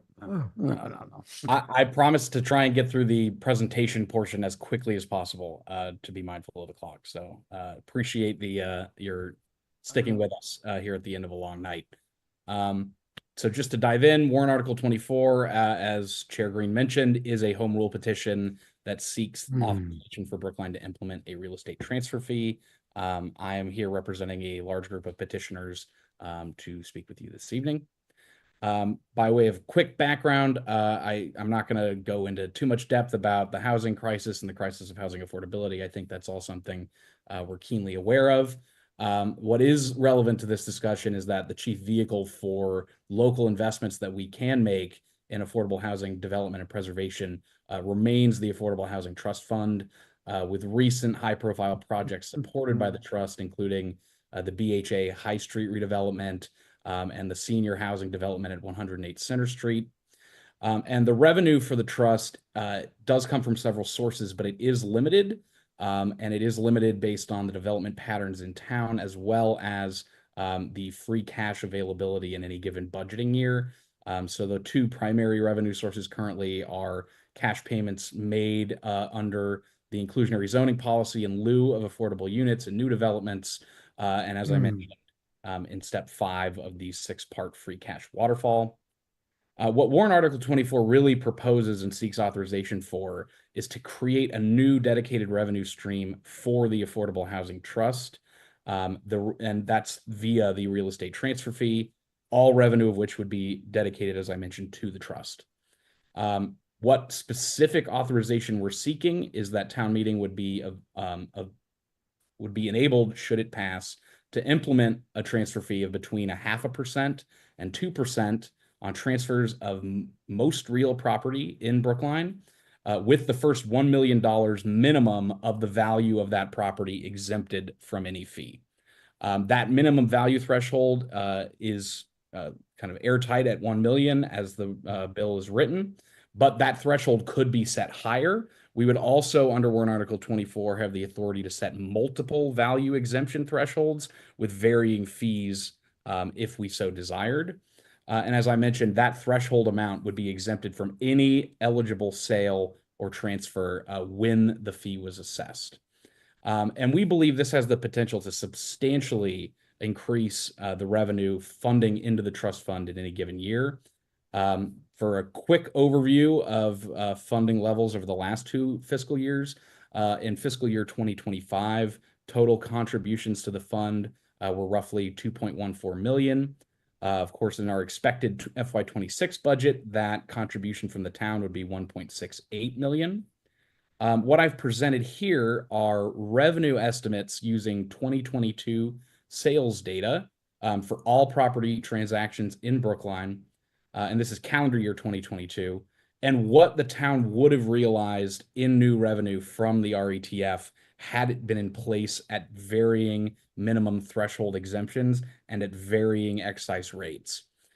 So just kind of moving left to right from this chart, you can see in the leftmost column where the minimum threshold exemption was set. That next column, what level fee would have been assessed. And then for both residential and commercial, we show at the different threshold levels what percentage of each transactions in that year would have been exempted, and what the revenue contribution would have been from both residential and commercial. And that final right-hand column showing total revenue the town would have realized in that year. And as you can see, it runs across a wide range with a very high, the $3 million level, running in revenue from slightly more than 1.1 million to close to 4.5 based on the fee, and of course on the lower end with fewer sales exempted at 1 million, a lower limit threshold or a revenue of 3.5 million roughly, up to a high of 14.3. So quickly on the design and implementation of the fee, we include a long list of exemptions from the fees assessment. I'd encourage you to review the full list in the warrant article. Some of the bigger ones, and I think more important ones, include any transfers of government properties, charitable or religious property transfers made of affordable housing, transfers resulting from the death of a family member or the dissolution of a marriage, any transfers of affordable housing that's maintaining the affordability, and any transfer of property owned by an eligible recipient of the senior circuit breaker. Additionally, we do clarify in this warrant article that the fee is expected to be borne by the seller. Of course, there could be issues with pass-through, but that is something that we felt was important to specify and aligns this proposal with Governor Healy's proposal from last year. And additionally, as with many home rules, if this is approved by the legislature following town meeting passage, this would come back to town meeting. We would go through that town meeting process again to design the actual fee program within the parameters set by warrant article 24. And we really think not only is this a great revenue opportunity, but it also has the advantage of being inherently progressively structured as a fee. For one thing, the fee would only be assessed at the point of sale of real property, meaning rather than something like the CPA surcharge that increases someone's carrying costs year over year through property tax, this would only be a fee assessed when the home or commercial equity value of that property would be liquid and when it had been realized by the owners.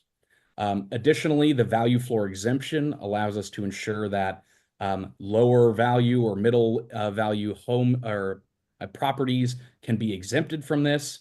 As I showed in that revenue chart earlier, over 90% of property sales would, if even to exempt over 90% of sales at that $3 million threshold, we would still be expecting to realize well over 1 million in new annual revenues. And as I mentioned previously, all funds generated would go directly to the trust fund and would therefore be subject to the statutes and regulations governing the usage of those funds, which have pretty strict requirements that it be used for affordable housing development and preservation. So many of you will recall that Brookline has previously passed a home rule petition seeking real estate transfer fee authority. That was passed by town meeting in 2019 by a vote of 139 to 44 with 17 abstentions. There are a couple key design differences between warrant article 24 and what was passed by town meeting previously. I highlight a few here that we think are worth looking at. One is the minimum value threshold exemption. 2019 set that minimum floor at the first $500,000. Warrant article 24 would set it at the first $1 million. We also added to this warrant article the senior circuit breaker exemption. We felt that was an important component that was lacking in the previous proposal. It does specify in warrant article 24 that the fee is to be borne by the seller. The 2019 proposal actually proposed that we would generate two separate 2 minutes remaining. Thank you, Tiffany. That would one be borne by the seller and one borne by the buyer. We've slightly changed the conditions on how revenue can be used. Rather than adding some additional project conditions above the trust fund's requirements, we simply dedicate those funds to the trust and go from there. And I think one of the key differences worth looking at is that the political environment around this policy has shifted substantially in the last 5 years. Since we passed our original home rule petition, 19 additional communities have submitted their own, including many neighboring communities with similar housing markets. Additionally, we have a new governor who has been supportive of this policy and in fact included it as a key provision in her housing bond bill last session. That program was actually passed by the state Senate, but ultimately did not appear in the conference bill, although we were told by statewide advocates participating in those negotiations that there was consideration at the end of the session for some kind of limited municipal pilot program similar to the fossil fuel free rezoning 10-town pilot. And as we speak, there is pending statewide legislation and numerous HRPs that continue to be pending, representing increased support for the policy. Briefly, we think a home rule petition is appropriate here as opposed to a resolution for the same reason as we've chosen to prioritize them for other policies, such as the regulation of SGARs in the last town meeting. It simply indicates a stronger display of support and interest from Brookline, and that we're committed to implementing this policy even without statewide enabling legislation. Additionally, it would hold our place in line should a multi-town pilot be considered. Again, very similar to what occurred with fossil fuel free rezoning. And in fact, in bringing this article and preparing it, we did speak with both Representative Vitolo and Senator Cream's staff. Senator Cream's staff advised us that a home rule petition would be more germane in this moment. That concludes your time. Okay, thank you. And with that, I'd ask you vote favorable action on warrant article 24 and happy to take any questions. Thank you. Mike, you have your hand up? Yeah, so let me say at the beginning that I think that the idea of a real estate transfer tax is a very interesting one and in theory, and I'm supportive of it in theory. What I worry about is the details. So I'm just going to give you two examples. One is you mentioned the senior circuit breaker exemption, and that goes to people who have low income. But if you have a low-income person who owns a $5 million home that they've been living in and sells it, why would they get an exemption? I guess is one. You don't need to answer that. I just want to point out to you that please don't answer that, and because I'm going to give you the next one, which will explain to you why I don't want you to answer it. And you mentioned dissolution of a marriage, but then what's the boundaries to that? My wife divorces me because I spent too long at select board meetings. 2 years later, I sell my property.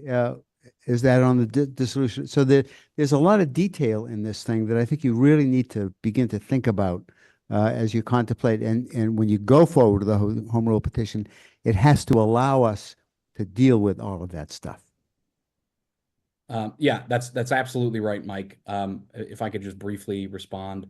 So the senior circuit breaker, the example you cite could not occur because there, in addition to an income threshold for eligibility for the circuit breaker, there's actually a home asset threshold as well.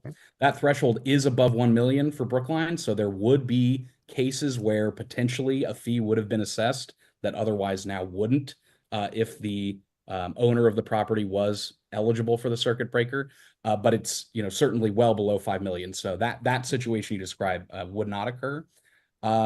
To the point of the specifics for something like the dissolution of marriage, I think you're absolutely right that there would need to be some specifics added to what's the time frame, or would we have to show evidence in some form that the home sale or the property transfer came directly in the short term as a result of that dissolution rather than years down the road, when cited kind of as a thin excuse for an exemption. What this home rule petition does allow us to do, we have tried to build as much flexibility into it as possible, and we would be empowered through both the town meeting process and through the administrative policy process to promulgate regulations and bylaws to clarify some of those points of implementation. So I anticipate that specific concern could be addressed through those processes.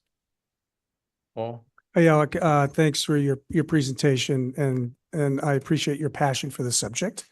You're undeterred, but I have a couple of questions about unintended consequences on the market. So there's been, there's broad publications about the impact that such a fee would increase prices within the market, for one. So prices are going to rise because but sellers are going to want to capture that cost, and I know who's going to pay for it, but generally but the boats are going to rise with the tide here. Other concerns include potentially dampening the market? So for buildings that you typically would want to see turnover for redevelopment might be held because of the real estate transfer fee implication. So they just may continue to rent it out and take what they have for cash flow. And then, so those are two issues around market issues. And the third one that I'm concerned about is just the one use of the money. So I like the CPA because we can apply it to multiple things. And this particular transfer fee is just for affordable housing, when there's many other needs within the community that, clearly that we have. So if you could speak to those three issues, it would be helpful. Yeah, absolutely. And all great questions there, Paul, and things we've certainly thought, I think deeply about as we've prepared to bring this article forward. So on the impacts or potential impacts to the market or market dynamics, there is a wide body of academic literature out there about this. Again, as with many of these policies, what seems to be the recurring theme that we found across a number of these studies has been that the details really matter in terms of any impact or distortive impact on real estate markets. That's why one of the functions within this article we were very keen on including was the flexibility to have varying rates at varying thresholds. There's some interesting studies that we reviewed that found that as an approach, for instance, half a percentage fee at 1 million or 1.5 million, that would increase to say 1% at 2 or 2.5, and escalating up to that maximum of 2% at a level that would only include a very small number of transactions, tends to smooth some of the potential distortive effects on markets. So I think there are going to be opportunities when we go through the implementation process to try and mitigate any of those unintended impacts. On your point about revenue, this is something that we've talked about, certainly with the HAB and some of the other bodies considering this. While the revenue from the fee itself is dedicated to the Affordable Housing Trust, one, I think, opportunity that raises for us by creating a new dedicated funding stream is more flexibility in the town's ability to budget money that otherwise might have been earmarked for the fund to other purposes. By bringing in a significant amount of new revenue for the fund, that might potentially free up the CPA to increase the percentage of awards they give to recreation or open space or preservation. It might free up the town's ability to dedicate more free cash to our reserves or to other key priorities. This is a revenue generating measure. Yes, it is the funds from this fee themselves are earmarked for affordable housing purposes. I think when we view this holistically, this is about getting more money in the door and giving us more options. Okay, David, and then we're going to open up the hearing. Just to Paul's question about potential, After John. just in terms of Paul's question regarding potential market impacts, I think we have a very different climate today after the National Association of Realtors settlement. Yeah. So now that there has to be absolute transparency around the negotiable nature of brokers' commissions, I'm not as worried as I would have been previously about sort of inflation in terms of prices, because before it was fairly established that between 5 and 6% of the purchase price was going to the buyer's broker and to the sales broker. That's out the window now. That's totally negotiable. And we're talking about, to start, just 0.5%. So perhaps instead of going with the classic 6, it's going to be a seller goes with 5.5 to accommodate for that 0.5% from a real estate transfer tax. Also, I like the flexibility that we would have with the minimum value threshold. It can move. So it starts at $1 million, but if we see that that's too punitive, we can move up and down. So we have some flexibility. We're always talking about how we have very limited levers as a select board and as a town to generate revenue for important causes such as affordable housing. And here we have a proposal that would allow us a lever that we can adjust, and we can see what's working, what's not, and move accordingly. And then also to Alec's point regarding what we would do for other causes, I think he very correctly points out that the CPA could then be redirected to the 3 areas in addition to housing if we have an affordable housing dedicated fund. So I very much like this idea. John? I don't. And I sympathize with Paul's questions about the unintended consequences. I'll just rewind to when we took this up the last time, excuse me. And frankly, I was just stunned that people, knowing that we face this gap in our ability to match revenues to expenses year after year for schools, all of our essentials, police, fire, you name it, fixing our streets. Instead of saying, let's have a real estate transfer tax that we can use at our discretion to plug the gaps in our budgets, let's give it all to the Housing Trust Fund for use to subsidize more units of housing, which for all we know, might actually exacerbate, depending on how that turns out, our shortfalls every year in our budgets. So it never made sense to me. I will confess, maybe to my embarrassment, that after having failed, along with some other people, to make any changes in the original proposal that was sent to the legislature, mainly because every time we would raise our concerns with the legislation, we'd get the answer, oh, it's never going to be adopted in the legislature anyway. So you had all these people, voting for it symbolically, who actually didn't think it was all that great idea, but they knew that they'd be punished politically if they didn't come out in favor of, in favor of this, because it's kind of a soak the rich type tax. So I didn't like it then. I don't like it now. And as I said, on the theme of unintended consequences, I keep looking at where we're headed, the direction we're headed in things like, transfer taxes on real estate sales. And then we have the looming possibility of a person with a single family lot in Brookline could end up with that lot being eligible if there's a zoning change for creation of 16, 20, 34, 40 units of housing. This is what's happening in Cambridge right now on a single family lot. No one is going to sell their property in Brookline if we keep going in these directions, because you'll be punished with a real estate transfer tax if you sell it. And if you sit on it, they might actually change the zoning and allow you to quadruple how much you could get if you sold it to a developer. So people are just going to sit and sit and sit and wait for all of these things to be resolved. Okay, can we open up the hearing? Gonna sit for the second. Yes, now that the chair has opened the public hearing, if there's no one who signed up in advance of the meeting. If there's anyone who wishes to comment on this warrant article online, please raise your hand using the raise the hand feature. Or if anyone in the room, please make your presence known at this time.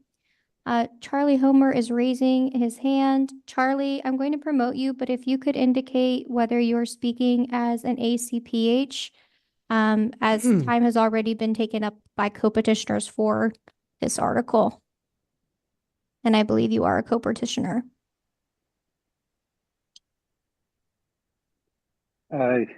Yes, thank you. I guess that means I need to be speaking on behalf of ACPH or just as a member of the Yes. public. I could also speak as a member of the public, I think. You have cannot AC because you're a co-petitioner. So you can speak as a ACPH.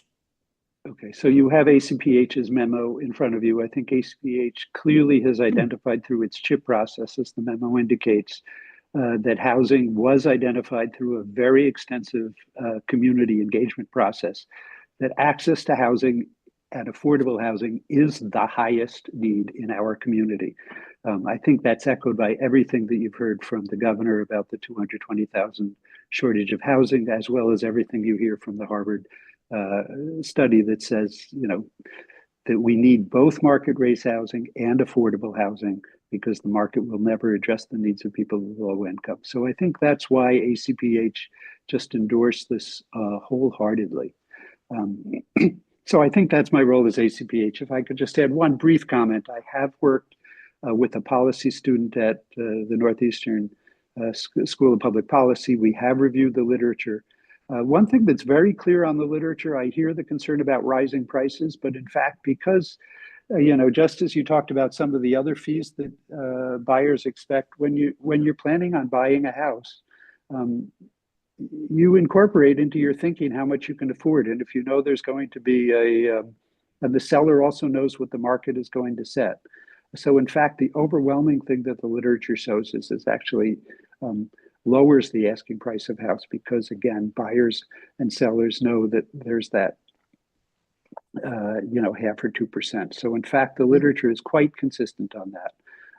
And again, over 35 cities and towns across states, cities and towns across the country have implemented, and there is a robust research literature which is referenced in the petition. But I may have gone outside my scope, so I will stop and thank you for the opportunity to speak. Thank you. There are no other hands raised, and it looks like no one in the room wishes to speak. 23 online and 4 in the room. So unless we have any further comments from the select board, we can move on to warrant article 26, which maybe we can even vote on. That's just my thinking. Anyway, resolution regarding support of legislation to prevent the forced payment of broker's fees by tenants during the rental lease negotiations. So, Alex, are you going to do that too? Yes. Of course, yeah. If you're not sick of me already, I promise I'll be as quick as possible. Yes, as Bernard mentioned, warrant article 26 is a resolution that weighs in on one of the premier housing policy debates happening at the state level right now. which is the regulation of forced broker fee payments by tenants. And I'm Alec Lebovitz, town meeting member, precinct 8, representing my co-petitioners this evening. Again, this is a measure that is born out of our efforts to try and improve housing affordability in Brookline. 45% of Brookline renters in 2022 were considered housing burdened. 23% were considered severely housing burdened. So there is definitely a real need out there. In their attempt to look at new relief programs for renters, one policy proposal that has emerged at the state level has come from Governor Healy in her submitted H1 proposed FY26 budget, which is the banning of forced broker fee payments by tenants. So to give a little update on how things currently stand in our rental market and the and statewide rental market generally, while state law governing rental negotiations is fairly prescriptive that landlords cannot require prospective tenants to pay anything as a condition of signing a lease other than the first month's rent, last month's rent, the security deposit, and the purchase of lock and key. The reality in the rental market, certainly in Brookline and beyond throughout the Commonwealth, is that forced broker fee payments have become nearly ubiquitous. This is a result of generally, the shortage of rental markets and the critically low vacancy rate throughout the Commonwealth, which in practice enables landlords to force the payment of broker fees by essentially selecting prospective tenants who will agree to pay that fee. This is typically equivalent to an additional month's rent, which results in an increase of 33% in signing costs for many tenants. And as I mentioned, this is a near ubiquitous practice in the greater Boston rental market. In fact, until 2024, New York City and greater Boston were the only two major metro rental markets where this practice was commonplace. In 2024, the New York City City Council passed the Fairness in Apartment Rental Acts, regulating this practice, banning forced payment of fees, now leaving greater Boston as the last major rental market where this practice is allowed to persist. This is the actual text that the governor has proposed in two outside sections of her budget. Taken together, what they do simply is change state law governing rental negotiations to explicitly state that the party that hires the broker pays the fee. And as I mentioned, this is really a growing issue of prominence on Beacon Hill and among state policymakers. In addition to the governor's budget proposal, there is pending statewide legislation to ban forced payment of broker fees.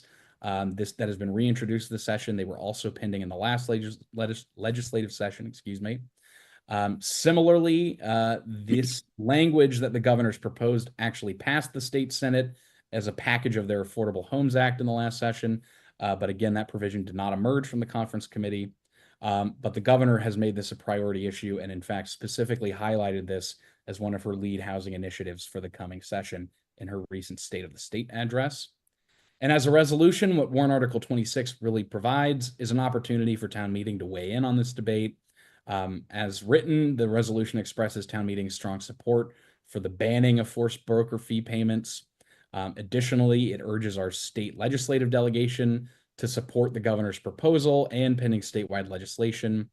And as I mentioned, we view this as a really important inflection point and opportunity for town meeting to weigh in on a major pending policy change that is top of mind for state decision makers right now, and of particular importance for majority renter communities like Brookline. And I'll close with that and encourage you to vote favorable action on Warrant Article 26. Thank you. Okay, any discussion from the select board? Let's open the hearing then. There are no individuals who signed up in advance for this warrant article. If there's anyone online who wishes to speak, please raise your hand using the raise the hand feature. If in the room, please make your presence known. There are 4 individuals in the room and 23 online, and no one is indicating their desire to speak. Okay, I'll close the hearing, and unless there's any discussion from the board, I'd like to move favorable action on Warrant Article 26, unless someone objects. Seeing no objection, all in favor, please indicate by saying aye. John Van Scoyac. Aye. Michael Sandman. Aye. Paul Warren. Aye. David Perlman. Aye. Chair votes aye. Okay, well, we got that out of the way. That's Thank good. you all. And thank you, Al.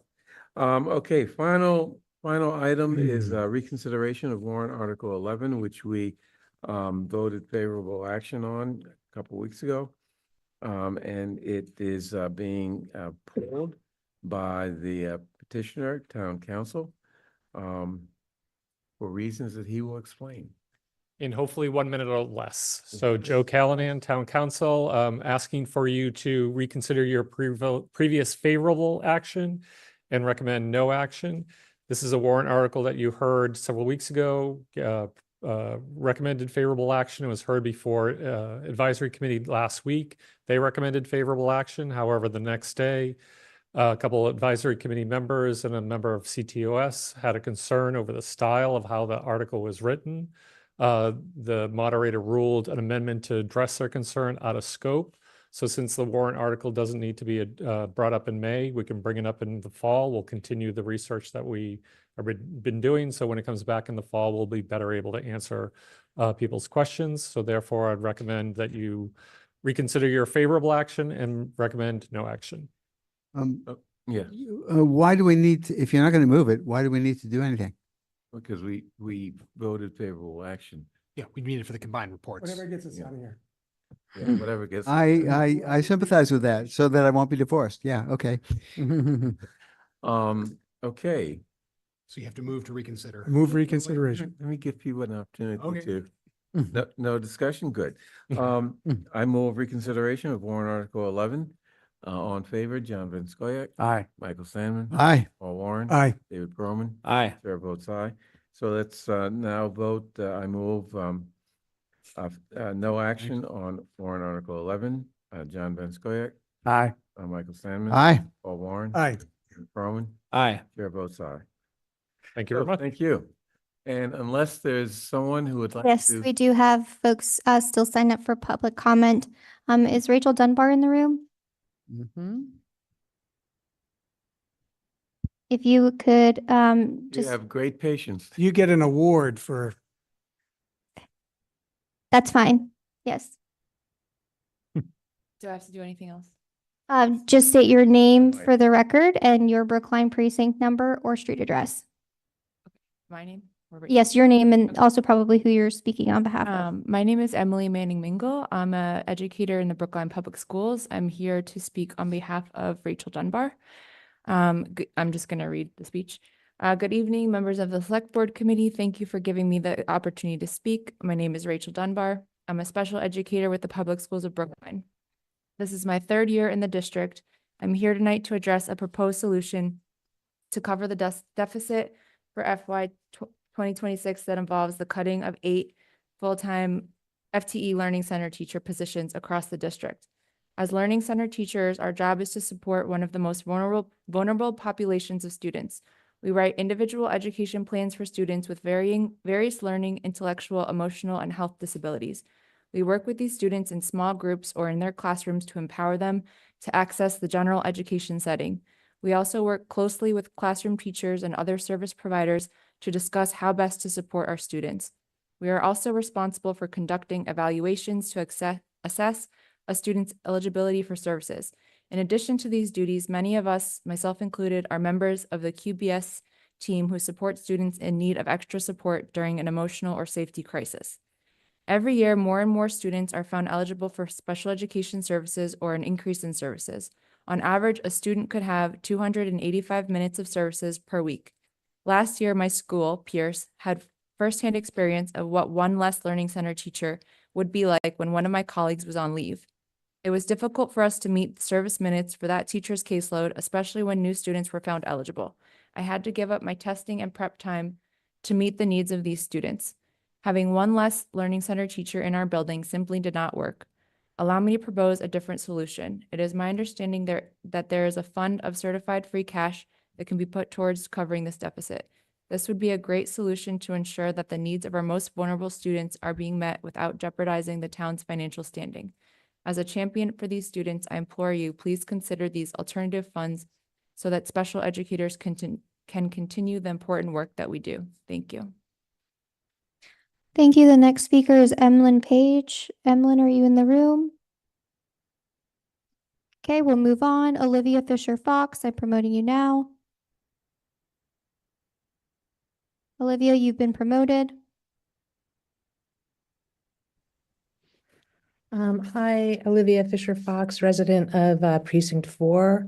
I want to thank the Select Board for your service, and to Mr. Warren, thank you for your acknowledgement that missing from the DPW budget is the new tree preservation bylaw. While this bylaw requires seed money to start up, this bylaw is designed to be self-funding. It paid for by the permitting fees and by the fees to remove healthy trees. So by not implementing this bylaw, the town leaves money on the table to protect one of our greatest climate resources, our tree canopy. Further erosion of our tree canopy cannot be easily remedied, as the benefits of mature trees take decades to develop. So it's just food for thought, and our climate resiliency appears to rest in your hands. Thank you. Thank you. The next speaker is Joe Casey. Joe, are you in the room? Please approach the podium.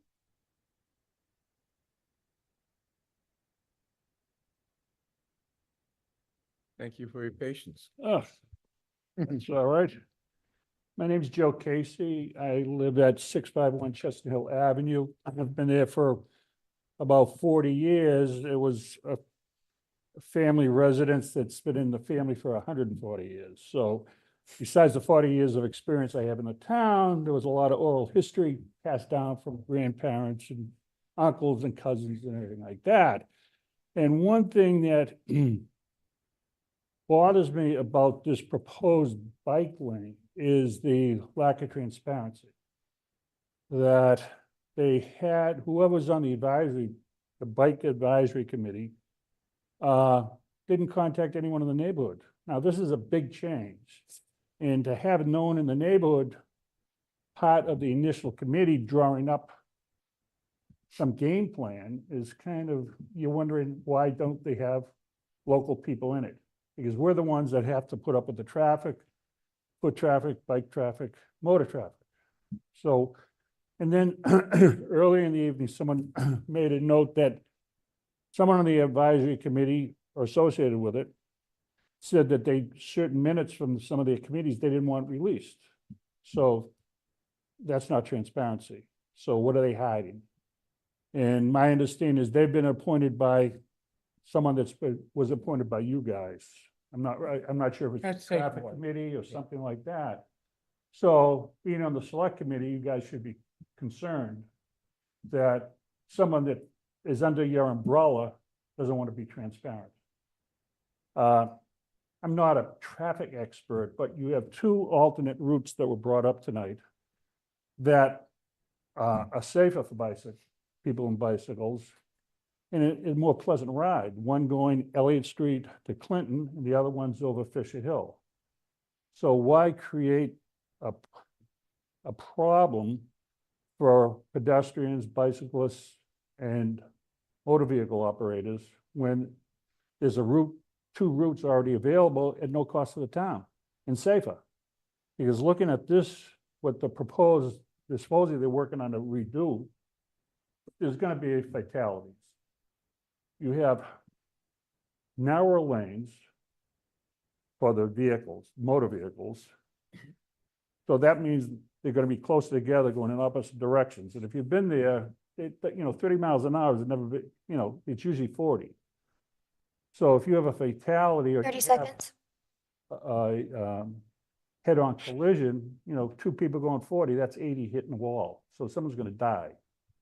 So I would say, look at who appointed the committee and find out why they want to keep everything clandestine.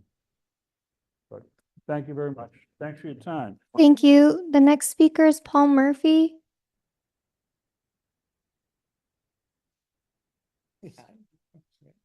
Thank you. Paul Murphy, 672 Chestnut Hill Avenue in Brookline, Precinct 14. I've been in the neighborhood for 30 years or so, and you're talking about Brookline, which is a beautiful community, I would think, and I hope you agree. And the avenue is a beautiful avenue, but it's a commercial avenue as well. And logistics has been part of my life, and tractor trailers, 53 feet max, that's over the road, but they're running CVS, Shaw's, Cisco, and they're daily. They come up and down that road very, very frequently. And if you'll note, there's switchbacks where they'll be switching lanes. A tractor trailer is going to knock the bollards right out. And not to mention a dump truck, you know, that's hauling an excavator or a bulldozer or whatever it might be in the trailer. It's going to be a huge, huge hazard. The avenue, when it was last surfaced, was fabulous. It was one of the most, it was beautiful. I don't know, Joe, if you were around when that was done. And I wonder visually in a year, if you look at the bollards that have been put up on major roads, they're a mess. They're an eyesore, and they're very expensive to replace. They're not simple. I worry, well, that's a lot at you, but police, fire, and ambulances go up and down that road very, very frequently. And cars need to pull over for them. It's a law. There's nowhere to pull over with this the way it is. At least now there's maneuverability. You know, it's open, it's clean. There is a bike lane that's there. In 3 days, I'm retired now, I noticed 2 bicycles pass. One at 12 o'clock yesterday and one today. And it's not like I'm sitting out there, but I'm paying attention because of what's going on with this. And I remember in the DPW earlier, and I wanted to say thank you because they did a beautiful job with the curbs and the sidewalks on the avenue. Fabulous. A curb was designed actually for a car. When you pull up and you step out of the car, you don't step down into the street. And now the curb, the parking is on the outside of the bike lane. 30 seconds. In the traffic side. And then, so you end up with a bike lane against the curb, parking, and then traffic. That seems counterintuitive. It just strikes me, people getting out of their car now have to walk a distance to get to the beautiful entrance that you just paved for everybody on the street. I just hope that you think about your fiscal responsibility, and do you really need to spend that kind of money? I understand the resurfacing. Thank you. That concludes your time. Thank you. That was good. That was good. Thanks. The next speaker is David Trevitt. David, I'm promoting you now.